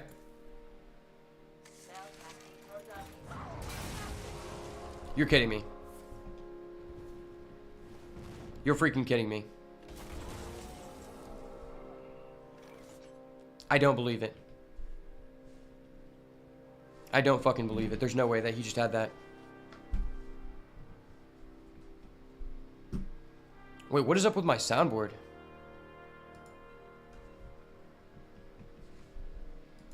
Okay, I gotta change my soundboard.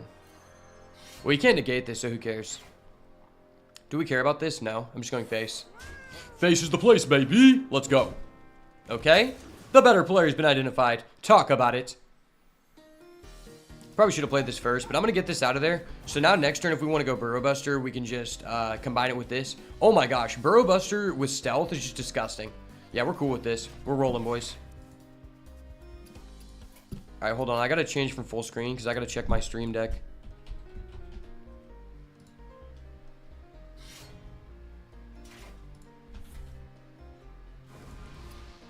Sweet. All right, what does this guy do?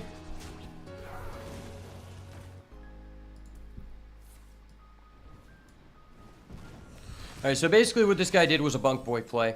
I have no respect for this man. Hold up. Wait a minute. Something ain't right. That's facts. That's facts. Okay, so we could just go Burrow Buster and give it stealth, and then this can just kill that. I think I'm fine with that, right? For justice.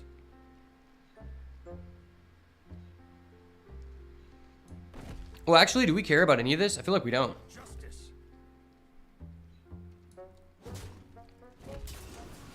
Yeah, we don't care about any of this. We just go Burrow Buster. Burrow Buster! Let's go, baby. Burrow Buster has entered the chat. Okay? We're going to go ahead and give that stealth because stealth is fair. Stealth is a fair mechanic. Fun and fair. Okay, so do I want to have this above 6, right? So that means I can take 2. If I can take 2, we'll trade with this. Alright, that's fine. We're missing out on the gold panner, but who cares? We have so much value. Now, I could play these, but I'd rather just wait. Actually, maybe I'll play 1. Because we can't use this, right? Next turn, we can play an Amidas and then buff it by 2, so that's 6. And if we draw a Leroy, it's just straight up lethal. If he doesn't have an answer for this, he's just straight up lethal. Basically, what I'm saying is I'm the better player. Okay, sir? Miss me with that, please?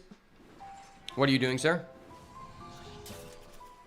Okay, this guy actually plays this. That's actually so sack. Okay.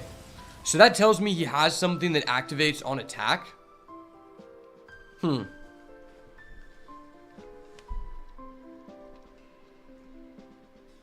he could have Ice Barrier. He probably has Ice Barrier.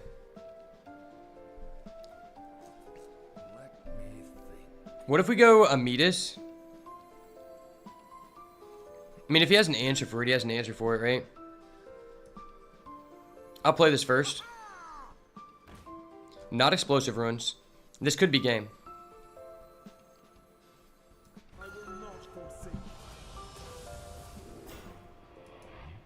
Open your minds to the light. For justice. Alright, cool. It was Ice Barrier. I got you, buddy. Oh, fuck. I'm so bad. I'm so bad, chat. I'm literally so bad. I'm literally so bad. I am not gay. I have relationships with women and sex with men. And I got news for you. That means you're gay. Yeah, it's very true. That's very true. I literally just threw. I had 6 damage. I missed. Now this guy's just gonna fuck us out of nowhere. I already knew it.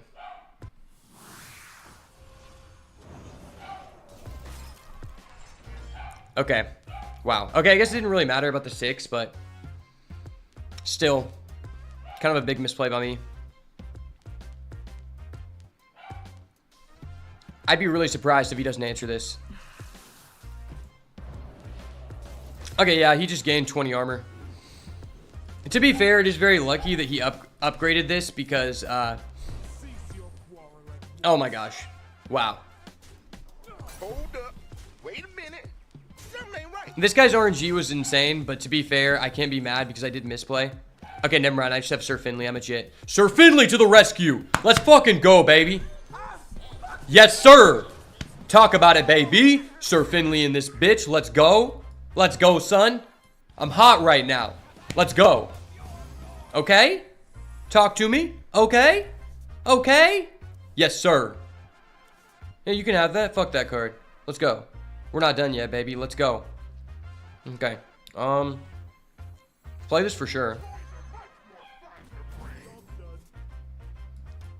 We actually have a chance here because we can go Burrow Buster into the treasure. And then we're going to excavate, so that'll be tough, right? Big tough. Let's go. I believe we got this. Screw his armor. There's no way he can do it. I'm Jinbei of the Straw Hat Pirates, brother. Jinbei, the second son of the sea, is here, baby. Get off my dick, son. Let's go. Excavate Paladin OP. I love this card so much. This card makes me feel so validated for spending $70 on an overpriced pixel. Especially because it has a cool animation. Okay, what the fuck is this? Sir, what the fuck is this? No. He's actually getting value from the card I gave him. You're kidding me. You're kidding me. What is this? You can't be doing this to me, buddy. Can't be doing this to me, buddy. So, this gives Wind Fury that's actually super, super clutch. We play this. And then trade into that, take 7. Make this... This does a lot of damage. I like doing a lot of damage. Well, actually, no. We're just going to make that 1-1. Yeah, fuck it. We just go 1-1 here.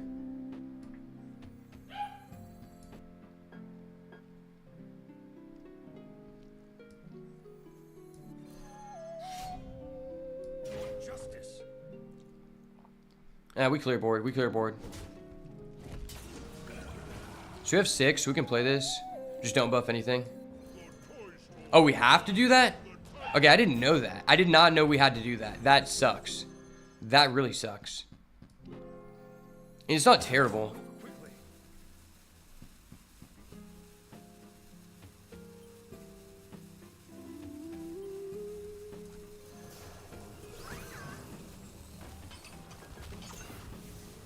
Hello, let me do my animation.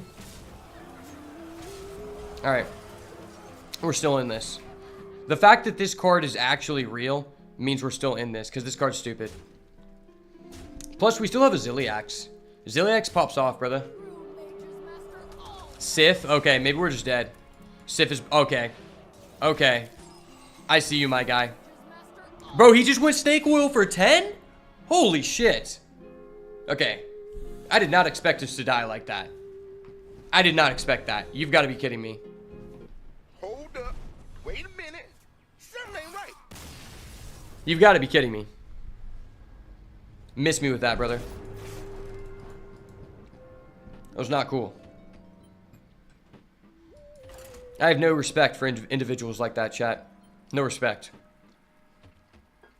He had no respect for me, so it's not mutual. You know? I'm the Excavate Paladin Jit. You can't be treating me like that. In Beats Bash's stream, in Beats Bash's chat, in my community. I rock out with the Straw Hat crew. I draw energy from my friends. And that guy is not a friend. Okay, he's playing the Degen Warlock deck. I love to fuck these kind of guys up because I know this guy's a net decker. I look him in the eye and I can tell he's a net decker. He doesn't want this as much as me. I want it more, okay? Paul Behrman, how's it going? Did you drop OPTCG? I've been playing Hearthstone lately. It's pretty gas, not gonna lie. No, I did not drop Hearthstone TCG. I uploaded a video a couple weeks ago. I actually just got extremely sick until recently, and I've been waiting to upload videos until like my voice is fully back, which just now started happening. I have a bunch of challenges that I'm gonna do, but at the end of the day, you gotta realize that like the OPTCG stuff doesn't really like make me money, and I do other brands and other social media because I'm a social media marketer. that actually makes me money. So I have to focus on those things. The OPTCG thing is just mainly for fun. And another aspect you got to take into consideration is there's not been an event within like 10 to 12 hours of me in the past like 6 to 7 months that I could actually get into. I'm in an event in like June in Texas, but when there hasn't been realistically any opportunities for me to play, at the end of the day, I'm not going to do that because I don't like doing that much stuff on the sim. I don't find it like very fun, and I don't think most people enjoy watching sim content because it's not visually appealing, right? So if there are more opportunities for tournaments for me to play in, and also the access to the cards, this is another big factor. So with the release of OP06, I still am not able to access OP06 cards, and the cards were very overpriced. It took me like 4 weeks to be able to just get the commons and rares because people were hoarding them in my community, and basically during the pre-release, which I uploaded a video for it, it was a cap of 50 people, and like 40 people from out of town, from other states, drove to our locals, bought out the boxes, and they have a 2-box limit. So basically what the people did is like one guy brought his grandma to enter the event. One guy brought his fucking grandma, who's literally 80 years old. She sat next to me, and as soon as round 1 started, all of those people, those 40 people, fucking left the venue before we even did the pre-release tournament because they were just there to get the packs. So no one in my community got packs, no one got boxes. My friend who worked at the store wasn't even allowed to buy a box, and it was so infuriating. So if I can't get access to the cards, I'm not gonna make content. Like, I can make an occasional sim video if I'm enjoying it, but if I'm not enjoying it, I'm not gonna do it, right? So that was a big issue because it very much turned me off that the store allowed those people to enter because I had like 3 or 4 friends who hadn't been able to play in a long time that are locals of the venue, and they were excited to play for the first time, and they showed up, and the event was at capacity because all these motherfuckers drove from fucking Arkansas to come in and get the 5 packs, get their box if they were able to, and then just left before they even played in the tournament. If they played in the tournament, I wouldn't be mad. But this guy literally signed up his grandma, got the packs, and fucking left. Got the 2 boxes for his grandma. She didn't even know how to play. She was literally asking me questions about how to open the packs. And it's just so infuriating because it gatekept multiple of my friends from actually entering the tournament, right? Who hadn't been able to play in a long time. So no one in my friend group was able to get packs. So One Piece has just been like in a terrible situation. It definitely has nothing to do with me. It's just there are the same gatekeeping mechanisms in the game that have been in the game for over a year, and the company does nothing to fix it. So it's actually just really infuriating because it is a fun game, but at the end of the day, I'm going to do whatever my friends are doing. That's the main reason I go to the tournaments. So if my friends are unable to play in the tournament, I'm not going to go. So that's why I've been enjoying Hearthstone more, because it's more casual, and also like I like to take breaks. Bro, play Flesh and Blood. Once you learn how to play, someone of your caliber and especially your videography would quickly rise to the success in the Flesh and Blood community. That's actually something I want to do, Jonathan. So I have a homie who's like deeply into Flesh and Blood, and he's wanted me to play for a while. I just got really sick, but I need to follow up on him. But he wanted me to come play with him. I guess he has like a lot of decks, and I know like it's somewhat expensive. So he was gonna try to get me to play. He told me that I would really like the draft format.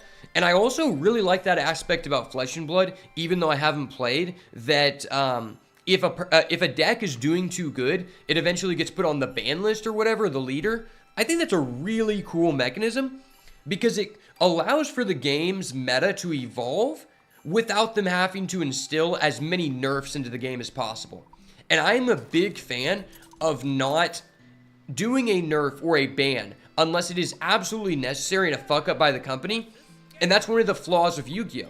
Is they make the cards to be banned. So I like that aspect of Flesh and Blood, and I think I would really like the draft format because I'm a big enjoyer of limited play. So I definitely want to try Flesh and Blood, and thank you for reminding me. But now that we have 4 people in the Straw Hat crew, let's go ahead and start up a boss battle. Alright, if you're on YouTube, make sure to do Command Avatar to pick your avatar, and for you, Paul, make sure to select Command Join and then select your class so you can be Ranger, Warrior, Mage, Necromancer, and something else. I'm just going to go Mage. Okay. Jonathan, make sure to input your class. So you just go exclamation point, whatever your class is. I don't even know if you have to press join. I think you just do exclamation point, whatever you want the class to be. But if you're on YouTube, you can join the boss battle we're about to do. The more people in it, the more fun it is. And I need to make more custom avatars. I definitely want to make a Dr. Boom avatar and the Ziliax avatar, but I'm in the process of learning A-Sprite. So I need to figure out how to do that because it just sounds very fun and enjoyable.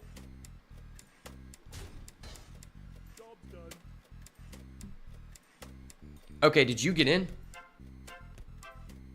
Okay, you guys didn't get in, so I'm going to cancel it. We're going to restart. Sorry, you were a little too late, Paul, but I'm going to restart it.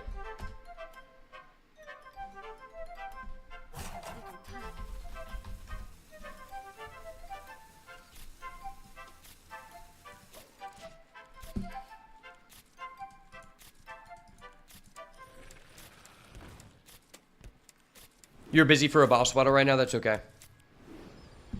That's okay. It's fine. Me and Paul will take down the Rathlos together.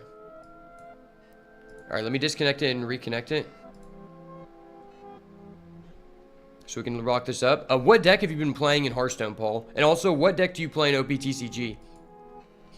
Personally, also, I wanted to mention to you, I'm working on a challenge. So I have a set of challenges that I want to make for OPTCG to make the game more fun. There's this guy, Rarin, in the Hearthstone community, and he does a good job of creating challenges in Hearthstone that make the game more fun and take it to places that people haven't done yet. And I am working on a bunch of challenges for that. So I just now got over laryngitis to where my voice is actually back, and that's why I haven't worked on those. So now I need to get with the people I'm going to be collabing with so that I can do those deck building challenges. And I think that's going to make the simulator more visually appealing to watch.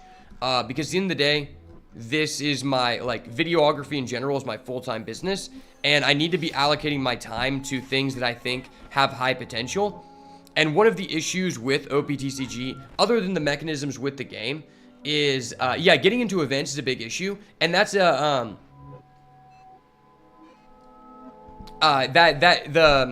the gatekeeping in One Piece to get into the events is a big issue, and that's what's stopped me in recent times. Because if you followed my channel for a while, I'm a big competitive guy, and so is Jonathan. And when they're removing those mechanisms they said would be an integral part of the game from the beginning, it pushes away people like me and him from the game.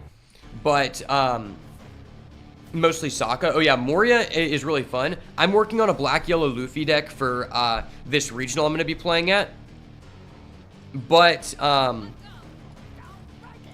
forgot what I was going to say about the OPTCG. Okay, there's just a lot of reasons there's a lot of reasons that the game company has pushed us away from OPTCG, even though I would like to, fully enjoy it. But I think doing these challenge videos is going to get me back into it. It's just something I've been working on. But what I was going to, okay, now I remember what I was going to say. So basically, the thing about OPTCG is, I gained a lot of viewership early on, and I have $30,000 worth of equipment invested into YouTube, into content creation for myself, and also the businesses that pay me to do work for the brands. And I just found out over time that even though I have the highest quality in terms of equipment, in terms of editing, in my opinion, I'm kind of stopped from reaching certain bounds because there is a cap in the game. And I reached that cap very early on. In my opinion, the most amount of subscribers you could have as a One Piece YouTuber is probably about 10,000. And I'm trying to grow my business to where I can earn a livable wage off of multiple brands. And I just don't think dedicating all of my time to OPTCG is very wise for that reason, right?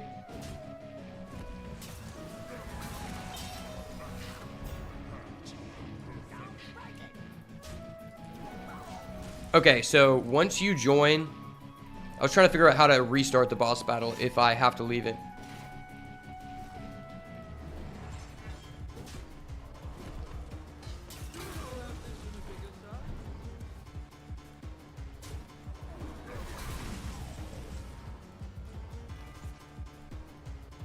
Okay, so I just pressed cancel. Cool, cool.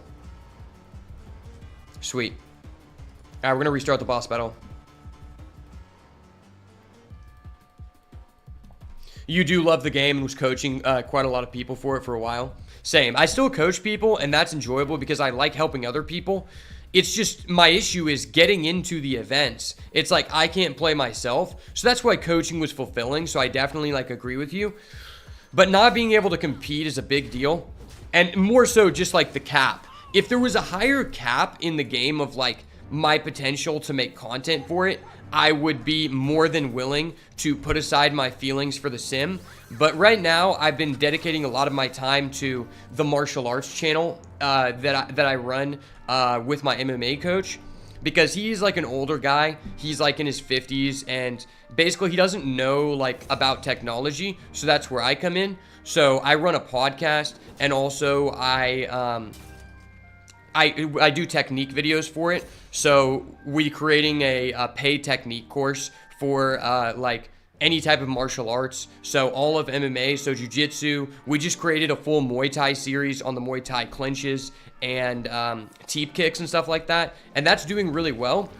And that is a high potential avenue to where I can actually be making like real money, because associated with that, I already have sponsors who are paying us, and we just got a deal with Century Martial Arts, which is the largest international manufacturer of martial art equipment in the world, bigger than Everlast, bigger than Title Boxing. And so that's helping out. So I really have to focus more of my time into that than this other stuff, which I do enjoy, because I understand that there are real benefits to it. Whereas with One Piece, that's not necessarily the case. And I'm not asking to like get money. I mean, I don't really want people to like donate me money, but I would, if the potential was there for me to get to 100,000 like subscribers to where I could actually make a livable wage, I would put loads of more time into it. It's just we aren't at that point. And I think the creators of the game have done a lot to ruin that, in my opinion. One of the biggest things that they've done that's kind of like fucked it over is that all of these issues we have addressed have been issues for over a year, and they're not doing anything about it. So one of the biggest things for me is talking about getting into the tournaments. Well, why are there only 3 tournament organizers allowed to hold tournaments in the entire country of the United States and 1 in Canada? That in itself is a clusterfuck, because the game has been going on for over a year. And I know there are plenty of stores who are the highest level of eligibility you can have with Bandai, and they are not allowing those stores to actually hold the tournaments. It is such a terrible concept. And it is exactly why I got back into Yu-Gi-Oh! Because Yu-Gi-Oh! I like don't want to play all the time, but I enjoy that aspect of being able to have the opportunity to go to a regional within a reasonable distance of where I live at least once a month, sometimes multiple times a month.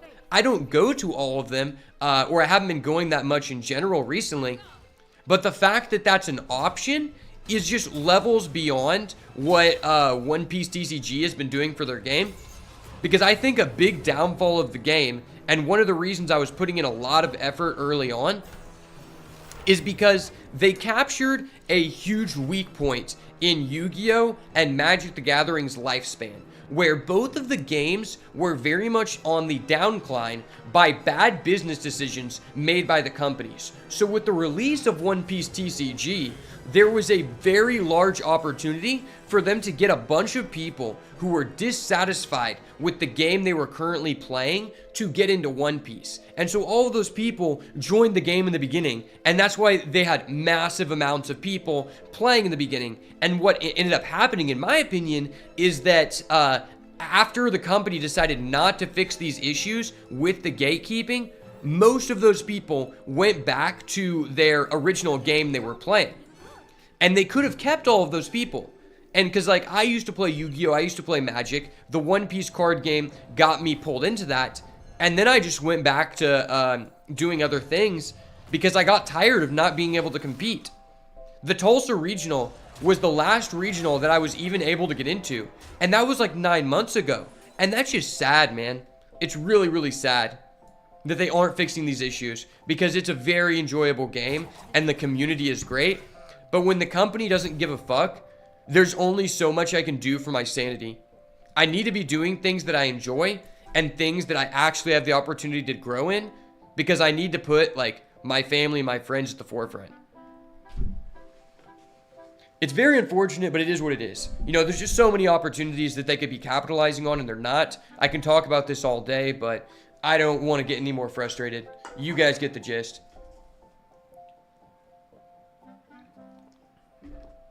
It's just a clusterfuck, man. It's a big clusterfuck. But let's start this boss battle.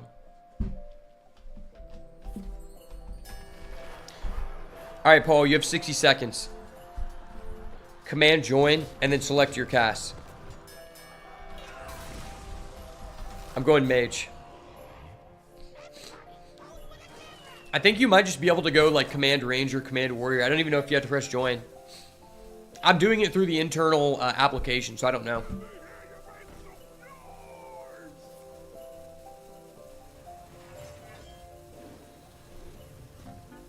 All right, you have 30 seconds. So select your class. You go Command Ranger or Command Druid, Command Bard, Command Necromancer, Command Priest, Command Mage, Command Warrior. Okay, let's go. My boy Paul's locked in. Let's fucking go, baby. We're taking down the Rathalos, I believe. It's Raps. It's Raps for the Rathalos. They can't stop us. The undefeated duo, boys. Let's go. Okay. So I could just go with this. I mean, our guy already has Reborn, which is going to be lit. So when it pops up as your turn, you have to do Command 1, Command 2, or Command 3, and it'll show up as your moves. Honestly, do we want to do this?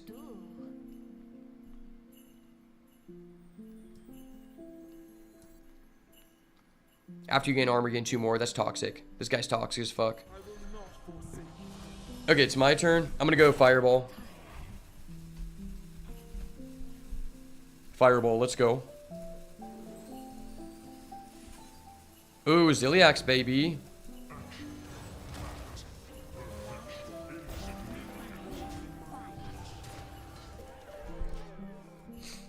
Ziliax is cracked. We're taking down this Rathalos, boy. It's done. It's locked in. Alright, it's your turn, Paul. You have 25 seconds. 1, 2, or 3. 1 is Laughter. 2 is Ode at target. Don't know what that is. Song. Praise target by giving them a turn and 16% damage. Okay. Or Song heals everyone for 16 to 27 and plus 16% damage. Damn, Bard is cool. I've never selected Bard.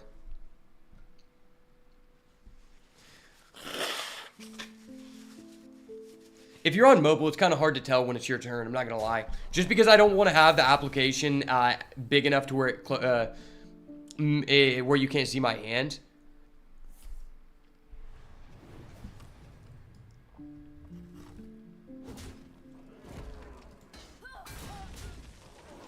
Alright, I'll slightly increase it for the boss battle. I think this guy might clap us up. Ripperonis in the chat. This card is just so oppressive. The fact everyone's going 8 cost Ziliax is so bad for us. I think 9 cost Ziliax is just so much better. I don't know why people are playing 8 cost. Good news is we're getting a patch notes this week. I'm hoping that the Demon Seed gets nerfed in Wild because it's so oppressive. I think the Painlock deck is definitely going to get nerfs. Like, it's basically guaranteed, right?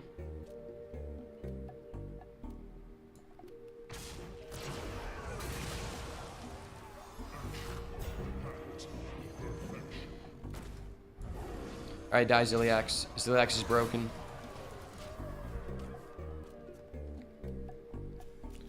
Okay, yeah, this guy went Inventor Boom. I think we're just clapped.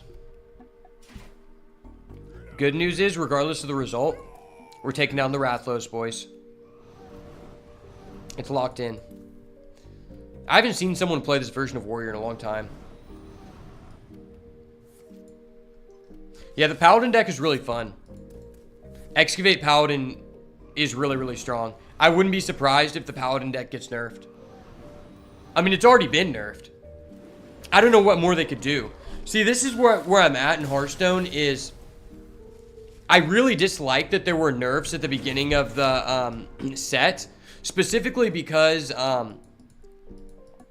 it's a new set, right? And it's a new rotation, which means this is the smallest amount of sets that we will have access to for the duration of the entire standard meta until the next rotation.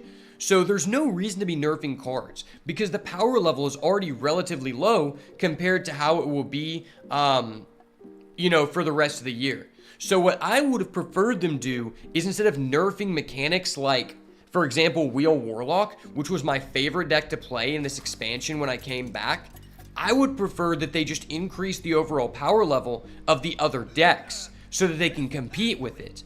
Because they just completely ruined the Wheel Warlock deck, and now you can't even use it. Like, it's actually one of the, like, it's like a tier 5 fucking deck. It's not worth playing. And it's so sad. It's actually so sad because Wheel Warlock gave you so many decisions and it gave you so many options to win the game. It was so skill-based. And it was a new way to play the game because you had to balance this risk to reward of like, okay, do I have enough resources in hand to where I feel comfortable using the wheel and I think I can survive with those resources for 5 turns? Or do I need to wait until I draw enough resources? Like, that was a big thing in the wheel deck, and I enjoyed it a lot. And they just straight up murked it. And then same thing with the warrior deck. I never thought that Bran was the problem. People are like, Bran's broken, Bran's broken. It's like, no, the bomb boss card is what was G-Gen. Because you're just shuffling 6 bombs into the other guy's deck, and then he just can't win the game. Like, if they didn't initiate that Highlander ruling on all the Showdown in the Badlands cards, where now the Highlander cards just check if your deck started with no minions in it or no duplicates, then the wheel deck would be completely fine.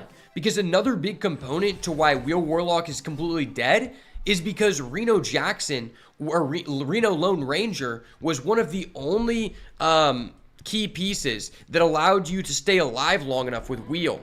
And I feel like if they would have just decided to either not nerf wheel or not nerf Reno Lone Ranger, the deck would still be a tier 2 viable deck. But they decided to completely kill it. And it was just fucking bullshit, dude. Oh shit, we defeated the Rathlos. Let's fucking go, boys. Yes, sir. Easy 200 gold. Let's go. Oh, okay, what am I doing? I'm coining this. This card's broken. That card's broken. Yeah, like, there's just no reason to be nerfing stuff when we're in the smallest card pool possible in the standard meta for the near future. You should just be increasing the overall power level of other decks so that those decks can then compete. Instead of just straight up eliminating mechanics that were supposed to be a core part of this expansion, it limits what you can do and it limits your creativity in a format where your creativity is already limited because there's only 4 standard sets in rotation. It's just such a bad design by a developer. I really enjoy the excavate mechanic though. I think it's awesome that each class has their own legendary excavate. I think that's really, really cool. And it was such a great like addition to the game. I think pretty much everyone I know enjoys excavate. And I think pretty much everyone I know has no reason to enjoy Plague Death Knight. I haven't met a single person who's like, fuck yeah, Plague Death Knight is so fun, man. It gets my dick so hard. It's like, no. It's just the gayest shit in the book. Like, if you want to do something like that, just play fucking Hunter. Like, they're the same level of degen. Just sit at home, hold one hand on your hero power button and your other hand on your cock and play Hunter and get the same results. It's just so stupid, man. Yeah, let's just trade with this.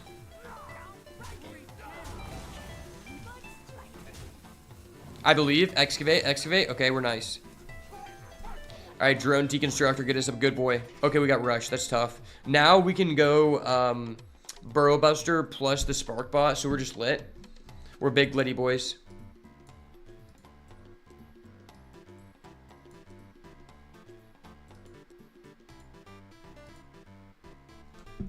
Big Liddy. I love this card so much. It adds so much depth to the game because there's so many combinations and there's such a skill factor in knowing like how long do you want to hold on to this to buff someone else or just play it on the field. It adds so much depth to this deck And what I enjoy most about this deck is, like, people say you live and die by the weapon. It's like, dude, that's not true.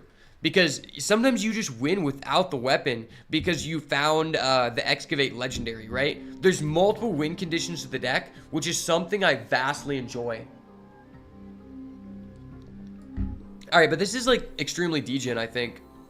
Because we'll burn a card, but we can just go Hagatha. We just go Hagatha, draw 5. Maybe give him a Shroomskavate. If we give him a Shroomskavate, we're dirty. Okay, we didn't. Alright, we're gonna burn, but we're getting a +9. Literally a +9 in buffs, which is disgusting. I don't know why we're allowed to do that, but I love the developers for doing that. Let's go. Excavate Paladin OP. If you're just joining the stream, I just wanted to mention I was playing the Mage deck that's in the title of this video earlier. I just felt like I got enough content for the guide video I'm going to be uploading later, so I decided to switch over to this deck because I just really enjoy this deck, and I think it's potentially the best deck in the game. There's a lot of options for, like, what you can put in the deck, and so I've been really just testing, like, what my final build wants to be to hit rank 1. So we have 13 on board. Can we do 1 damage? The answer is, I believe, yes. So we could just try to find and excavate. No, we can do this. Yeah, this is just game. So we just make this 6/6. I love that this deck uses this card because I crafted it because I thought it was needed for Flood Paladin. Turns out it's just ass in Flood Paladin. And the original deck list I started was just bunk as fuck. So the fact that I can actually use it is cracked, boys. But yeah, I'm going to have a new guide video up on the channel for the no minion mage spell deck coming out soon, so make sure to stay tuned for that. I'm going to try to get that out in the next couple days, and then from there I'm going to move on to some challenges in the One Piece card game. I've got a long list of ideas. I've just been waiting to get over being sick, and then I got to set up a time with the people that I'm going to do it with, but super excited to do that. Kind of taking a break from the OPTCG because I haven't been able to get the cards, but I'm working on a black-yellow Luffy deck, and I'll be getting more locked in when we get closer to the regional. Alright, I believe, boys. Also, I want to enter a Hearthstone tournament. That'd be fun. I used to play in Hearthstone tournaments back in the day. My locals actually used to have in-person tournaments for it, and they would be cash tourneys. So it was like nothing like crazy. It'd be like $30 in the pot. But it was fun just to compete and do like Conquest. I wish there was like a best 2 out of 3 in the actual game client, because that was such a fun experience back in the day. So what we used to do was the Conquest, where you bring 4 decks, and then I believe you banned 1, or sometimes we would just bring 3 decks. Either way, best 2 out of 3 in Hearthstone is the way to go, just because of the variance, and it makes you feel less bad about getting unlucky, right? Alright, so obviously we just go with the instrument tech. This way, if we end up drawing something we want to do next turn, we're not forced to do that then. I think 2 instrument tech is just 100% needed. See, a lot of people only play 1, and I don't know why. Because yes, this card is redundant if you've seen both weapons, but if you've seen both weapons, this is going to be a sizable body for 2 mana. Like, if you're buffing something 4 to 5 times, it's a good card to have in it.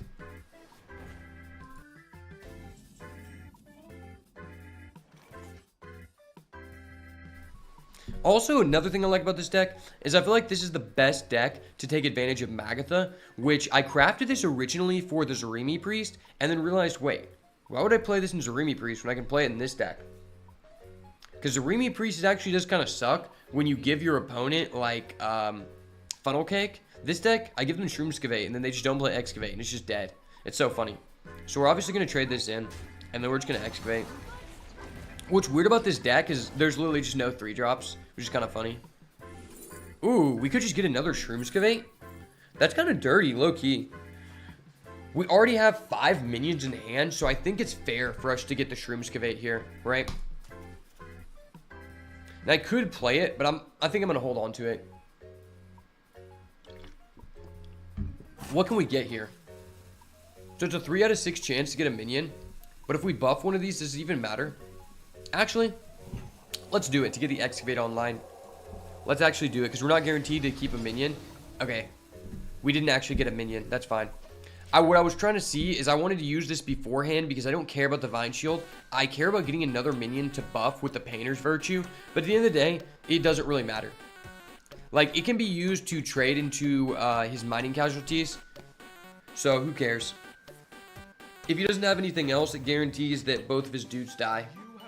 Helia. I hate Helia, bro. Helia is such a toxic card, boys. If you're just coming back to Hearthstone, just know this is one of the most hated cards in the game. It does not create interaction, and it makes the game state very unfun. Alright, cool. Let's play our weapon. I could go face. I feel like I'd rather just hit this. Next turn, we just kill it anyway. And since we gain back 2 health, it's like I don't really care. We have so many lifesteal cards in this deck too. Like, this is representing 4 lifesteal minions. Shit, that's bad. That's actually so bad. That's literally so bad, chat, because we're going to be buffing these. That's literally so bad, because we're going to be buffing these. Maybe we just play this as a 3 mana 4/4, trade into this. So we have 2 mana left. What if we just trade into that? No, that's not ideal. I kind of want to just do this. See what we get. Okay. Okay. None of these are really good. None of these are really good at all. We're not going to get a spell, but maybe a 3/5 is better than a 4/4. Nah, 4/4 is probably just better. Right? I think 4/4 is just better. Kill this. Play this. Play this. Cool, you can trade in with your dude. Trade in with your dude. Wait, what the fuck? That's broke. Wait, what? Okay. Okay. That was cool. That was very cool. We just got our Shroom Scavate. So now if we draw our Magatha, we're just getting 5 cards. That was nice. And they're golden. Golden cards are cool. Okay. Dope. I gave you a 4/4. I love that for you, my man. I love that for you. So we should go Tigress plushie, probably. Tigress plushie OP. And then we go with the Drone Deconstructor. I'm going to play the Drone Deconstructor because I'd rather have the bot upgraded when we go for a magnetic play. And then I'm just going to play this, and I want to buff up the... We could just attack into that. Could just attack into that. Let's play. I want to attack. We have so much lifesteal. I can attack into it, actually. I don't really care. I do not care about that. Yes, let's do this. Attack into it. Make this guy 2/2. He's a value play. Do this. Go back to 23. Sweet. Okay, so basically you got nothing. We buffed up our mech. It has stealth, which is crazy because we could go Burrow Buster, give it stealth, and then we just have an 11/9 stealth, which is just cracked, right? It seems pretty insane. And we're also 2 out of 4 on Excavate. So next turn we could literally set our Excavate up because we go Fossilized Kaleidosaur, which is an insane value minion, and then we go Shroom Scavate if it doesn't have Divine Shield, or we play Divine Shield on someone else. Okay, well, he's playing Excavate Death Knight, so that's good that we haven't played Magatha, because now I know that I don't want to give him our 1 Shroom Scavate.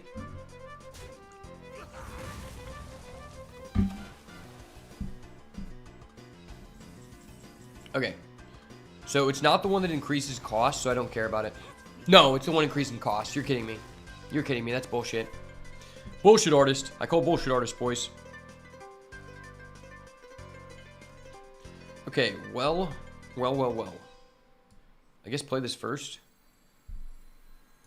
And then play Shroom Scavate. Stealth, Divine Shield. Okay. Okay, well, I didn't want to do this, but I want my Excavate to be live with as many cards as possible. So we'll trade into this, and then we'll just give it Divine Shield again, because fuck it, right? Divine Shield's cool. Man, if he didn't increase the cost there, we were going to combo off. But still getting this, I think it puts the nail in the coffin. We still have this in hand, so it's like we have a lot of lifesteal, and our Leroy is going to be fat. Everyone loves a fatty Leroy this time of year, eh? Love me a fatty Leroy this time of year, eh? Okay. Just go ahead and put Plagues into our deck. I get it. You get no bitches. I understand. I understand, sir. Dude, Plague Death Knight is the ultimate sign of getting no bitches. Literally. Every time I go against Plague Death Knight, this is all I think about. I am not gay. I have relationships with women. and sex with men. And I got news for you. That means you're gay. Truth. Truth, brother. That's how I feel about the Plague Death Knight. Okay. Do we care about this? Kind of. Kind of. So always we just play this, right? This is just broken. Yeah, that is broken. Indeed. Quite possibly indeed. Then we could play this. What if we just go face? Would you say fuck this card? It doesn't have lifesteal.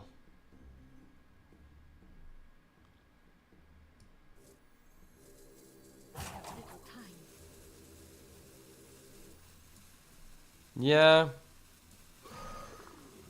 Let's do this.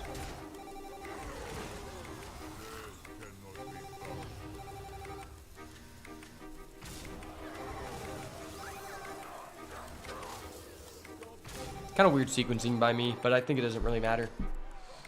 Maybe we should have just sent both phase because our Leroy's fat. How can he remove the field? He could play his Titan. Okay, he didn't play his Titan, so it's basically just wraps. I was thinking he would play his Titan there, and then he could gain back 10 HP, which would be kind of cracked, but I think that's just game. Like, there's no way he can clear the board like this. Okay, you get your Legendary Titan. That doesn't change anything. You get a Rush guy. You gain back like 8 HP. That's dope for you. I love that for you, my man. Gain back your 10 HP. Cool. I'm going to kill you at 30, buddy.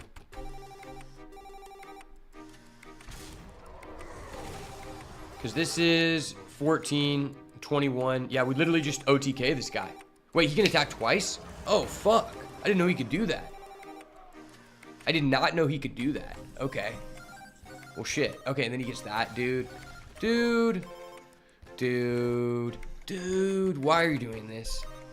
Brother, why must you do this, brother? Why? This is some tomfoolery, brother. Why must you do this? I mean, honestly, he doesn't have any more lifesteal.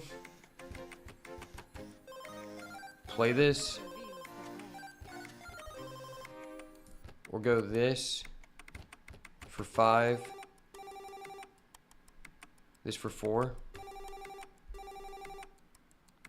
mean, that's not bad. This is just a fat dude. Fat dudes are cruel. On this channel, we respect fat dudes. Especially because we have the stealth now. It's kind of disgusting. I don't know why I get to do that, but we do. It's just how the cookie crumbles, brother. Alright, well, I hope you have your Titan, or you're fucked. Unless you have your Titan, you're actually just fucked. Okay, no Titan. Why is that in your deck, brother? You're gonna go with the Headless Horseman? Dude, this Chained Guardian shit is just so damn gay. Dude, what? You're kidding me. You're kidding me. That's actually disgusting. I want to call the judge on this guy right now. Sir Finley off the top for lethal. Sir Finley for lethal, I believe. I believe, chat, Sir Finley for lethal. Okay. Not Sir Finley, but actually extremely insane. Extremely insane.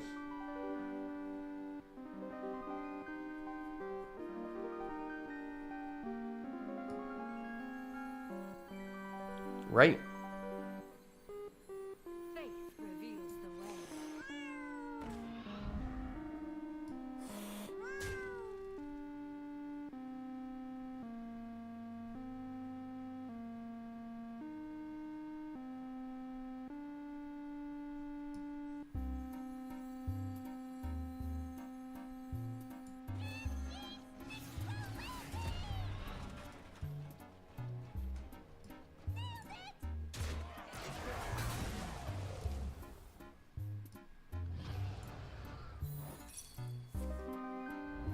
You're kidding me, brother. You're kidding me.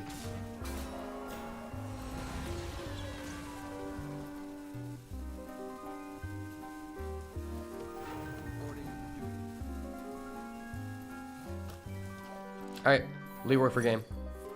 Leroy for game, let's go.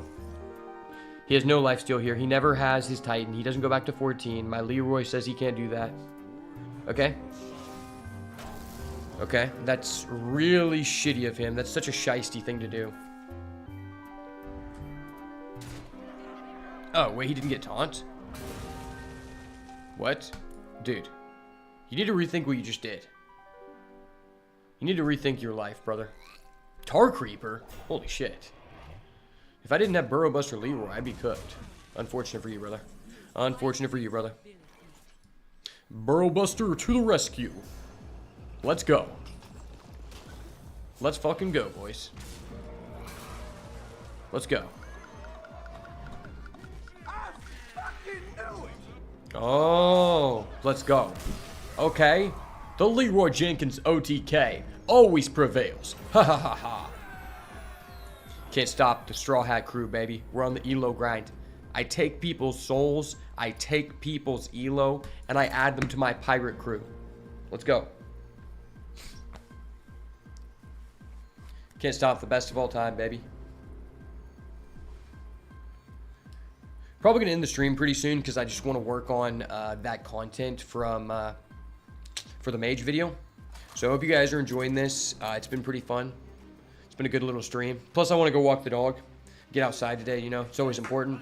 Since I'm finally getting over being sick, I can actually go do things again, which is nice. And I need to get outside while it's still light out. So this will probably be my last game. I'm just a hard mulligan. Hard mulligan, I believe. Oh, also the Nuggets versus the Timberwolves game is going to be on at 7, so that's going to be awesome. That's in 30 minutes right now, so I need to go walk the dog quickly.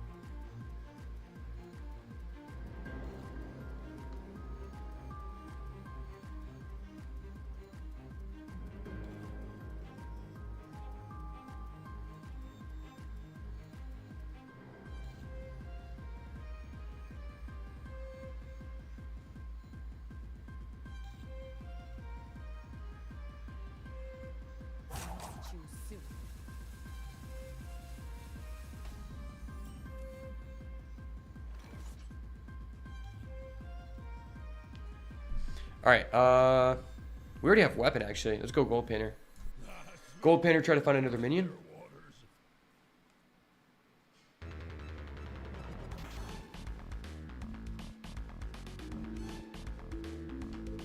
And just pass.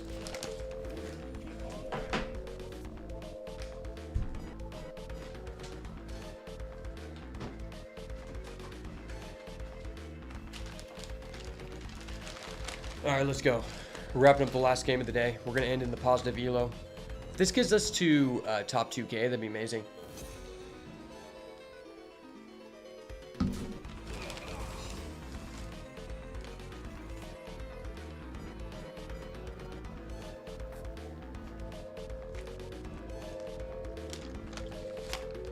Oh, hello, Sir Finley. Would have been nice to see you in the past 10 games. Am I right? Let's go. Haven't played against a rogue in a while with this deck. We played against a lot of rogues on the VOD today, but have not with this deck. With the Mage deck, we played against a lot, and it's just so free. He's playing Cutlass. We actually haven't played against Cutlass today.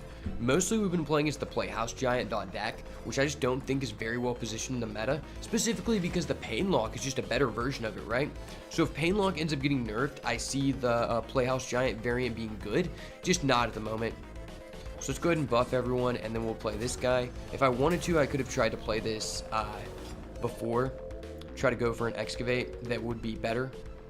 So we get Lifesteal Rush. I'd rather just have this guy buffed because he had a potential chance to get like Stealth, which Stealth on this feels like it should be illegal, right?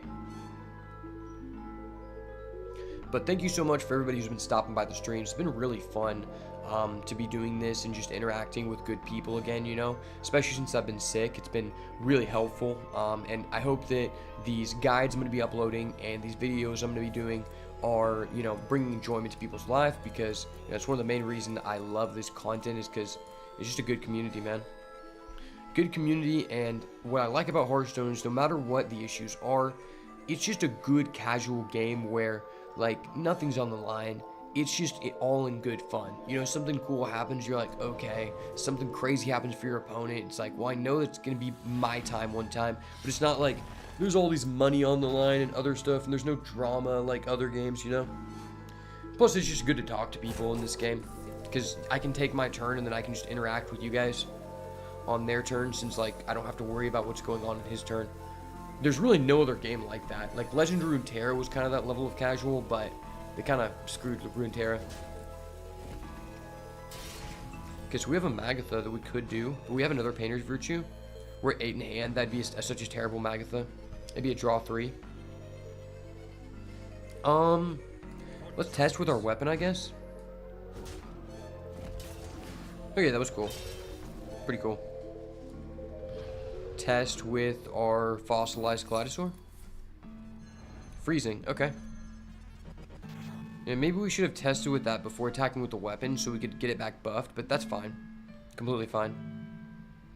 What if we just play this as a 6-10 to get our 1-1? Could be okay. Or just re-equip the weapon, I guess. Like, we're not really in any hurry. We're at 30. Let's re-equip the weapon. Because it's like all of our cards are reactive. They're all very good, but reactive. And we can actually just buff this again. I'm kind of willing to, like, just replay this, because then it turns our Sir Finley online. I think that's the first time I've ever just, like, you know, re-equipped the weapon without summoning anything. Love you, bro. Moving at the moment. I feel every bone in my body. Moving and lifting heavy stuff is definitely not my strength as a gamer. I'm dead, bro. Well, I hope that your move goes well. Love you too, man. Appreciate the support, and hopefully you're moving into a better situation than you were before, man. May God be with you and your family this year, brother.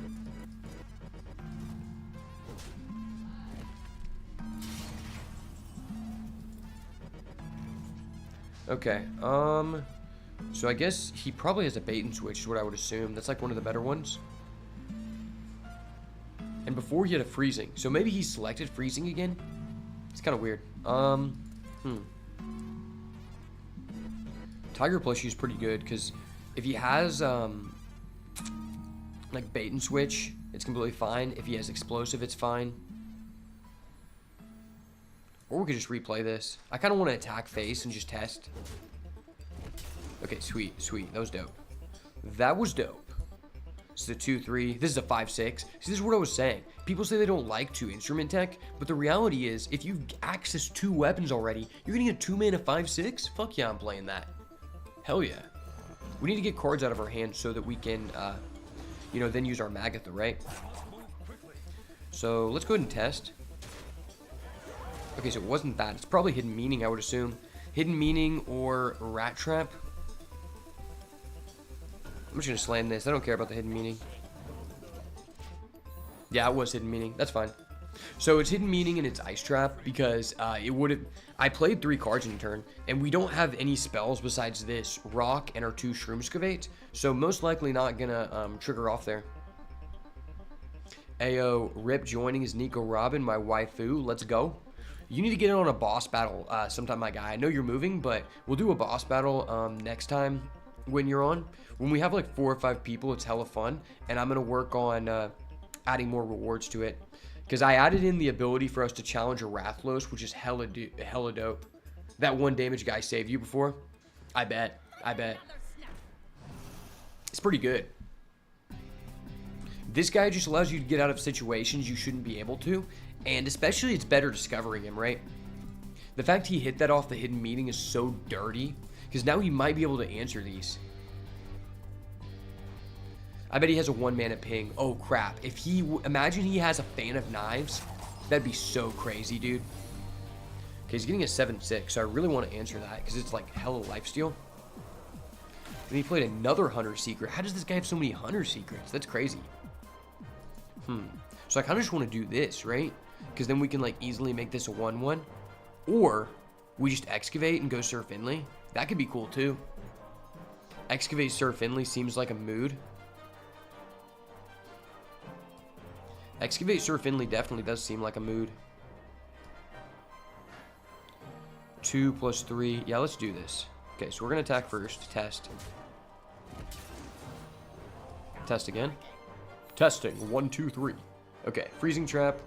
Cool. You return a card back to hand that I don't really care about, but that's fine.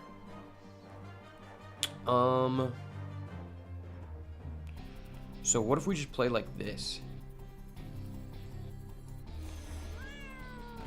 Then we do this. Make this 8/12. We get our 1-mana guy.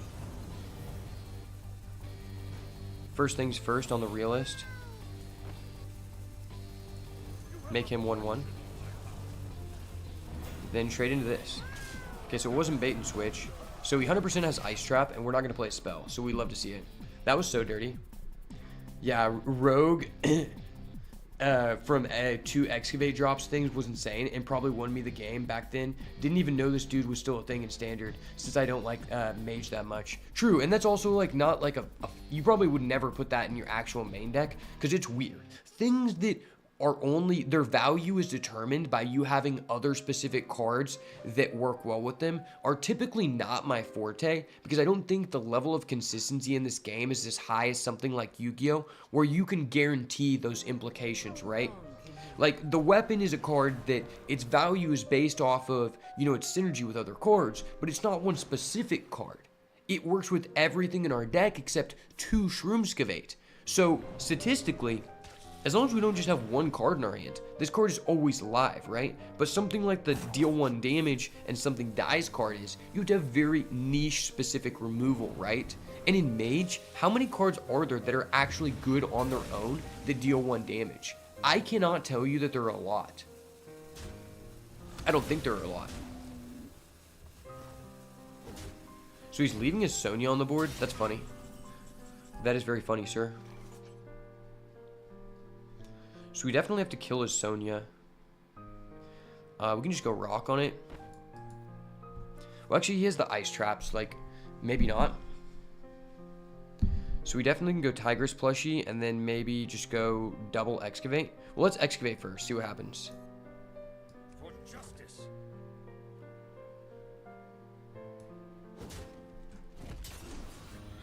Okay. Now let's excavate here. Ooh, that's nice. That's really nice. Play this. Dude, it's so hard to get rid of your hand so that you can start using your Magatha. I think it's mainly good versus Warrior, where they use all your resources. Just think about the 1 mana that deals a damage to a minion and its neighbors. That's true. That's literally like the 2 interactions with the deck, and that is not nearly enough interactions to support you putting that card in your deck, right? And the other thing is, like, do you really want to be using your hero power? Because if you're using your hero power, you're probably not in a good situation, just because of how, like, unreliant the game has become on the hero power.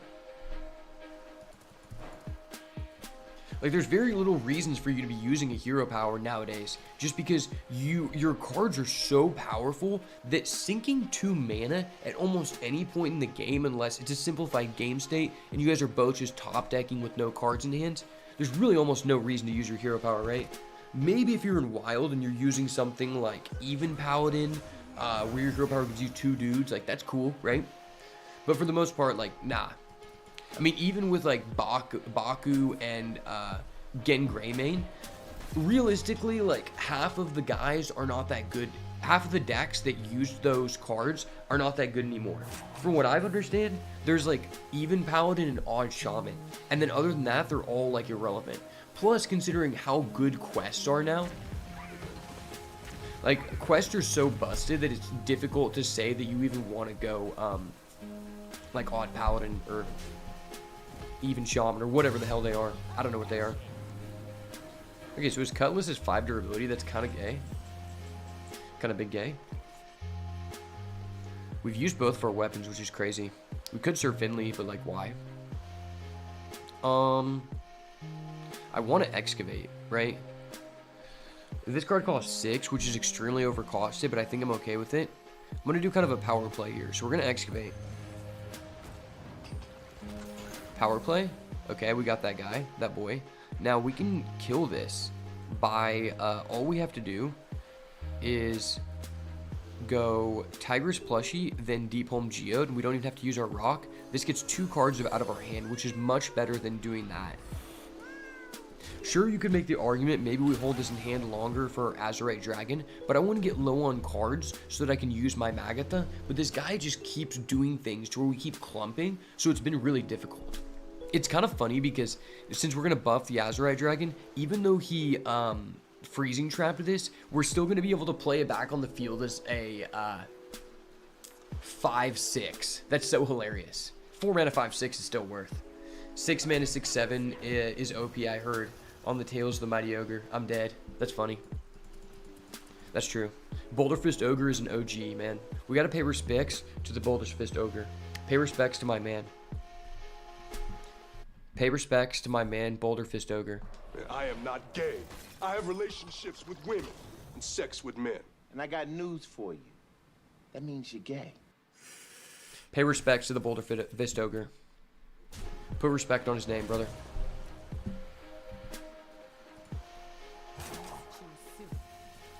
Okay, so we got this. And you didn't kill my 9/7?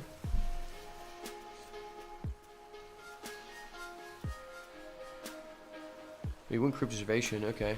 After you draw your second card, Nicker, and destroy this. Seems really bad in your deck. Like, this is the one deck where that card's not very good. Okay. Burrowbuster kind of cracked. So obviously we just play this. This is dirty. Dirty boy play here. Okay. Sir Finley seems kind of dank. He's just 11-12, right? Oh, fuck. I could have went this, right? But I wanted to use my other cards. Kind of a misplay on my part, but that's okay. I think it just doesn't really matter. We've got so much value generated. Obviously trade this. Just get that shit out of here. Now, I guess I'm going to play this. Okay, this works. I was going to use my rock just to bait out his ice trap, but fuck it. Can this guy even come back at this point? I guarantee you we rip a Ragnaros off this every time. This is a guaranteed rag. Rag him and tag him, baby. Rag him and tag him. Crazy because we're 12-4 with this deck in Legend, which is absolutely insane win rate.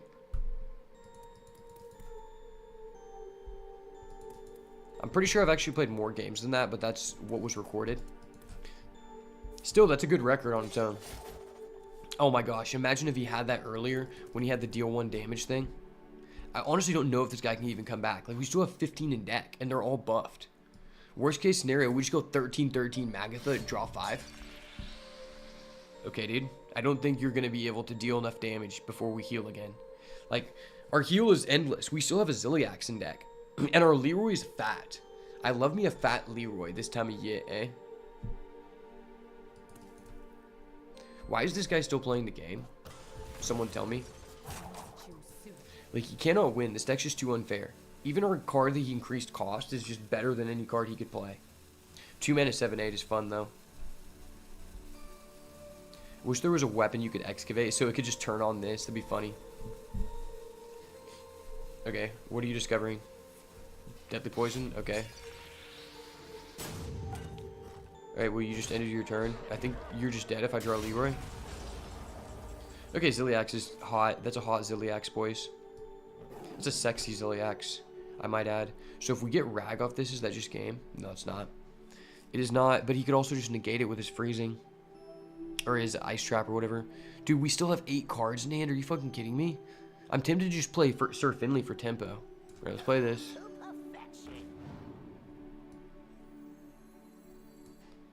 Play this. Also play this just to get a card out of our hand. And then also, let's just rock face to trigger his ice trap, because fuck it. Oh, he had ice trap. I didn't know, man. 12-4, crazy good. Yeah, it went 17-5 on the first day of mini set with Pain Warlock. Most people back then didn't know what to do and didn't know how to play optimal. Versus it also testing versus other weak decks. That's very true. Now the Pain Warlock deck, it seems solved, but there's still some things that I don't think are correct. One of the biggest misses, in my opinion, is I don't feel like there's any reason to be playing Sheriff Barrel Brim. It's like specifically only good in maybe the mirror match, but for the most part, I think the biggest issue with the deck is that you're missing reach. And the only form of reach that you have is maybe Pop Card versus an empty field, or your Symphony. So that's why I personally would prefer to play Leroy Jenkins over Sheriff Barrelbrim, because I want more reach, right? Because you get into a lot of game states where you put yourself really low, and then you have a bunch of 8/8s on the board, and if for some reason you can't kill, you just die, right? In the games where you summon 3 Molten Giant turn 3, you probably just always win, but you don't always get that. Maybe you summon 1 Molten Giant and 2 of the 4/4 guy, and you're off of lethal, and you get them at 10 or less. There's no way to do direct damage without those 2 cards I already talked about. That's why I think Leroy is 100% correct. Plus, when you're playing it, people don't think you are, they don't know. So they don't play around you hitting Leroy.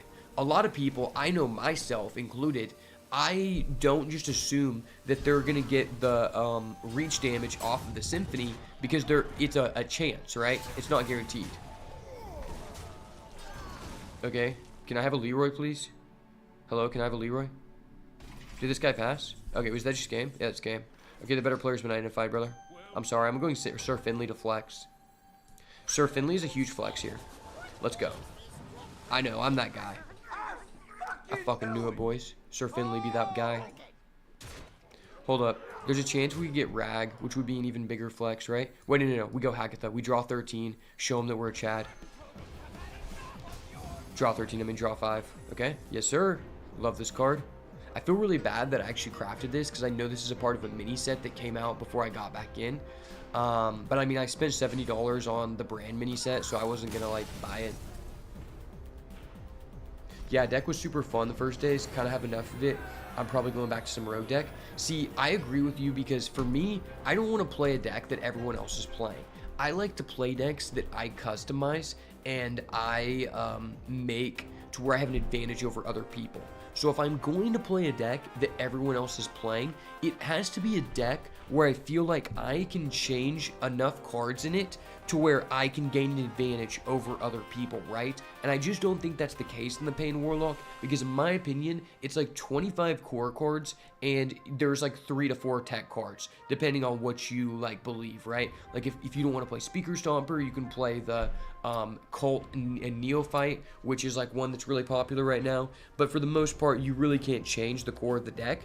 That's why I really like this Excavate Paladin, because for example, I think there's quite a few cards that you can debate. So like a lot of people I see with this deck, they only play 1 gold banner, which I think I want 2, because I want as many cards that generate us resources as possible, and I want to be able to find the weapon as much as possible. Also, you have instrument tech, which most people play 1. I don't fucking understand, because the weapon, the games where you have a weapon on curve are so much better than the games you don't. They're so much easier, right?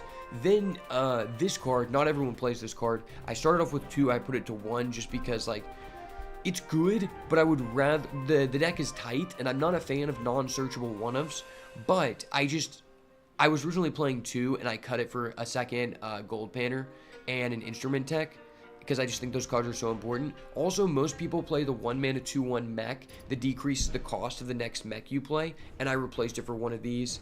Sir Finley isn't necessarily necessary, to be honest. This person is not necessary. And then what modules you use on your Ziliax are very much up for debate. Because if you're playing the 1 mana 2/1 guy that reduces the next mech's cost by 1, I think you can very much make the argument that you should be playing the variation of Ziliax that gives everyone +1/+1, just because your potential to cheat out a bunch of small guys is so high that I think it is completely valid. There are just a lot of ways you can go about making the deck to where I wouldn't say they're necessarily right or wrong, and that is what I enjoy, because I want to play a deck where I consider myself to be a very good deck builder. I've won a lot of like regionals, you know, in Yu-Gi-Oh, in Magic, in One Piece. I've done really well in these high-level tournaments across the country, and I feel like my biggest asset is bringing a deck to those tournaments that not many people are playing, and then getting myself a deck building advantage because other people don't know exactly what I'm doing and they don't understand the mechanics of the matchup as well as I do, right? So I don't feel like I can really do that in the Pain Warlock deck, even though I think it is the highest power level deck and by far the most consistent deck. I think this deck is probably the best deck in terms of the ability to customize it to gain a deck building advantage. I'll be right back. I'm going to go to the bathroom.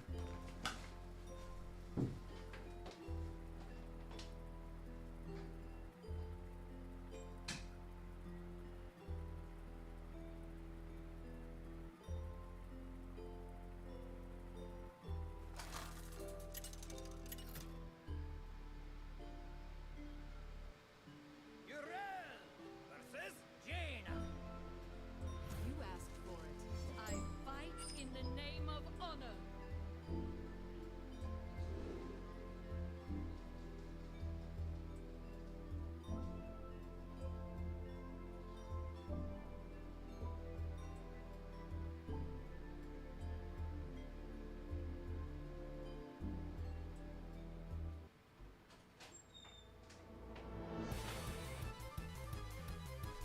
Alright, I'm back. And we opened up Broken. Let's fucking go.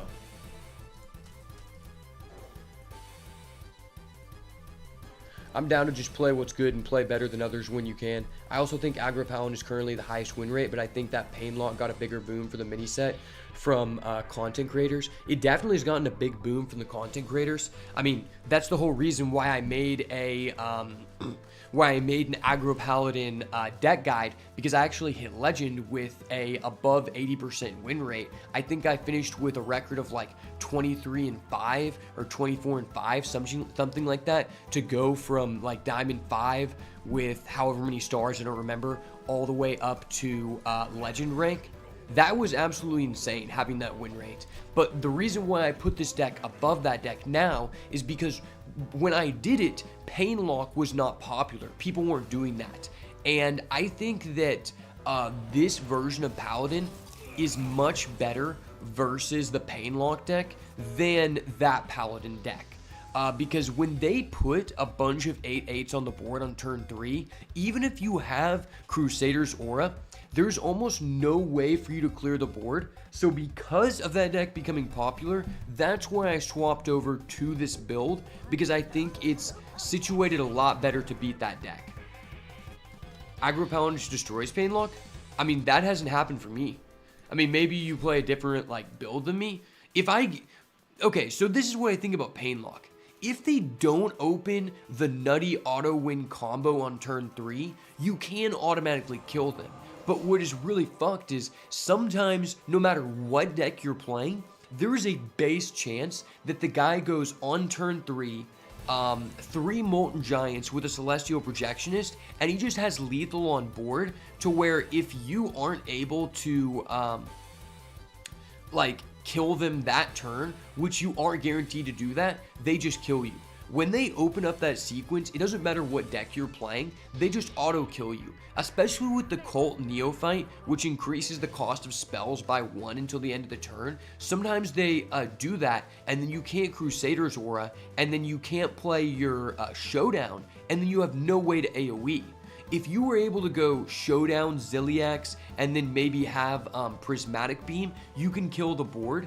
But I don't think that it's not like an auto lose match. I'm not saying that. But I'm just saying that this version of Paladin, in my experience playing both decks with over 50 games each, this deck is much better versus Pain Warlock. Like, this deck is free because you can just kill all of their 8/8s, and then they have no way to come back.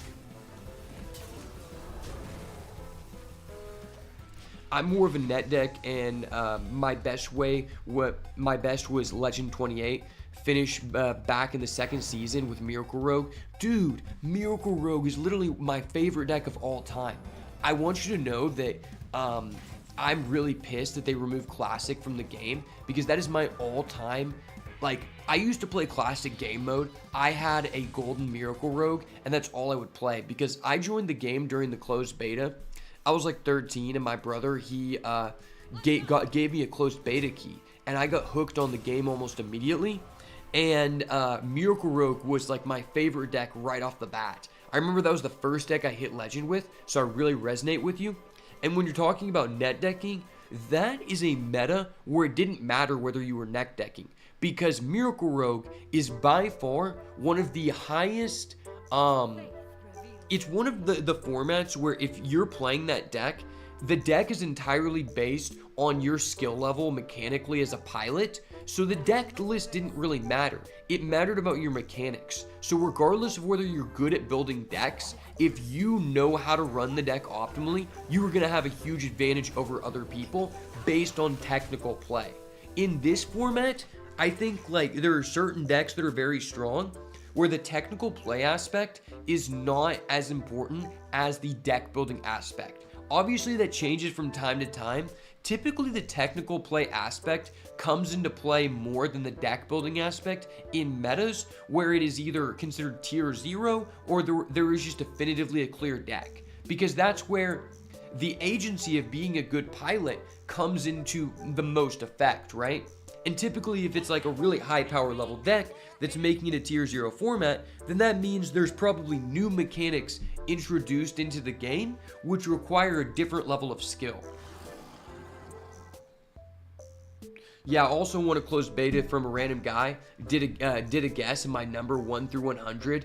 That's dope, bro. That's honestly an awesome story to remember. One thing that really, like, I've always had a nostalgia for this game, and the main reason I came back is because I saw, randomly, like, I hadn't touched Hearthstone in, like, a year or two since the release of the Death Knight. I don't know when that was, but essentially, I kept seeing all of these videos pop up on my YouTube feed about the 10th anniversary, and I was like, oh shit, a huge nostalgia wave just hit me, because I'm 23, and earlier this month, like basically a week ago, was 10 years since my dad passed away, and this game has a huge nostalgia for me, because the closed beta, I was 13, and it was one of the games I used to play on my dad's computer at his store.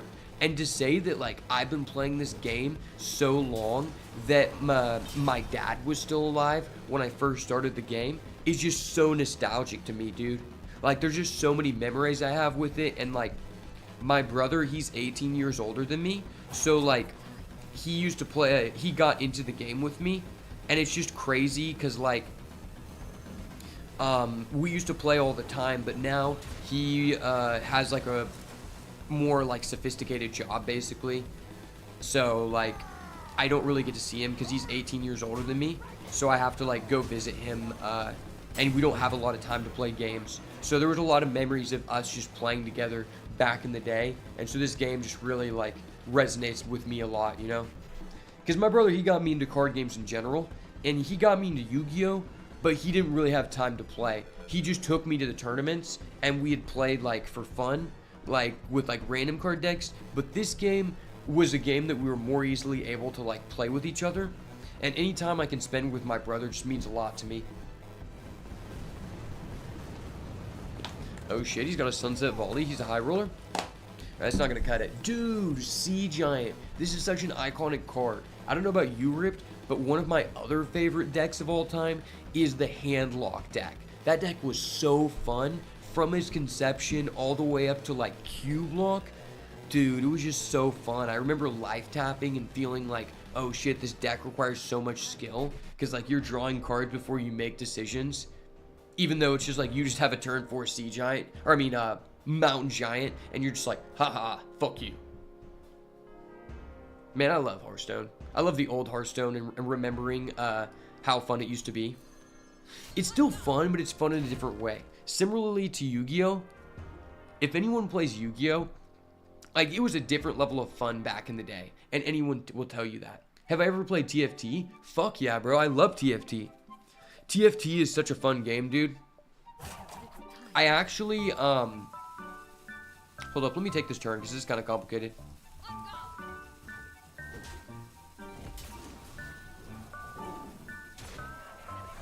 So what I was going to say about TFT is that back in the day, when I was still at school at OSU, I learned, I have a marketing degree, And so I learned about like all of these different data analytics techniques. And so when I was like really into TFT, I learned how to do a regression analysis formula. And basically what I did is I tested the correlation between what the win rate of the top players and which units they used in which position in order to understand if certain units had a strong correlation between the win rates and like the best comp.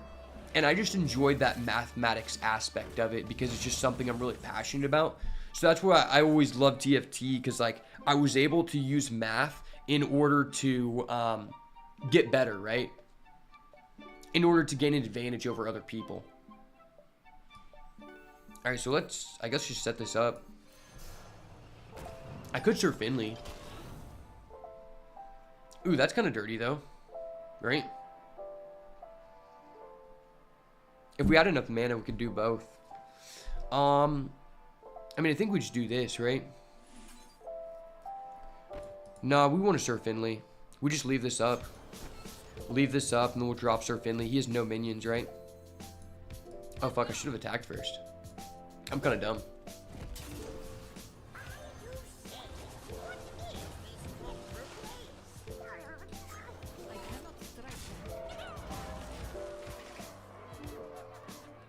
Wow, couldn't imagine losing my dad in early age like that. Must have been hard. I'm 29, pushing 30 this year, kind of scary.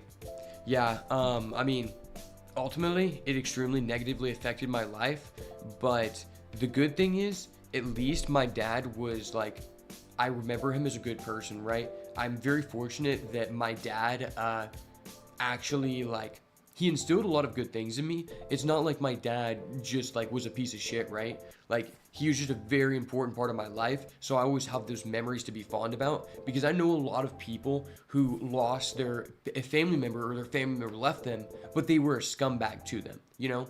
For me, my dad, he kind of, growing up, my dad made me feel like we could do anything we want, because my dad, he, you know, he came from a very like poor background, and then he created a police equipment corporation out of his house, and then in 1 year he generated over $1 million of revenue. And like, not just like that, and that's revenue, not like a profit, but like just the aspect of him being able to do that from nothing, and him telling me that like he always instilled in me that like if you work hard enough you can just do whatever. And I used to work at a shop, and basically like we didn't have a lot of money at one point, but he would always make sure that like if I was working at the shop, I would always have money to go to the card tournament. So when I was like 12 and 13 going to the Yu-Gi-Oh tournament, my dad would make sure I would get to go to, like, I would play on the Saturday tournament in the 2 o'clock and the 6 o'clock, and he would always take me on Tuesday nights as well.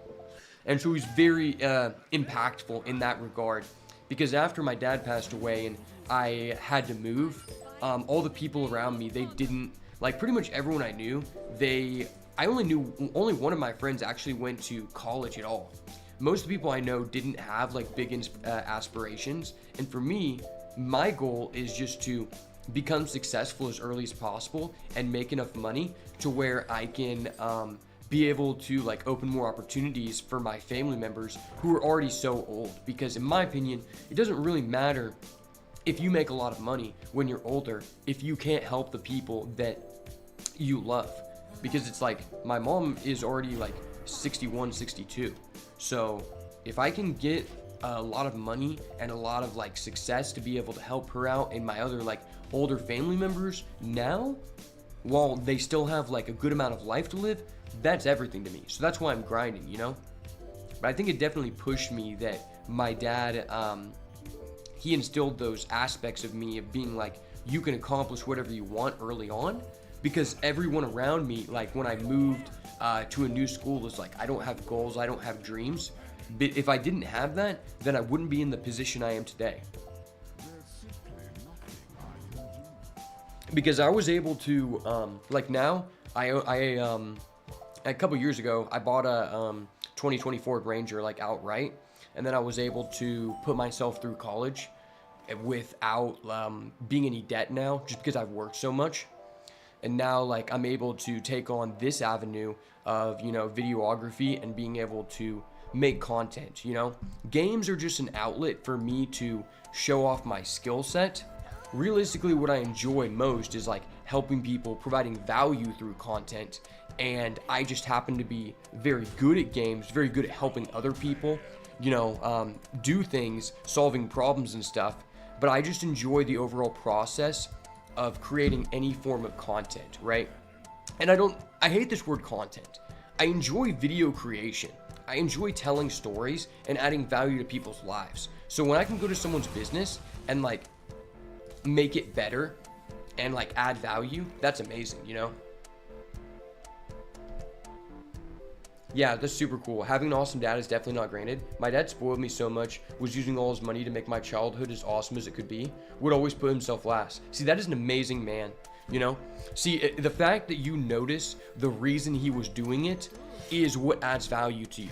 If you were just like, you know, he was just giving you all this money and like, you're just like, fuck it, I'm rich, haha, I want to blow up and act like I don't know nobody, then you just wouldn't like add any humility. I think it's definitely an advantage in terms of like your long-term success if you grew up poor, because typically people who are poor are very much driven to accomplish more. But that doesn't mean that if you're rich, people have this connotation that if you're rich, like you won't be as driven, because there's a difference between just being rich and like not understanding the value of money and knowing that like, okay, this person giving me opportunities and it's because they didn't have opportunities. And so now I see that, so I'm gonna make that my goal. So it's really awesome that you are able to notice that, because that's gonna help you in the long term, ultimately, you know? If you treat people right, then you're gonna be treated right, you know? Ultimately, like, how do you want to be remembered by? You know, that's why I like content, because at the end of the day, no matter what happens to me, people that love me, people that cared about me, they can go on YouTube and watch content on me. You know, I want to be remembered as a person who impacted people's lives and added value.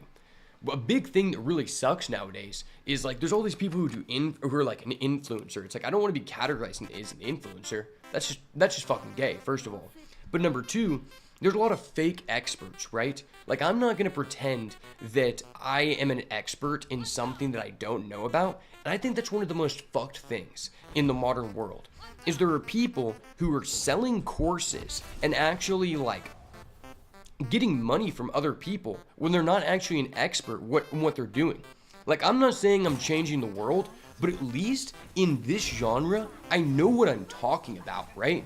Like, I have put 10 years of my life into playing card games across the country and have had, in my opinion, a fair amount of success. I'm gonna tell you guys a story. So, I was in the barbershop the other day getting cut up by my MMA coach that I do videos with, and there was this guy in there that ended up buying us lunch, and he was really cool. But he was telling us that he like really enjoyed our podcast, and he respected what we were doing and wanted to support us. But he was telling me that he had a friend that essentially this guy, he started doing like, I think it was like a Patreon or something. He didn't describe it very well, where he was teaching people golf content. And basically the guy was working like 1 hour a week, and he was like traveling everywhere just on vacation and uploading like once a week and making so much money where he didn't have to work. And I was like, and this guy's kind of older. So I was like, okay, so was he like a former like professional golfer or something like that? And he's like, no, he just started. And I'm like, I didn't tell this guy that, but I'm like, dude, what the fuck? I don't fuck with that guy. That guy sounds like a fucking scammer. Like, this guy is selling, like, making like $10,000 a month, maybe more, and is literally getting people to pay him while he learns how to play golf. He's not even teaching people. He's just learning, and people are paying him $10,000. It's like, I hate when people are like, yeah, this is my job. It's like, dude, this isn't your job. You're making money. But I wouldn't, if you are not actually like providing value to people, I would not consider that your job. You're just making money, you know? Same thing with OnlyFans, same thing with anything like that, where it's like, if you're not providing value, you're just making money. A job is a function that actually affects society in a positive way, in some matter, right?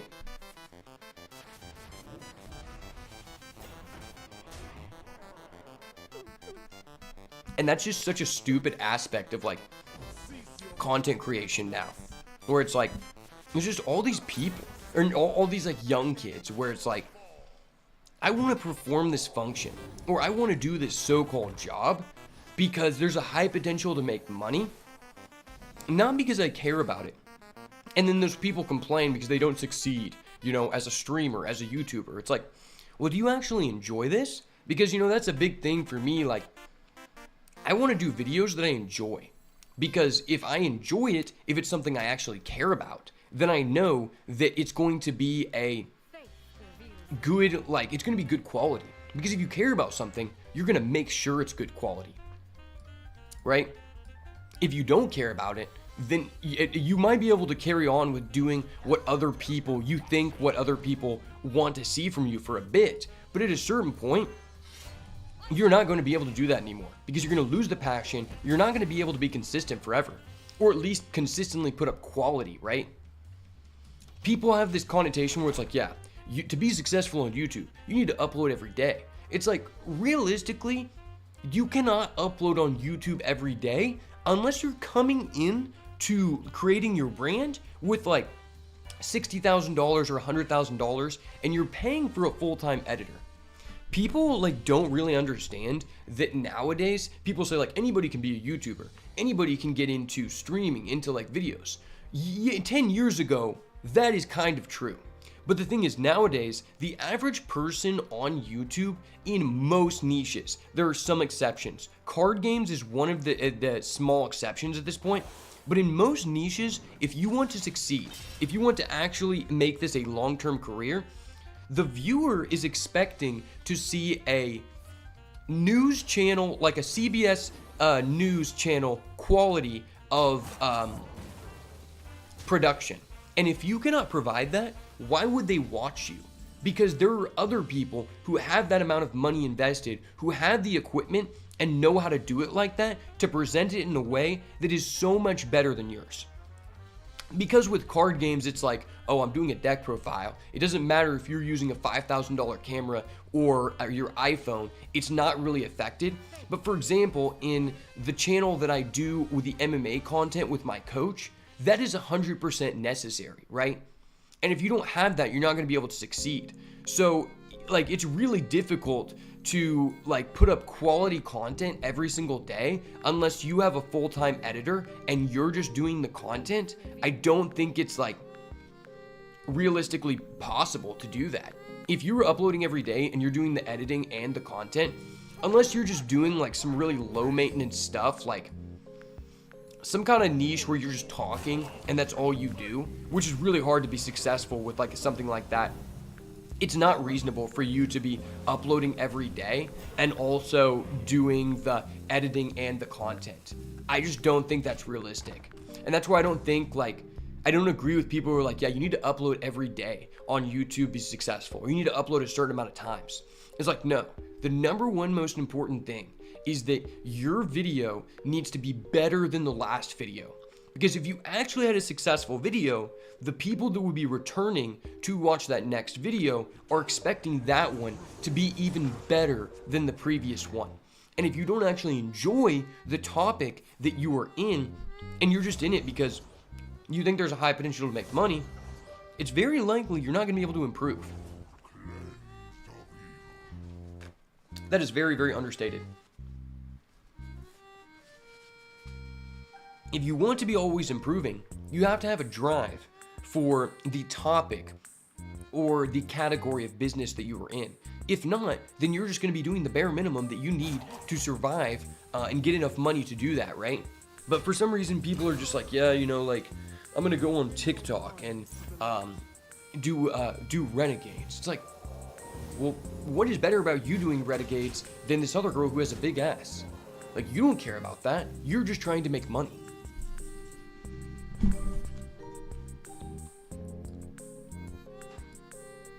Okay, this is really a fucked situation. I went off in a tangent and dug myself in a hole, but I don't know there was anything I could have done regardless. Like, this guy just kind of like clusterfucked us with minions. He stole our Titan, and Titans are one of the most busted mechanics that I've realized after coming back to the game.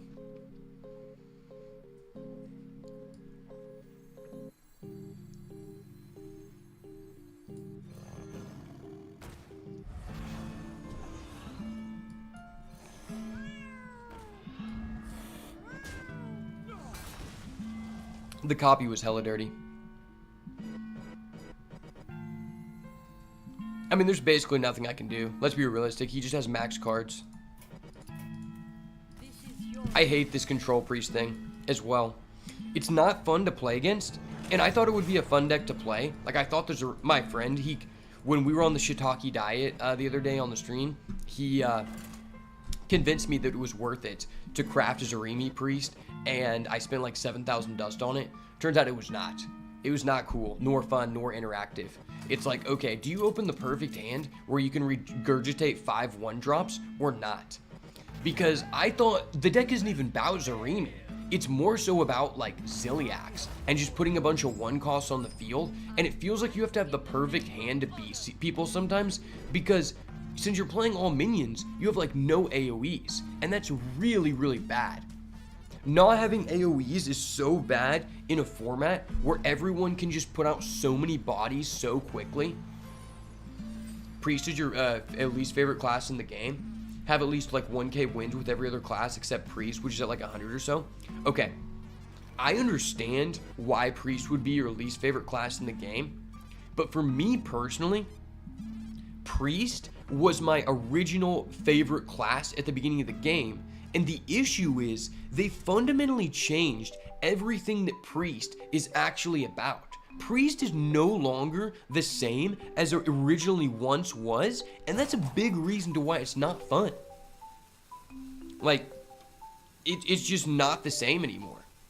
Like, they changed everything about it, and similarly, I think you could say the same thing about Druid. I fucking loved Druid. Druid was supposed to be about ramp, you know, and people were like, Innervate's too broken, it's too broken, the ramp is too broken. It's like, well, dude, that's the only thing that makes it unique. It wasn't broken, just balance the big guys that you can cheat out. I mean, for the most part, most classes in the game, like the big drops, there's not a lot of big drops in the game anymore. Most of the good cards are cards that you can mana cheat. And if you can cheat shit out, like the Pain Warlock, why is Innervate 1 mana? It's literally dumb. Just balance the cards around it, right? Because that's fundamentally what exactly what Druid was supposed to be about. You're at like 5 mana and you go Innervate and you cheat out Ancient of War. And so you just remove that. So like Druid is now about this stupid fucking aggro token shit. And it's like, well, what is different about that than going aggro Paladin? Nothing. I mean, hero powers don't have a big point in the game. The fact that Druid is about hero power Druid is so fucking gay. That's not what Druid is supposed to be about. It's supposed to be the ramp class. Ramp is one of those fundamental core aspects of any card game that should always be included. You know, it's in Magic the Gathering, it's in One Piece card game. Any card game that's based on a mana system has a ramp deck. And the fact that they had to hide the ramp in Druid behind dragons and forcing you to play these specific cards that you have to have in order to gain the ramp, it's never gonna be on the same power level as this other BS. Like, that's just facts.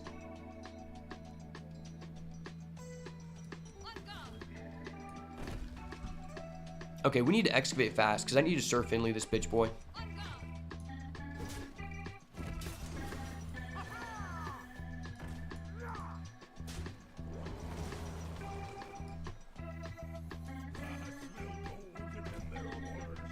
But yeah, Priest used to be way different, and I've heard a lot of people complain about it.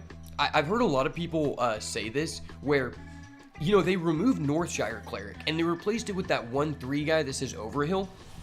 And from what I've heard from a lot of content creators, is what they don't like about Priest, is it feels like now, ever since they added that card, everything is just centered around that card. Like, you have to build a deck around abusing that card, or it can't be good in Priest.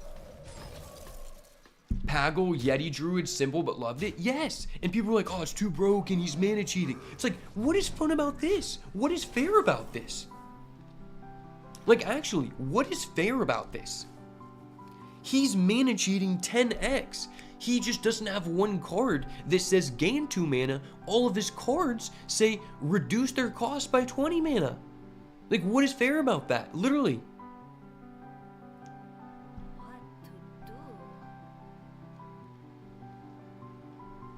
I mean, I don't even know, man. It's just stupid. It's literally stupid.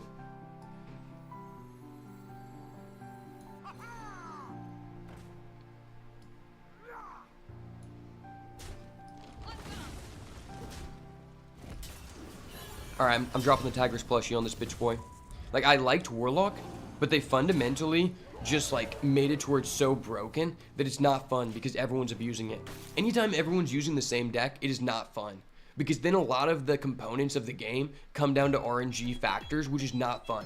That's why I like the addition to Titans, and I low-key wish that I was playing with the initial release of Titans, because fundamentally, Titans are a great mechanic to the game because it adds optionality, and it reduces RNG. More options in a card game will create more opportunities to win the game off of skill expression, which is something that I want. And fundamentally, one of the biggest downfalls of this game was whenever Ben Bro decided, oh yeah, so there are for fun cards, and then there are competitive cards. And it's like, well, there's not enough room in the amount of cards you're releasing to have for fun cards, when what ends up happening is it's only 120 cards per expansion.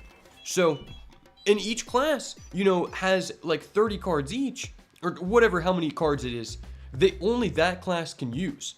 And so because of that, you only have a small amount of cards that are actually for competitive purposes, so it lowers the ability of the player to customize their deck and getting a deck building advantage. And I think that's just so stupid.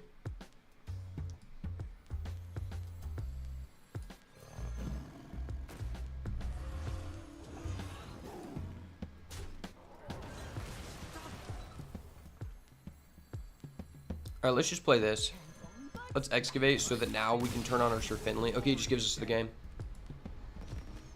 Yeah, that's exactly why, Ripped, that I disliked the fact that they removed the classic game mode from the game. Because it was the one thing that attracted old heads back to the game, even if you don't like the meta. If you were an OG player of the game, you could come back and play classic, you know? And it's like, okay, well, we're not making money off of this game mode because it's not changing. Dude, that doesn't matter. You, in any game, especially older games, as a marketing professional, I know that you want as many touch points as possible to get your potential customers in front of the product. And that was one of the most beneficial touch points that costed them no additional money. Because it's getting more people in front of your product. And even though those people may not necessarily be buying new cards, if they're enjoying Classic and they're actually playing it, they're in front of the product enough to where when a meta happens that they're actually interested in, they know about it. And they're willing to spend money because they're in front of the product. You do something long enough that you actually enjoy, you're gonna want to invest in it. It's just a fundamental marketing aspect. And I don't understand how this company doesn't understand that. Same thing with duels. They acted like it required so much, they acted like it required so many resources to do, and that's just not true. Some people didn't like duels, sure, but ultimately, duels made money because it required gold, and as well, it also required people to craft specific cards, which then required them to spend money if they wanted to build all of the decks they wanted to play. So it was a terrible idea to remove it from the game because it was a money-making mechanism that got people in front of the product, aka a touch point, and they removed that from the game, decreasing the amount of touch points for the customer to get in front of the product. And they're like, well, we're requiring too much resource. It's like, okay, there's so many solutions to this. A lot of people have said this, but the new Twist game mode is basically something they could have just added into duels in order to use less resources. Adding Twist was just one of the worst ideas possible because fundamentally, Twist is a game mode that the average player cannot keep up monetarily wise to be able to keep up an updated card pool with each format that changes, especially at the rate that they change Twist, right? And now they're not even making Twist active. Like, from what I understand, I came back at the release of Whizbangs, and from what I understand, it's that they have had twist down for multiple months at a time, and I don't know how they're going to do that when they replace the classic game mode. Yeah, mode was popping first weeks, but after some time it was sadly only filled with bots. Can understand why they removed it. I mean, I guess, but like, I don't think you comprehend how much money it required to keep that game mode alive. It was not much at all. It's just the issue is Blizzard has basically fired a majority of the original people, like 90% of the original people who made the content for this game at its highest peak of users, at its highest peak of revenue. And so now they have these new people coming in who are making these decisions based on the game, who never experienced the game before getting hired. And that is a terrible formula for wanting to have a long-lasting product. I mean, the number one rule about a brand, about marketing, is that you don't want to ever change the original brand, right? So for example, the game used to be Hearthstone Heroes of Warcraft. By changing the name to just Hearthstone, that was a negative. Because regardless of how you felt about the name, it was the name that was associated with the product, and now you're spending a lot of money to get people associated with the brand again who already had a high level of brand resonance with the original product. And that goes for so many aspects of where the game has gone.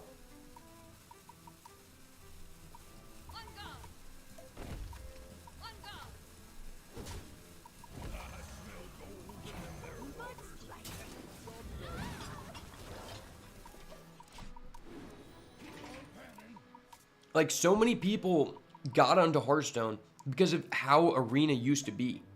And I honestly wouldn't care as much if they eliminated duels if it wasn't for the fact of how much they have changed Arena to where their draft format, the only one that's alive, is just fucked.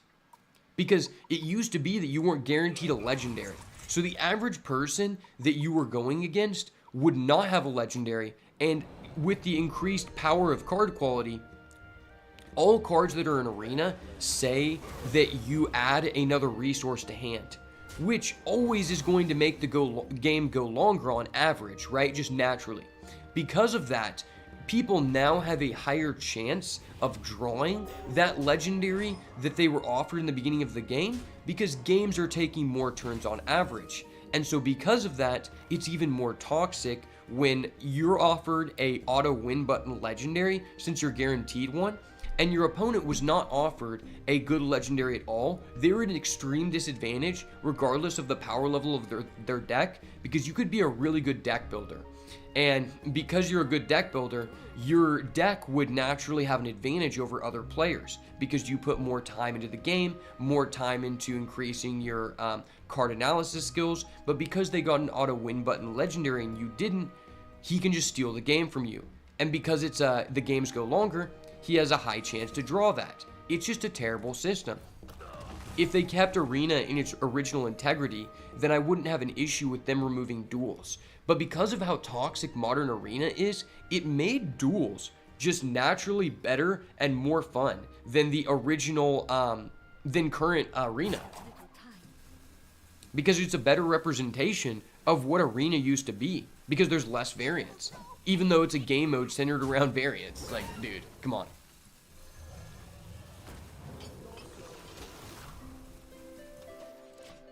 Well, that's what I'm saying. The first legendary doesn't really matter unless it's cracked. That's what I'm saying. Now that each person is guaranteed a legendary at the beginning of the game, that means that every player has a base chance to get an auto win button legendary. And let me tell you, there are a lot of auto win button legendaries in modern Arena. There are so many. Sometimes like you just have a hero card and the other guy doesn't, and he just can't win off of that. And then even though because you had a cracked deck, if he draws that auto win button legendary, you just can't win. And that makes it so toxic, dude.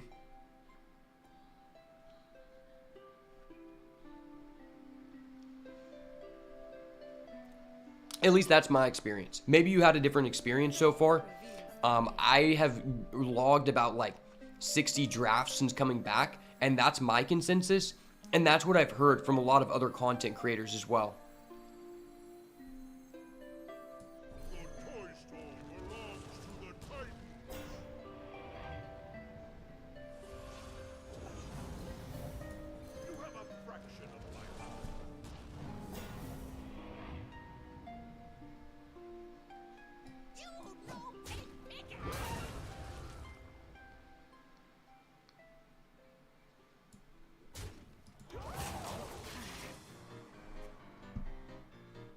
But the thing about the, I wouldn't have a problem with the guaranteed legendary at the beginning of the game if it wasn't for the fact of cards naturally increasing in card quality over the history of the game, and there being so many more auto win button legendaries. That's another aspect, is back in the day, most legendaries weren't really beneficial because legendaries were created to be powerful in specific strategies, not just powerful in general. Nowadays, that is not the case. A lot of the legendaries, it just doesn't matter what archetype you go. If it's very good, it's very good, right?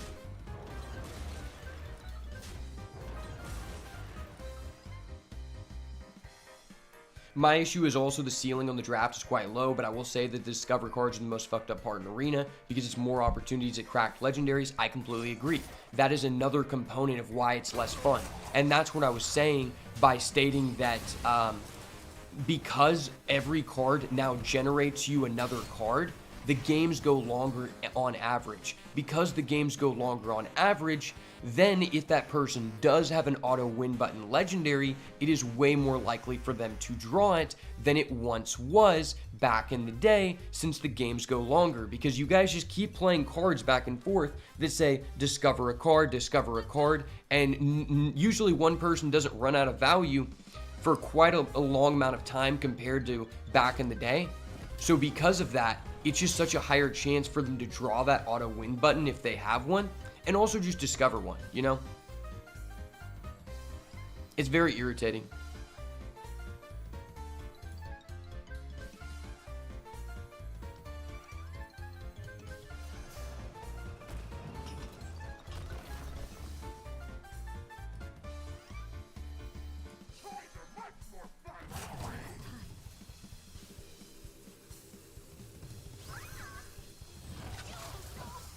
I think this guy just kills us.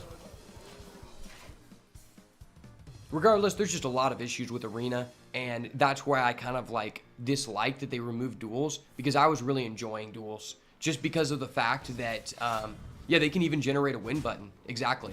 You know, that's why I kind of dislike the fact they removed duels, because even though duels was supposed to have like a lot of RNG mechanisms, being that you get to choose treasures and you add cards to your deck, in my opinion, just the fact that you could choose to construct a deck that was better suited for the meta than other people when they were actually updating the game mode, it gave you more of an advantage as a person who decided to put more time into the game mode than other people. And that's why I was enjoying it more than Modern Arena. And when I came back, like, we had duels for like a month.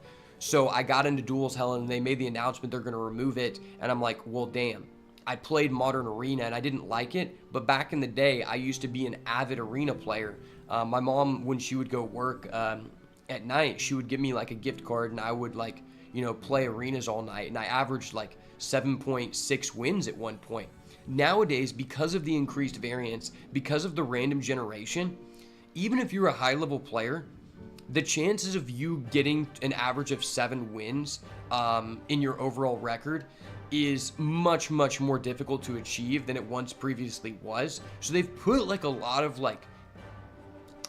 low impact gatekeeping mechanisms that have made it more difficult to go infinite as a free to play player, to cause people to spend money in that game mode. And that's kind of why I feel like they you know, made those decisions, because all of those different factors add up to making it more difficult to go infinite. Like, even now, like, I've been tryharding, and I have an average win in the past like 20 arenas of 6.2.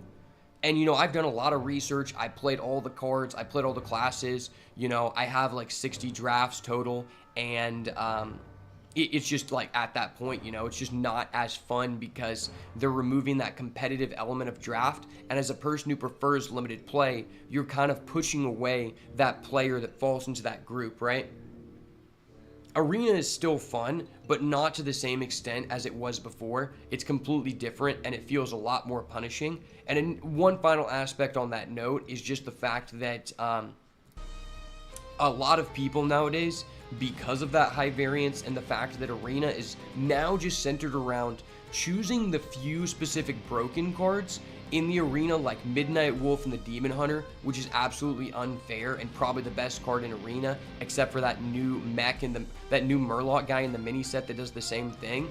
people will just do drafts, like even content creators do this. They do drafts, and if they don't get 3 to 4 of those specific broken cards, they retire the run and do a new one. So as a person who's just casual in the game mode and wants to do good, you just get fucked over, because most of the people that you're going against, once you get to like 6 or 7 wins, are people who actually just retire their run until they get 3 to 4 copies of that abusable card, and they just steamroll you, right? Like, you can still do good. Like, I've still got 12 wins, but you can tell when some of these people are like, I'm going against 3 people back to back that have 4 Midnight Wolf. It's like, brother, you're not telling me that you just all got this on the first draft, right? Like, I've played so many drafts. I understand what's happening here. And I've seen people do it. I've seen people talk about it, you know? There's so many growing issues in it, but I do really still enjoy Arena. I kind of go back and forth between it and Magic the Gathering drafts. I think limited play is probably one of my favorite aspects of any card game. And I think that they're not doing a lot of the right things to like get people into it, right?